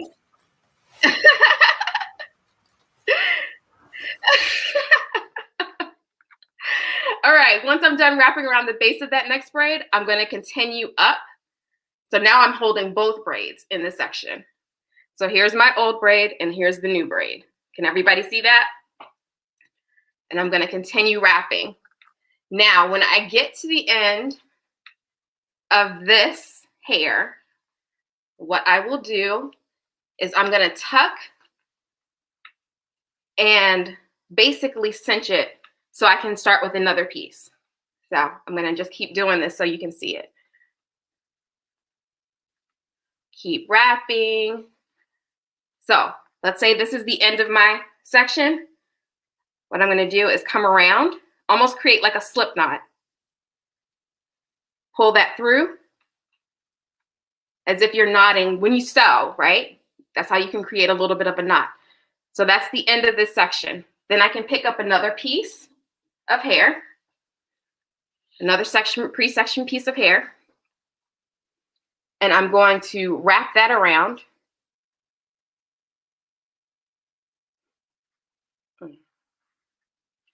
And do the same thing, except just tying almost like a little knot at the base, okay? Once I'm finished with that, I'll lay this piece down beside the braid again. So almost like I did the last time with my overlay. And then I'm just gonna continue wrapping.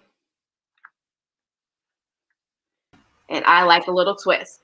Yes. What's awesome with this, KAUILANI, is that I don't know about you guys out there, type me in the chat if you're with me, but this kind of stuff has always really intimidated me, and you're making it so incredibly simple. Like, this isn't intimidating or scary at all. This is just like, yeah, take some hair, put it through here, wrap it around. Like, if I saw this on Instagram, I'd be like, how in the world do I do this? And you're just making it so clear and so simple. Awesome. So now I'm going to this next piece. And I'm going to do the same thing. So you keep wrapping until you go through all the way to your back piece, okay? Now at the very back, because I wanted to have her have a focal point in the very top, right? So this is her focal point, but I mean, she has to sleep, right? So what I wanted to do was give her a ability to be able to sleep. So this back section, part of my center section, I cornrowed. So we're going to do that now. So remember, your 3 pieces, and you're starting which way? Are you going under or over for a cornrow? And you want to make sure that you're close to the scalp. So you got to keep your hands close as you go through. And I'm still doing my section, so I'm clear across. Because not only are we adding some color to the top as a focal point, but we're going to use the cornrows on the side as well, okay? So we're gonna take this all the way down. And instead of me contorting my body, I'm gonna get Amber to tilt her head a little bit. And then we're gonna work this all the way down to the bottom. Yes, braiding and talking, one of my specialties. So you keep going down and get all the way down to the bottom. Another little trick when you're doing a style and you're braiding, but you haven't quite finished with what you're doing with the braid yet. Once you get all the way down to the bottom, you can take your tail comb, since it has smaller teeth, and just do a little bit of a back comb. And that makes it super easy for your hair to stay where you put it, to where you don't have to worry about putting an elastic on it until you're done working with that section or doing what you're going to do with that section. So I've got to the end of my braid. I'm just going to take my tail comb and just back comb it just a little bit so it keeps that braid in. So I have my centerpiece to accentuate the focal point. Now we're going to go through the cornrow. So let's talk about this. It would take me 30 minutes to finish one cornrow. That's okay, Katie. It takes time, and you get faster and faster the more you do them. So we're gonna go through here, and I am going to use my latch hook again. Take this section, and what you wanna make sure that you do is you wanna make sure that all of this hair, that your added hair goes in that hook. So you see it's in the hook, and then make sure that that hook is closed, and then turn it around and pull it through the bottom underneath that braid, okay? Now, you see the sections going down the braid. So as I did my cornrow, I made sure I had sections going all the way through. What you're gonna do is loop around through each one of those subsections twice, okay? We're gonna do like we did with the top section. I'm gonna take this little bit of hair and lay it down on top of the braid. Then come up.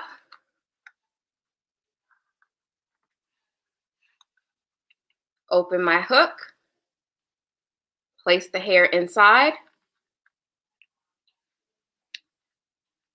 Then close the latch and pull it through. Pretty simple, right? So what have you learned so far? Put it in the chat. What ahas have you had so far with this? I know Andrew said that, oh, you're making it seem so easy. It is easy. Practice makes progress. So the more that you do it, the easier it'll get. So I'm just, if you noticed, there's some like little tangles in here. I'm just smoothing those tangles out. And then I'm gonna come back in and go up that part, come through, close that latch, come around, and then I'm gonna pull under. So you see how it's starting to wrap right around that braid where you honestly don't even see the braid anymore, but you see the hair around the braid. So it's giving you a nice pop going through. All right. So you keep doing this all the way down the braid. And just like last time, if your hair is running out, then just cinch it and grab another piece and start where you left off. Okay? So this is so much fun. Okay. So her sister decided she was going to get her hair done first. So we're going to do a little bit of TV magic and show you the finished look. Ta-da!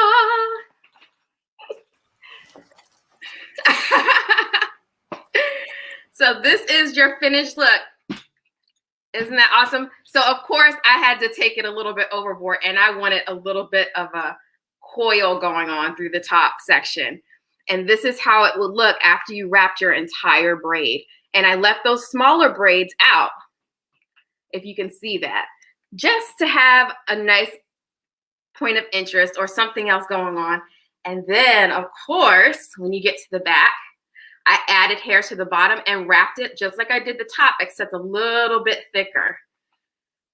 And then for the bottom, since I had a little bit of hair left over, what I used, because this is synthetic hair, right? So synthetic hair, depending on the type of hair that you use, it can't, you can't put flat irons or curling irons or blow dryers on it. So ideally what you would do with braiding hair, and all braiding hair is not the same. There is some braiding hair that won't do this. So this is the type of braiding hair that you can set with hot water. So what I did was I did like a 3D coil set around my Mazzani lacer, all through the bottom here. And I put it in boiling water to let it set. And then I dried it off and then unwrapped it. And this is the results from that.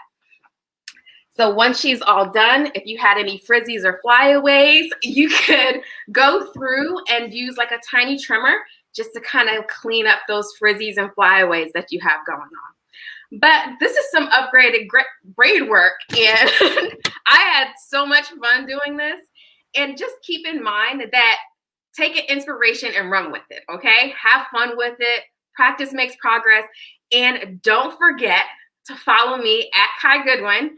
Follow at Samvia, of course, at the Textbook Collective. Catch up with me. I will be on Samvia Facebook Live on March 30th doing Texture Reset. You can find all about it then. And also, okay, really, like, you got to try it.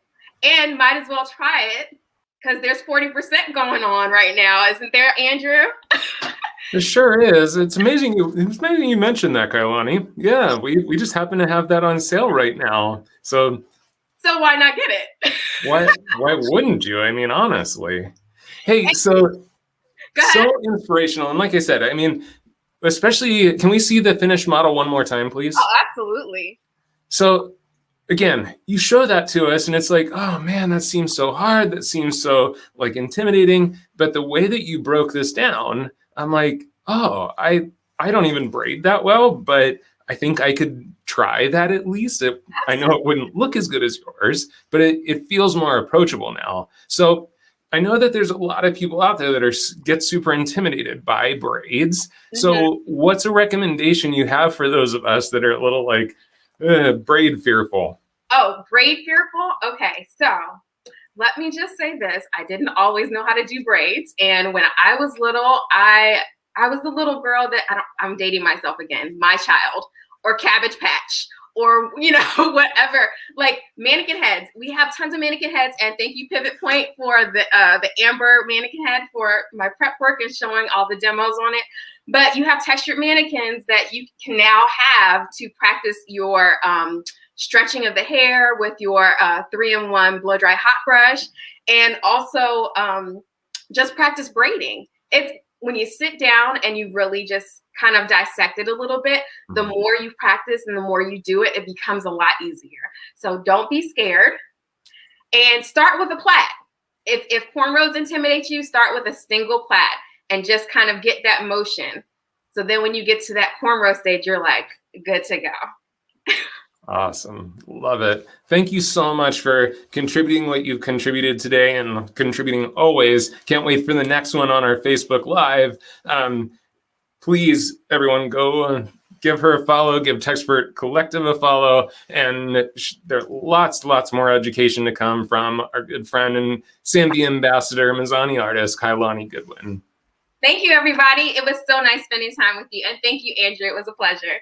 My pleasure, for sure. Wow, I'm inspired. I want to go braid some hair, but we don't have time for that because we've got more education on the way. So just as a reminder, we do have the 40% off site-wide today for the ISSE digital experience, and still a couple more pieces of education to come up today. Next, we got TWYLLA Jane, and then to wrap it up, we have LINDSEY OLSON coming up at 2:30 Pacific. And we want to make sure that we get to all your questions, so make sure to use that chat box, interact with us. We want to hear what's on your mind. So now we have TWYLLA Jane, who's a Redken artist, salon owner, and she's ventured throughout the industry, working backstage at shows, photo shoots, and teaching nationally for Redken, and working in different salon atmospheres across the United States. So please, in the chat, put a huge warm welcome, a huge Sambia welcome to Sambia ambassador and Redken artist, TWYLLA Jane. Hi, TWYLLA. Hello. Hi, Andrew. So good to have you here. Yes, thank you. I'm excited and pumped. We're excited too. I'm going to get off this screen because I know you have a lot of content, but I'll pop back in to ask some questions in just a bit. Excellent. Thank you. All right. So today I want to go over some client hair hacks. So in this line, we should always be teaching our clients better ways to be doing their hair at home. It's great for us to do a good job, but for them to be able to recreate what we do is important, because how many times has a client said to you, I wish I could bring you home with me, or when I win the lottery, I'm going to come and get my hair styled all the time, right? We hear them say stuff like that. So the more we can start to get them educated so that they can do better on their own, the more that they come back with us and just love what we do and rave about us. So our first guest here is the guest that has to shampoo every day, because when they wake up in the morning, their hair looks crazy or whatever excuse they have. So have no fear, Lydia. The Sambia 3-in-1 hot blow dry brush is here. This brush is amazing. I think this brush is criminal. I think like it is a 3-in-1 tool. So I think we've seen the blow dryer brushes, we've seen the hot brushes, but to have both of them put together is epic. So this is a brush that when I first saw it, I was like, all right, let me get a couple. Let me talk about it to my guests. Let me see what they think. And I had purchased 5 to start and sold all 5 in the first day I started showing them to my clients. So one of the first ways that I started showing this to guests was turning it all the way onto the hot brush option. And when they sat down in my chair, I would notice like maybe their hair was a little bit messy, and I would show them that this brush could touch their hair up right away. So I busted out while I was starting to have their consultation with them. I'd let it heat up, and then I would say, before I go mix your color, I'd really like to show you something. And I get this brush out and I'd be like, look what this can do. So it's got 3 settings. I can make it blow dry for you, or you can make it hot, and look what I can do. So right now, let's say that this had a lot of weird volume in it that we wanted to begin to flatten out. We can take this top layer of the hair, put the brush right on top, lift this hair behind it, so that it begins to flatten it out, and we can smooth out this section of their hair. Now, if we want to give it a little flick, we could just turn that at an angle and give that a little turn backwards. And a lot of my guests were like, wow, that's cool. And I would do a couple sections, and then I'd put it in their hand and say, I'm going to go mix up color. I'll be back. Why don't you play with it for a minute? And every single person I did that to was like, I need this. And I was like, we have them for sale. So here with this one, this side, we're smoothing it down. So going on top and just starting to smooth that down. I like this brush because it gets up to 410 degrees in the hot brush. So when you have it on this third top setting, so it gets warm like a flat iron, but it doesn't give you that super flat look of a flat iron. It sometimes a flat iron, especially this time of the year in the Midwest, can start to give people a lot of static. So this brush will help with not giving them so much static and not making it so flat and limp. If they need a little bit of hold, I like to go in with some Iron Shape 11. They need just a little bit something extra to help that hold. I'll spray some of that Iron Shape 11, comb through it. And then this side, let's say we want to give them some volume. So my fine-haired guests really loved this when I showed them that they could go in and give themselves a little bit of a bump here through the top. So let me get her closer so you can watch that happen. Okay.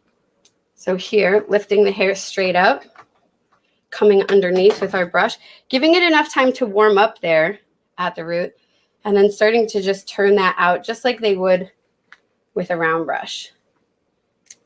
And that goes in and starts to put some really great volume back into their style. So again, do that right here. You even too, if the guest had day-old curls, you can see that here on Lydia, she has some day-old curls. We can go in and start to smooth out and touch up those curls as well. So just grabbing a vertical section, coming in with the brush. So these curls are going backwards. So I'm going to go the same way with the brush, put the brush behind, start to pull it backwards and follow that curl. And there we are, able to just start to touch up these curls and smooth them back out.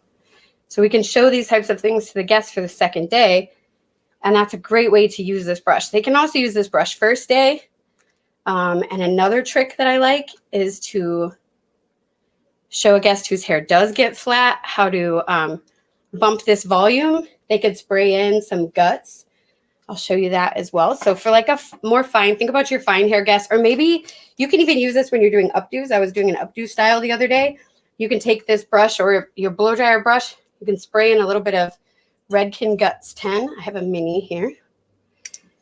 Right there at the root. Comb it through. And then they can easily take this brush, turn it on to the low setting would be good enough. They can turn it to the third dial too. So the low setting will just do blow drying. The second blow drying setting will turn the hot brush on with the blow dryer. And then the third setting is just the blow dry brush. So you can go in with the medium or the low and start to blow dry that guts right into the hair. The nice thing about blow drying the guts back into the root is that it can give some texture back into the root for the guest. Give a little something if you're doing like an up style, or if there is someone that likes to back comb their hair, it will give something for the back comb to grab onto. Now they can go in and back comb it if they'd like to, but either way, instead of having to get out their whole round brush and their blow dryer, they have just one tool that they can use, and they can use it 3 different ways. One other thing that I want to say about this brush is, again, right now it's 40% off. So this is a great time to buy it and start to show it to your guests. Buy just a few and see what happens. Like I said, I sold all 5 that I bought on the first day. I did not give the rest of my team a chance to even try to talk about this brush to their guests or sell it to their guests. So I had to go back in and buy more. So text your salon owner and let them know that this is on sale and this is something that you think would be really great, and that now would be the time to pick a few up, and make sure that they grab an extra one so that you have one to show to the guest. All right, so another hot tip for this client specifically who sleeps on their hair and it gets messy is that you'll sometimes also hear them say something like, well, it gets really oily and it gets really shiny at the root and I look really greasy and all of those types of things. Another trick that you can teach them is to take some Invisible Dry Shampoo by Redken. I like this because it's a high performing invisible dry shampoo. And what that means is that it works. So it's an invisible dry shampoo that works. When I first heard, I was like, invisible, that sounds like it's not going to work to me. But no, it does. It absorbs the oil, but it doesn't leave that white residue behind. Now, what are the things that we just said? Type in the chat for me if you're here with us on Facebook or YouTube.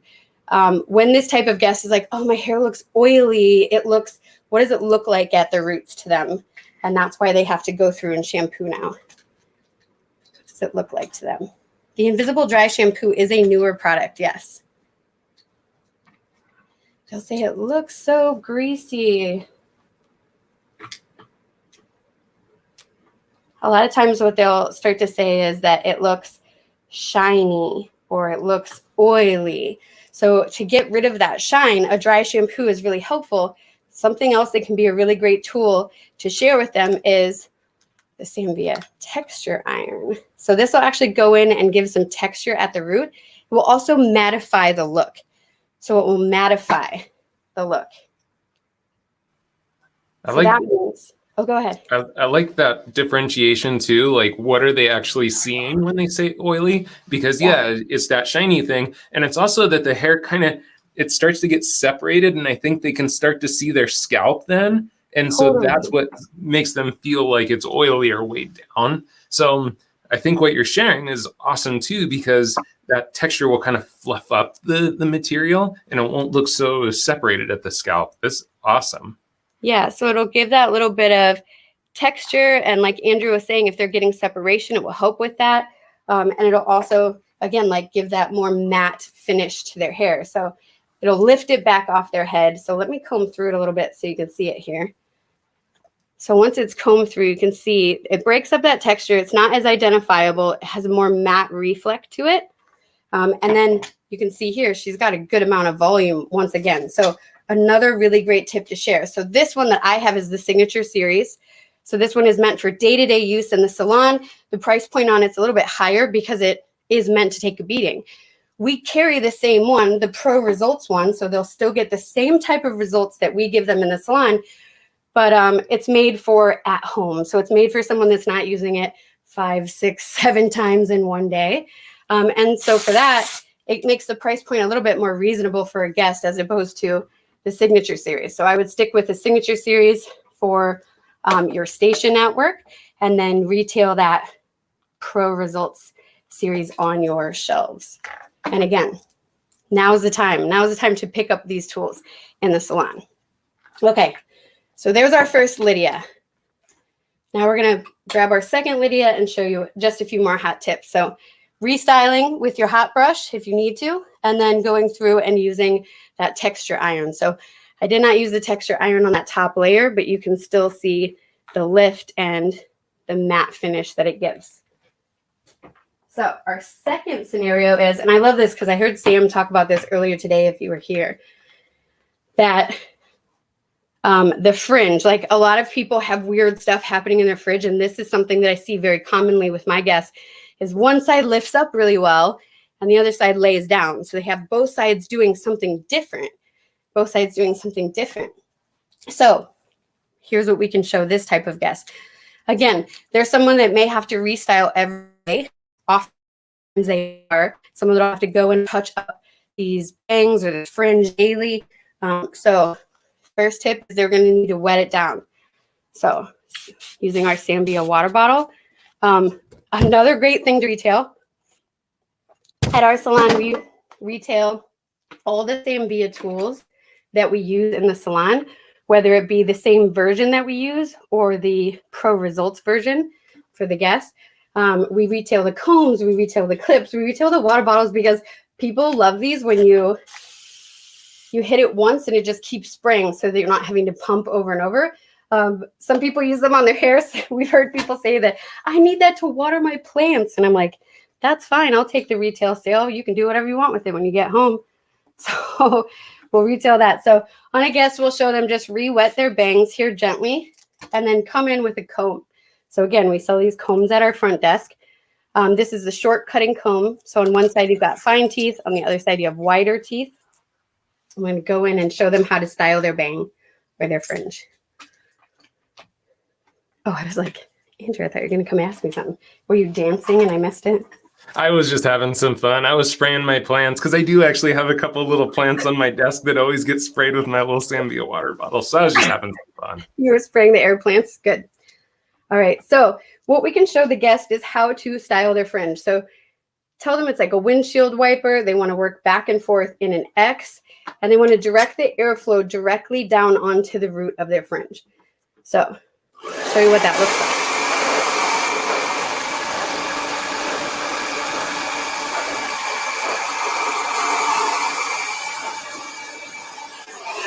So working that back and forth in an X. And their goal is to get this first couple inches dry. So they're not worried about getting the ends dry yet, just these first couple inches right at the root. Once they get those dry, that's when they can come in with their round brush, or they could go in with their 3-in-1 blow dryer hot brush. And they can actually do, they could do this with their hot brush as well, just turning it on and working it in the X motion back and forth on the fringe and just working on that root. Then they can come in with their round brush. Now, this is something that I find a lot of people are doing wrong, a lot of guests, depending on the look they want. So what seems to be really in right now on these shags and these styles is for the fringe to do this. So that kind of curtain-y effect where it swoops down on the face. And the best way to get that is to come on top with the round brush. So first, just getting the root dry. And now our goal is to start to build in that curtain shape. And I actually should have sprayed the whole strand. I didn't. So I'm going to hit it with a little bit of iron shape just to dampen it down so it'll take the shape of my brush and give it a little bit of hold at the same time. Placing the brush on top and pulling the brush down across their face. So this is a really easy motion for a guest. I find a lot of them are coming under and doing this, and then their arms are going to get really tired. So tell them to relax, bring it all down, and just come straight forward with it. So come straight forward with it. And this is another great thing to put into their hands. So have them just hold it, put the brush in, hold the brush, take the blow dryer, hold it, and just do that motion without it on and walk them through it. So coming through and starting to blow dry that fringe. Let me tighten her up. She's wanting to move on me. Coming on top. This is another opportunity to talk about tools with the guests. So talking about the round brush while they're using it, because who knows what kind of round brush they have at home. They could benefit from a round brush like this, the Zambia Signature Series brush, because it has two types of bristles in it. It has boar bristles and it has nylon, so it'll help smooth and it will give volume. So it's a great, great brush to work with. Once they have it there, I tell them to let it cool for a moment and then pull up, swoop it backwards, and that fringe should just start to fall right into place for them. So now you can see a little bit more of a curtain. If they need to touch anything up, they can come in individually on each side, still with the brush on top, maybe working at a little bit more of an angle if they want it to come off the face more. And swinging it back.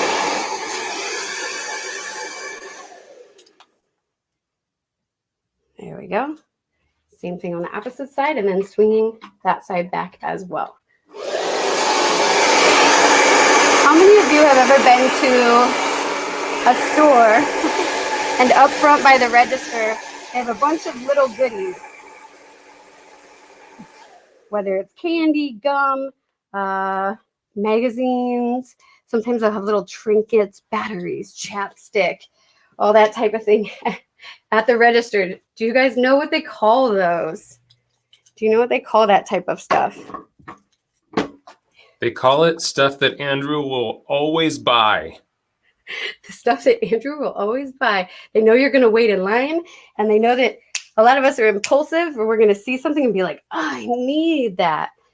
So again, like when it comes to your guests, they need different tools. They need different products. They need things. So why not have them come and get them from you? So great things to put as an impulse buy at the front desk is clips. So we love these Zambia clips that have the little silicone string in here so that it doesn't put lines into your looks. So especially while they're doing something like this, if the rest of their hair is dry, it won't put a crease into them. And it holds on to a lot of hair because of that. So they can really clip up a ton of hair in one clip. So having these in like a little fish bowl at the front desk and how much they cost next to them, you'd be surprised how many people are like, oh, I saw my stylist use this clip. I want to take this clip home as well. So we have them in the 4-packs and we have them as singles, right next to combs, right next to other little trinkets that they can take home with them while they're up front. All right, so we taught them how to fix their fringe. Now let's show our guest a really, really quick way to curl their hair. So a very quick way to curl their hair as well. I think a lot of my clients are like, oh, I want to curl my hair, but I always look like Curly Sue, or I look like a poodle, or it gets too curly. And I know Lindsay's going to come on after me, and she's going to show you another type of wave, which is a really, really cool wave. But for here today, I'm going to show you something really quick to share with your clients so that they can curl their hair at home. So they're going to work from top to bottom. So if you're here with us in the chat, type top to bottom. They're going to work top to bottom. This is different for a guest. They're used to maybe using a ponytail holder starting from the bottom and working to the top. And that's when they start to build all of this volume that isn't necessarily on trend right now and isn't always something that they're trying to get, not an end result that they want. They want something usually a lot leaner and skinnier and softer. So I'm going to start from the top, taking 2 triangular sections on top first. So the first section is going to be in the front. It's going to come right off the hairline. So it would be, say, the bang, a lot of the face framing, that type of area. You can see there's the flat spot here on the part, and the point comes down to the recession. So this will be the first section that they'll curl. Using some type of heat protectant or setting spray, I've got Iron Shape 11. I'm going to mist this section and then comb through it.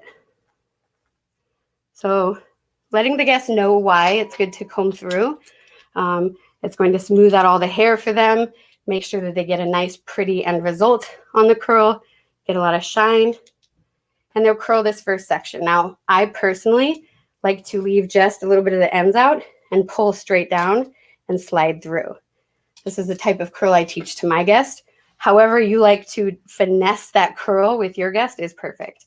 So first section. Second section is going to be another 2 inches behind that with the point down. So we're going to come in this back corner of the head, making another triangle. Here I'm doing about 2 inches by 2 inches on every side. And you'll notice I'm using the 1.5 inch curling iron. I'm using the Marcel. Again, we have the spring one for sale for our guests up front. But I'm using the Marcel today. And I'll show them the same thing.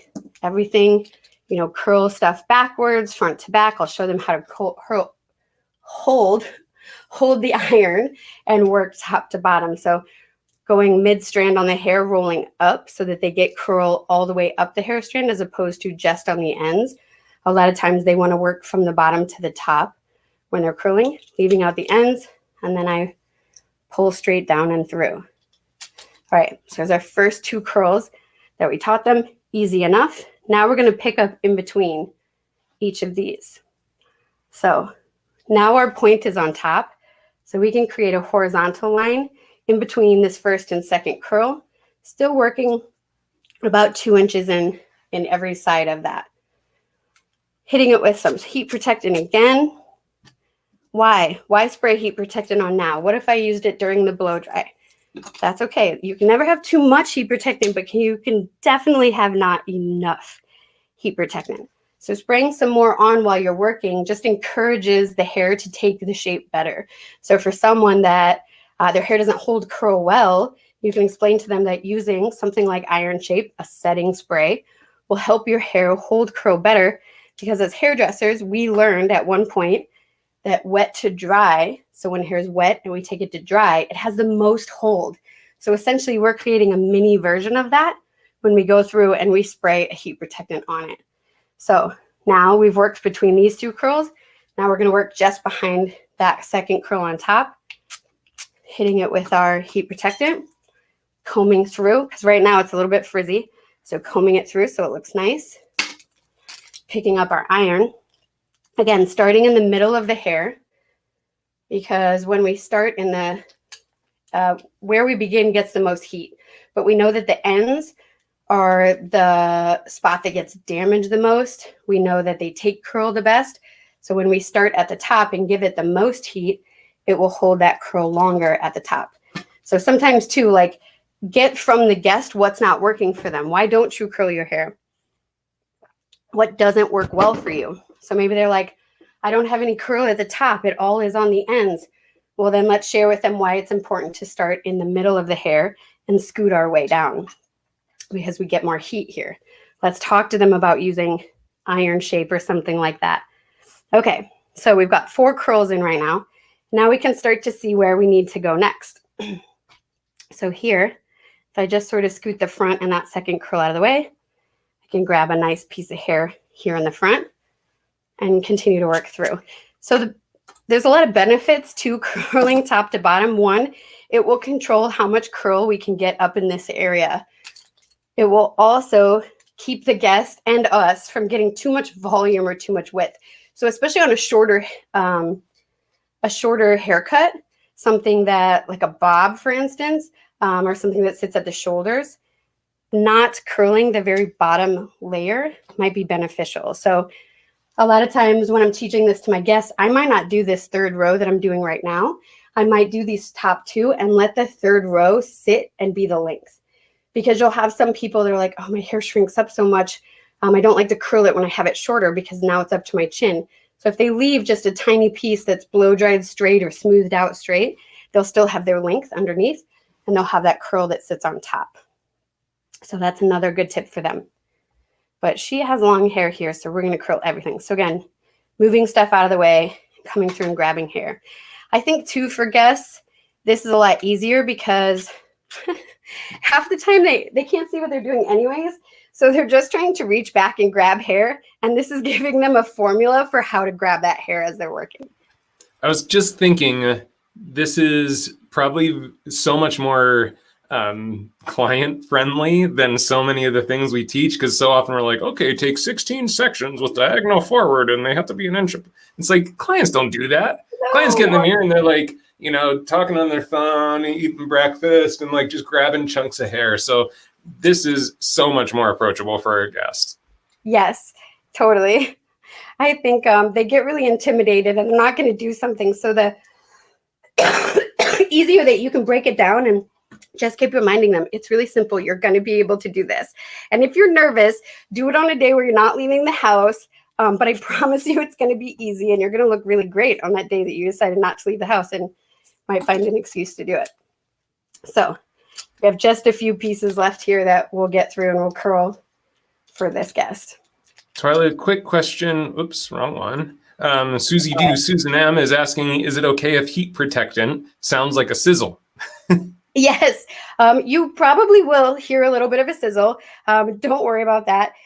If you wet it down a lot and you hear like an excessive amount of sizzle, I wouldn't spray that much, but a very like light sizzle is totally okay. It's just the product warming up and bubbling off, and it's normal. So yeah, if it sounds like you're cooking a full breakfast, you probably put too much on. All right, and here's our last section. So now from here, I would tell the guest to give it a little spray, and then they can go through and brush it out either with a brush or just with their fingers, whatever works for them. I'm like a big use your hands to do it type of person so that it looks very organic and soft. You can think too, like, think about this behind the chair. If you want to get somebody curled to take some pictures of them and you don't have a lot of time, think about how quick even doing this technique would be for you behind the chair so that you can get those couple snapshots before that guest runs out. So here you have it. And today we were working on the Lydia mannequins. This is one that I colored with a newer, like these bold techniques are coming into play. And I made her a redhead, and it's so beautiful. So you can actually get these mannequins while you're on there doing your other shopping. She's not on sale, but she's worth the money so that you can practice the things that you've learned here at ISSE. And in any other Sambia classes that you hop on, you can bring your Lydia with you and follow along with us. So absolutely. These were incredible hair hacks. Like that was, and talk about time flying by. I'm like, oh, wait, I guess we got to continue moving on to new education. But I'm like, there were so many great little tips and tricks. And even, you know, behind the scenes, we're having our own little chat. And so many people, and even on our team, were like, this is great because what you're connecting to is also, how do you continue to make more money at the chair even? Like, it's not just education. It's also like, hey, here are some great ways to put money into your pocket through retail too. Yeah. Yeah, and guests, they want to use what you use. So, you know, for us, reinforcing the brand by using all the tools behind the chair and then selling them makes it a no-brainer for our guests because they see what we use and they want to take that same thing home. Absolutely. Leslie was asking what spray is the one you're using. I think it was the last thing that you used. Iron Shape 11. It's a Redken product. So it's a heat protectant. It's got medium control and it's great because it also has protein in it. So it's going to strengthen the hair when you use it. Awesome. TWYLLA, thank you so much for so many great tips and tricks and hair hacks today. This is awesome. Make sure you guys go follow TWYLLA Jane on her social. She offers a ton of education. And of course, you're going to be seeing her on Sambia's Facebook and YouTube very often because she is a part of our Sambia ambassador team. TWYLLA, thank you so very much for your time with us today. Thank you. Thank you. Awesome. Oh man, what an incredible day so far. If you guys are learning some good stuff in the chat, type the word learn. Of course, as always, you will be able to come back and watch all the education from today, but don't worry, it's not done because coming up, we have the awesome LINDSEY Marie Olson. Today, you're going to learn how to quickly create soft waves that are super lived in, and you're learning it from a master of heat styling and work behind the chair. LINDSEY's been a licensed professional for almost 2 decades, which you're not going to believe because she's looks so young, but she's a global Redken artist for the last 13 years, traveled the entire globe educating stylists and inspiring the industry through a dynamic skill set. LINDSEY was also the 2020 US L'Oreal Color and Style Trophy winner for natural texture. So please, y'all, put your hands together. Please welcome LINDSEY Olson in the chat. Hi, LINDSEY. Hi, everybody. I am so happy to be here. Thank you, Andrew, for a beautiful welcome. So I am here to share with you guys a really cool technique I'm super excited to share with you guys called Lax Waves, L-A-X. So type in L-A-X in the chat box.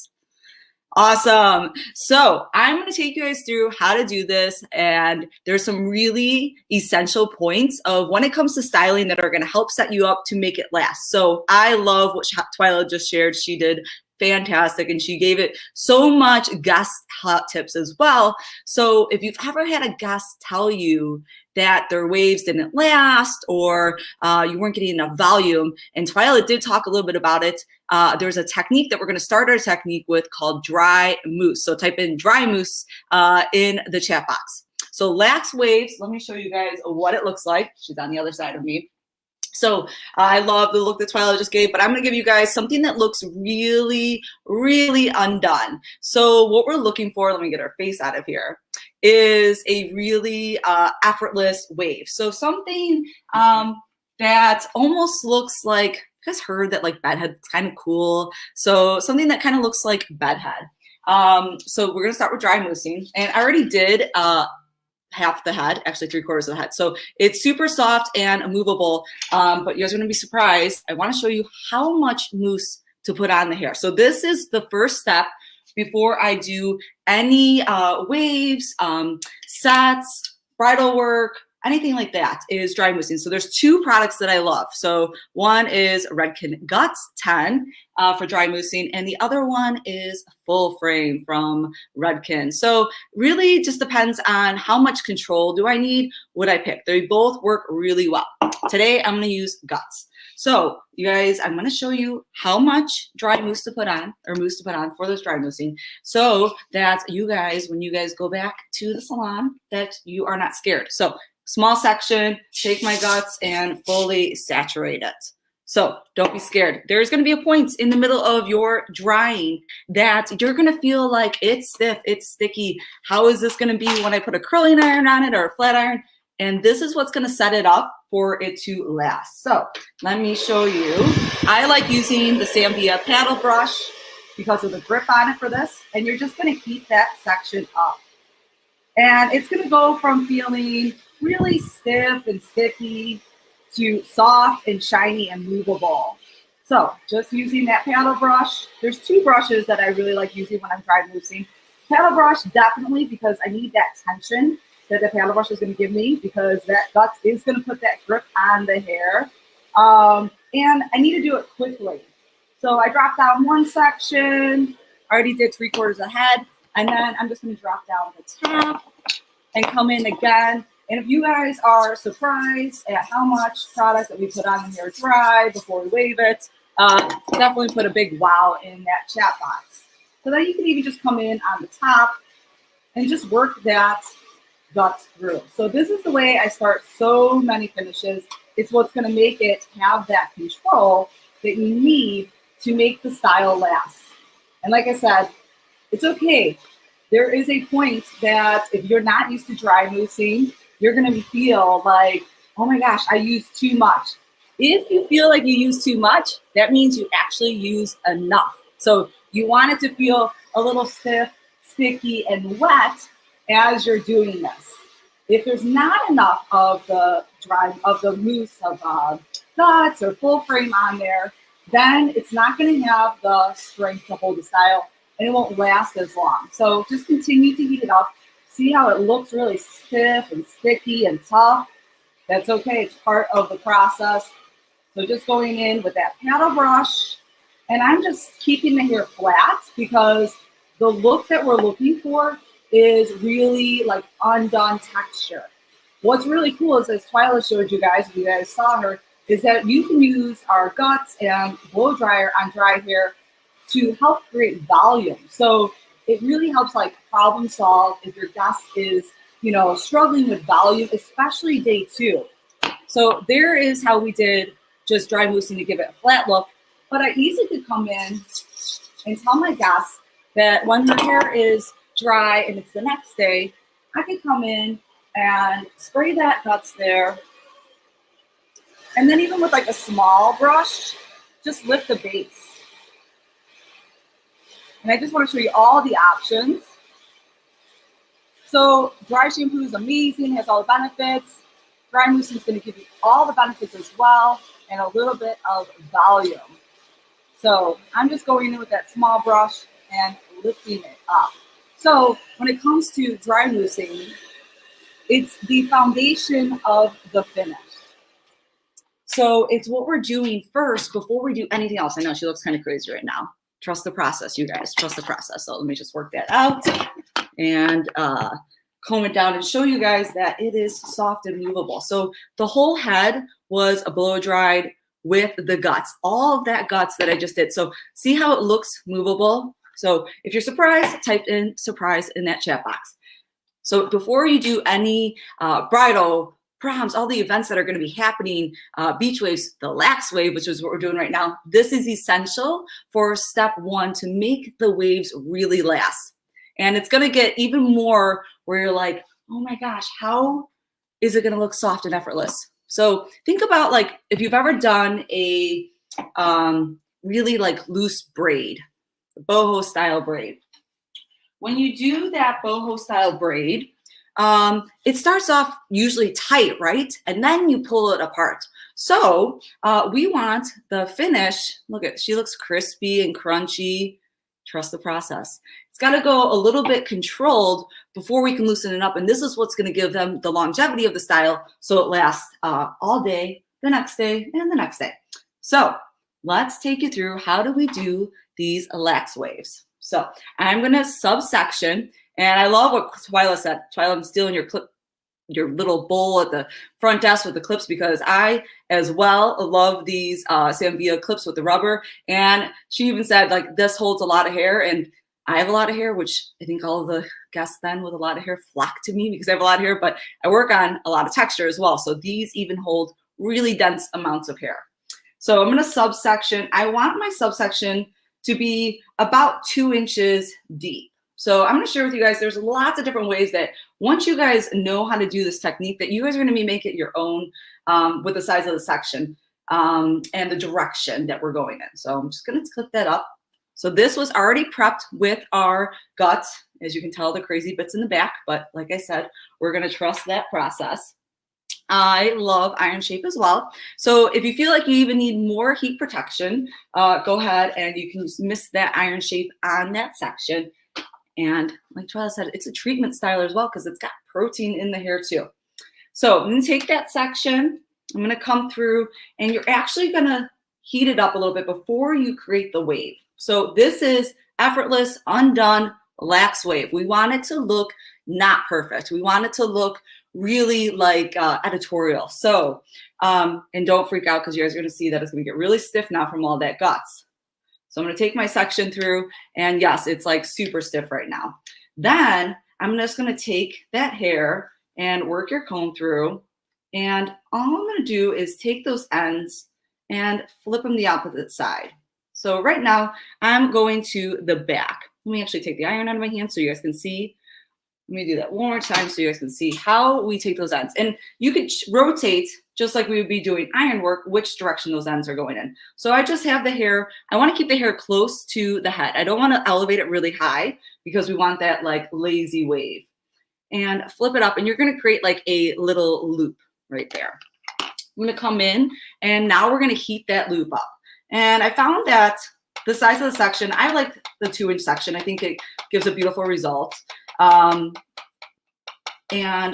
I found that if I tap, I get a really good result. So I'm just taking my iron and just tapping that loop. So you're going to see that's going to create that loop. Then you're going to drop those ends down and you can just kind of smooth out those ends. Now, depending on the length, you might get a second loop in there. So depending on how long her hair is. Lydia, she's got like a really long lob. So I know you guys, it looks crazy. You can type in crazy right now. This means we're on the right path because we want that control in there before we go ahead and shake it up. So I'm going to drop down another section. And like I said, about a 2-inch wide section. And what's cool about this is, you know, all of our guests, they're always looking for something new, something different. And I don't know, they are as well as we are. So if we want something kind of fresh and a different way to create some waves, this has been one of my favorite ways to do it. Hot tip is when you are spraying your neck section, I don't want to spray the section that I just did. So always make sure that you lift the hair up, spray from a distance so that you're not spraying and re-wetting the section that you had because that section right now is cooling. And that's another reason that waves and curls don't last is we kind of like get anxious and run our fingers through it and it needs to cool down. So we want to leave that one alone. So if you have learned at least one thing so far, type in, oh yeah, in that chat box. So again, heat up that section just to prime it. And then, so here's a funny thing too. Here's like a really wide section. This is where when you guys recreate yours, and please tag me so I can see your work when you guys recreate yours. You have the option of taking the section and splitting it into 2 or just taking it in 1. So it depends on how much movement you want into it. If I split this section in 2, I'm going to get more movement. Just like think about if I were to balayage this section, if I were to do it in 1, I'm going to get less color. If I split it into 2, I'm going to get more color. So if I split this section in 2, I'm going to get even more movement than if I would just do 1. So I'm going to take that section, already did our heat up. And again, I could either go in the same direction I did, or I could take that loop in the opposite direction. So coming in again and just tapping on that loop, just repeatedly heating it up. And then the ends, it was cool too. Even here, you can give this a little bit of priming. This is why the blow dry is so important though, because the hair up here isn't really getting a lot of heat on it. It's already prepped from our blow dry. So then see how those ends are just falling like that? So you can take this and create another one, or just take your iron and kind of just go over it, what's already happening. Just depends on how much movement you have. But this is what you're looking for, a really soft, lazy wave. what I love about this is I find this super easy to teach my guests how to do versus like taking the iron and turning it. So just creating these little shapes so that they can recreate the look at home. So this one I went back, so I'm gonna do the same thing in that row here. And again, that's your creative, freedom of how you wanna, position your waves. Definitely try it out, play with it and see what suits your aesthetic or your guest aesthetic. You are looking for them to look crispy. It's definitely gonna soften up, but look how shiny it looks. So, which is super cool. And that is coming from the guts that we prep the hair for. Definitely let me know, I know Andrew's there, if there are any questions as I am going along. So that's an amazing part of being live. So I'm gonna take the top section, and this one, again, now we're like a little bit deeper than 2 inches. So really depends on how much movement I want. I'm just gonna take this and I'm gonna divide it into 2 pieces, but keep it as deep as it is right now. And then again, taking the iron shape, lifting it up and work it through with that comb. Taking my Sambier Sleeker and running that through. It's gonna get a little crispy. Actually, let me take this and subdivide. Actually, what's really cool too is TWYLLA was talking about curtain fringes and the way we bend the fringes. This is really cool on even curtain fringes too. So I want a little bit more movement by her face. So right here by her eye, I'm gonna take my loop higher up than I did on the other pieces to give more movement there up at the top. So see, again, I'm just keeping the hair really close to the head. I'm not lifting it up. So it's actually easy. It's easy on your shoulders and everything as well. And then just coming in and just tapping that loop. My section is about 2 inches deep and about 2 inches wide right now too. And I can take even that iron and just tapping that bottom there.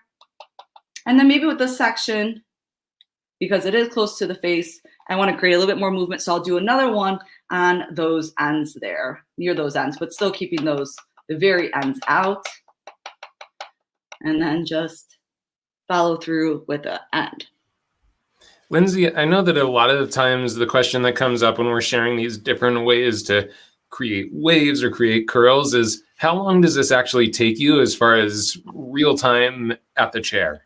Right. So I do work behind the chair, and this actually right now, we're talking through it. Behind the chair, this could be super quick. And what's cool about this is, do you have to do the entire head, or could you layer this with other techniques as well? So it's still really quick. Even the dry moussing, which is essential, if you just use the paddle brush and get the product through the hair, it's not any longer than what we're doing right now with using a curling iron and beach waving. So thanks so much, Andrew, because I know, time is super precious behind the chair. So this definitely can be a super fast technique and something super fresh that maybe your guest hasn't seen yet.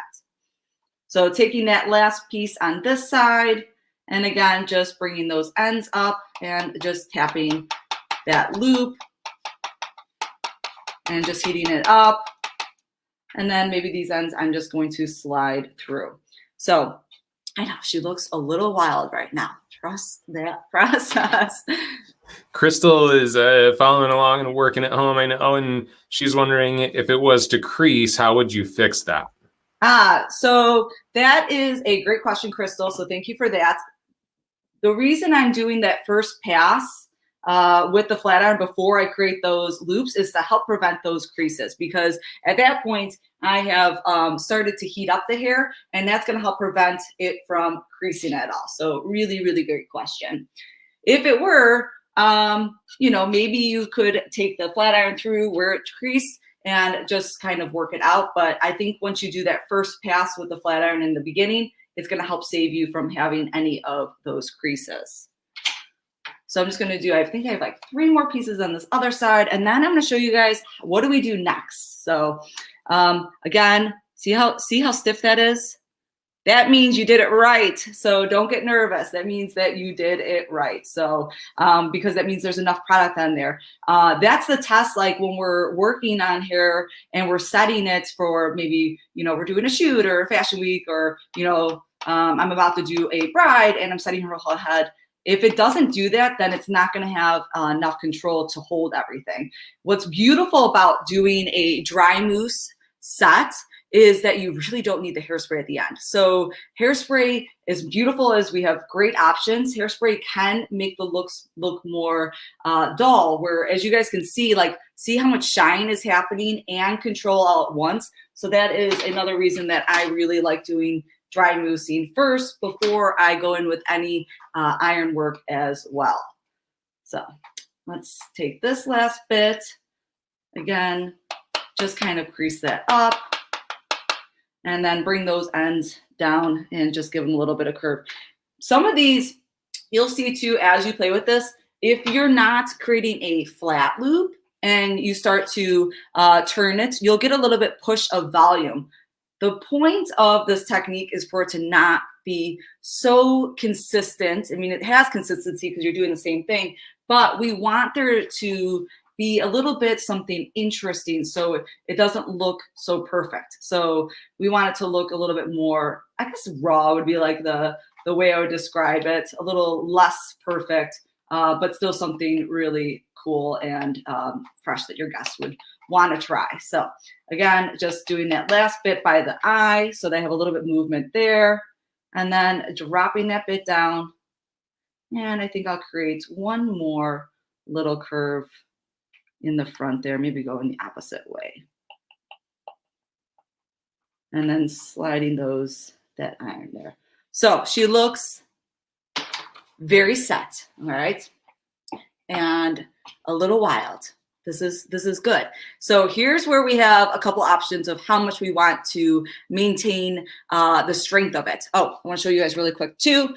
So we talked about curtain fringes. So I did this technique on the fringes and around the front so that this is a way that you can see that you can maintain the control over a curtain fringe as well. So if you're struggling of how to wave that curtain fringe, this is a great way to do it. So now here's the fun part as well. We want it to feel a little lived in. I want to maintain some of the length or some of the texture in there. I don't want to lose all of it. So I'm going to start by just using my fingers. So when I think about finishing, you know, your hands are like the first tool. And then when we want more control, then we could go to like a comb. If we want more control, we can go to a brush. So if we're looking to maintain the least amount of control, but still like move it around, you would start just using your hands. I'm going to come in with Triple Dry 15. This is one of my favorite products on all of my textured hair. It's literally a dry shampoo and hairspray in one. So I'm going to gracefully flip her upside down, which is what I would have my guests do at the salon, because I want to start at the back. So I'm just going to flip her upside down, and I'm going to start with the dry shampoo. And why I would flip her head upside down is because I want to make sure that I can get the triple dry in between as much of the waves as possible. It's really easy to get it to do that if you have them really flip their head upside down versus just having them lean forward. So have them flip their head upside down and then flip back, which will already start to loosen it up. Then I'm going to come in with my hands and I'm just going to tilt her head down. So I'm going to tilt her head down a little bit, and I'm going to come in from the back, and I'm just going to start to push out the waves with my fingertips from the base. So pushing out the waves with my fingertips from the base and working my way from the sides to the front. So I find that my hands give me a really good result for what I'm looking for with this technique. Let's see, lift her up a little bit now. So just coming in from the base. And that triple dry, because it's a dry shampoo and hairspray, you're getting all the benefits of dry shampoo and hairspray all in one. So then just work it out. And now I'm just going to actually shake her head one more time that we loosened it up. So just give her a little shake. You would just ask your guest to shake her head around, okay? And let's turn her so she's facing the front. All right, so if you guys are already loving some new waves that you can use behind the chair, definitely type in a big love in that chat box. And see how like this was super fast just for a few pieces. And this is me showing you the dry mousse scene and even all the way to the very end. So something, and look at how shiny this hair is. If I feel like I want even more shine, I could come in with a hairspray now at this point, now that I'm starting to rake it out. If I want a little bit more matte to it, I would spray more triple dry. So I would just come in, and even if I want like to boost it a little bit at the base, so coming in again with that triple dry and just shaking it out. So bringing this, but if I want, but see how much control, like with doing all of that, and it has a ton of control. I know it's gonna last all day, or the next day and the next day, but it's not stiff. So find her front there, that backwards camera. All right, so it's not stiff, like it's super touchable. Let me make sure you guys can see all of the ends. What's really good about this is, as you guys can see, it has a decent amount of volume. It still has like more of the modern feel because it's a little bit smoother on the top there. But it doesn't have the ends sticking out. So sometimes when we're talking about how we can get a good picture of our work, when the ends stick out and we try to shoot that, it doesn't reflect the light in the best way, and it can be a challenge. So if you've ever had a challenge taking a picture of your work, because I know I cannot be the only one, definitely type in me too on that chat box. My favorite detailing hairspray, so if I want to add just a little bit more control, is actually Redken's Wax Blast 10. So this does have a little bit of a grippy feel to it, which is really good for this like textury kind of finish. So I'm just going to come in with the front and start to spray a little bit of that Wax Blast just on that fringe area. But what's cool about this is, like, don't you guys think it looks like we did multiple different techniques on one, and we really just use one wave technique, but because it's doesn't have to be so perfect, we get a little bit of different movement in it. It really has that strong, like, effortless, didn't try so hard, but still has some movement to it.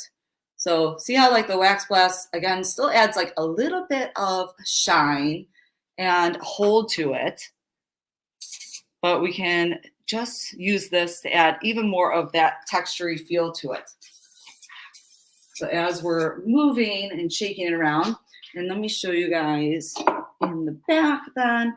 So this is, I'm gonna guys like whole spin. So when I'm doing this, yes, I move the directions of the waves, but it definitely doesn't, it's not a one forward, one backwards, one forward, one backwards. It's a little bit more like not planned out, which creates just more movement to it without it looking so, like I said, too consistent. So the ones that I would say like are really, really important of like where the direction is like what's happening here by her eyes and her cheekbones and her jawbone, because where do we want the direction of the hair to sit? How much of it is coming forward and how much of it is going to open it up?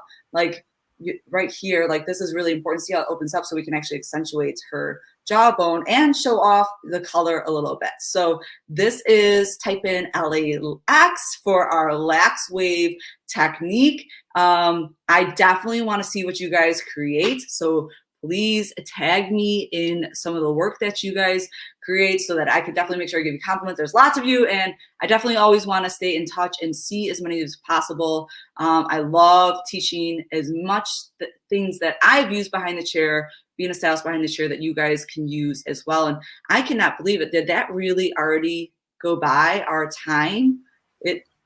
I flew by when I was watching TWYLLA, and again, it totally flew by when you're in it and sharing all the gems. So you guys are amazing for being here and giving up a part of your Sunday for some education. Like we were saying, like you said with TWYLLA, like we always want to give you guys things that you guys can take behind the chair and, yes, be excited about it, but make some more money too. Yeah, right. And hey, a couple quick questions too. Rosie had asked earlier, and I kind of missed it, but she asked about, could you do something similar with a curling iron? Oh, that's a great question. The reason I'm using the flat iron is because I'm keeping it closer. So a curling iron, this is closing it this way, so it's keeping it closer. And I also find that this can be easier to teach a guest how to use sometimes. So that is why I picked up. If Rosie tries the curling iron and it works, I would love to see it. But I'm trying to keep it a little bit flatter? So awesome question, Rosie. Yeah, and that's so key too, Lindsay. It's not necessarily a either or. The answer is always yes. You can do anything with anything. It's Yes. what kind of finish do you get, and is it the appropriate finish for that specific guest, right? It's not necessarily a good, bad, right, wrong, because some clients are much more comfortable with a flat iron in their hand. Some clients are much more comfortable with a curling iron in their hand. Absolutely. And, you know, like what's cool about this too, like one, you try it out. I would love to see it. Especially do you have guests, not that this doesn't work on fine hair, but if you have guests that have a lot of hair and we keep making their waves bigger and bigger, it can make them feel like their hair is just huge. And, you know, it just accentuates maybe the shape that they don't want. Where this, I work on guests that I have a high percentage of really coarse textured hair, where this actually gives their hair more shine and is a little bit more suitability to their texture and density, and it shows off their color still, versus some of those waves I feel like are better for fine hair. So definitely goes for all hair types, but sometimes I think when you have a lot of hair and we just make it bigger and bigger, it's not the look that they're looking for. So something also to think about is what you're working on. Awesome. Well, Lindsay, thank you so very much for your time today. I'm sure the entire community just absolutely got so much content from you. Make sure to go give Lindsay a follow, because Lindsay offers so much education through her social and of course through Facebook through Redken as well as our channel. So make sure to go give her a follow. Make sure to show her some love in the comments, throw her some hearts and thumbs up. Lindsay, thank you so much for what you offered us today. Awesome. No, thank you guys. Thank you for being here. Thanks for the opportunity. And I can't wait to see what you guys create. Awesome. So, huge day of education today, but guess what? There's more. So tomorrow, join us, because kicking off the day tomorrow, before we even get started over here, you have an opportunity to watch Sammy and Sean Goddard on the Redken Exchange Presents Power Hour. That's at 8 a.m. We'll be kicking off the platform here tomorrow at 9:45 a.m. I'm going to set you up, make sure you are ready to explore throughout the day, and then we kick into gear with education right at 10 a.m. Pacific, and that's going to be with Ellen Devine and Roger Molina. We've got Ashley Brown tomorrow. We've got Anna Peters back. We've got Cindy Duplantis, Al Campbell, and Amanda Ziegelman, with Sammy finishing it up tomorrow at 1 p.m. Pacific to 2 p.m. Pacific with Finishing Refuel. And don't forget that right now at samvia.com, through this ISSE digital experience, we've got 40% off site-wide, and that is good for the next 3 days. So you have until the 16th to get what you need at a killer price. If you want more information on what we're doing here with the ISSE digital experience, go to samvia.com/ISSE. We keep saying ISSE, it's actually ISSE. That's just the pet term for it, ISSE, right? So thank you guys so much for spending your time here today.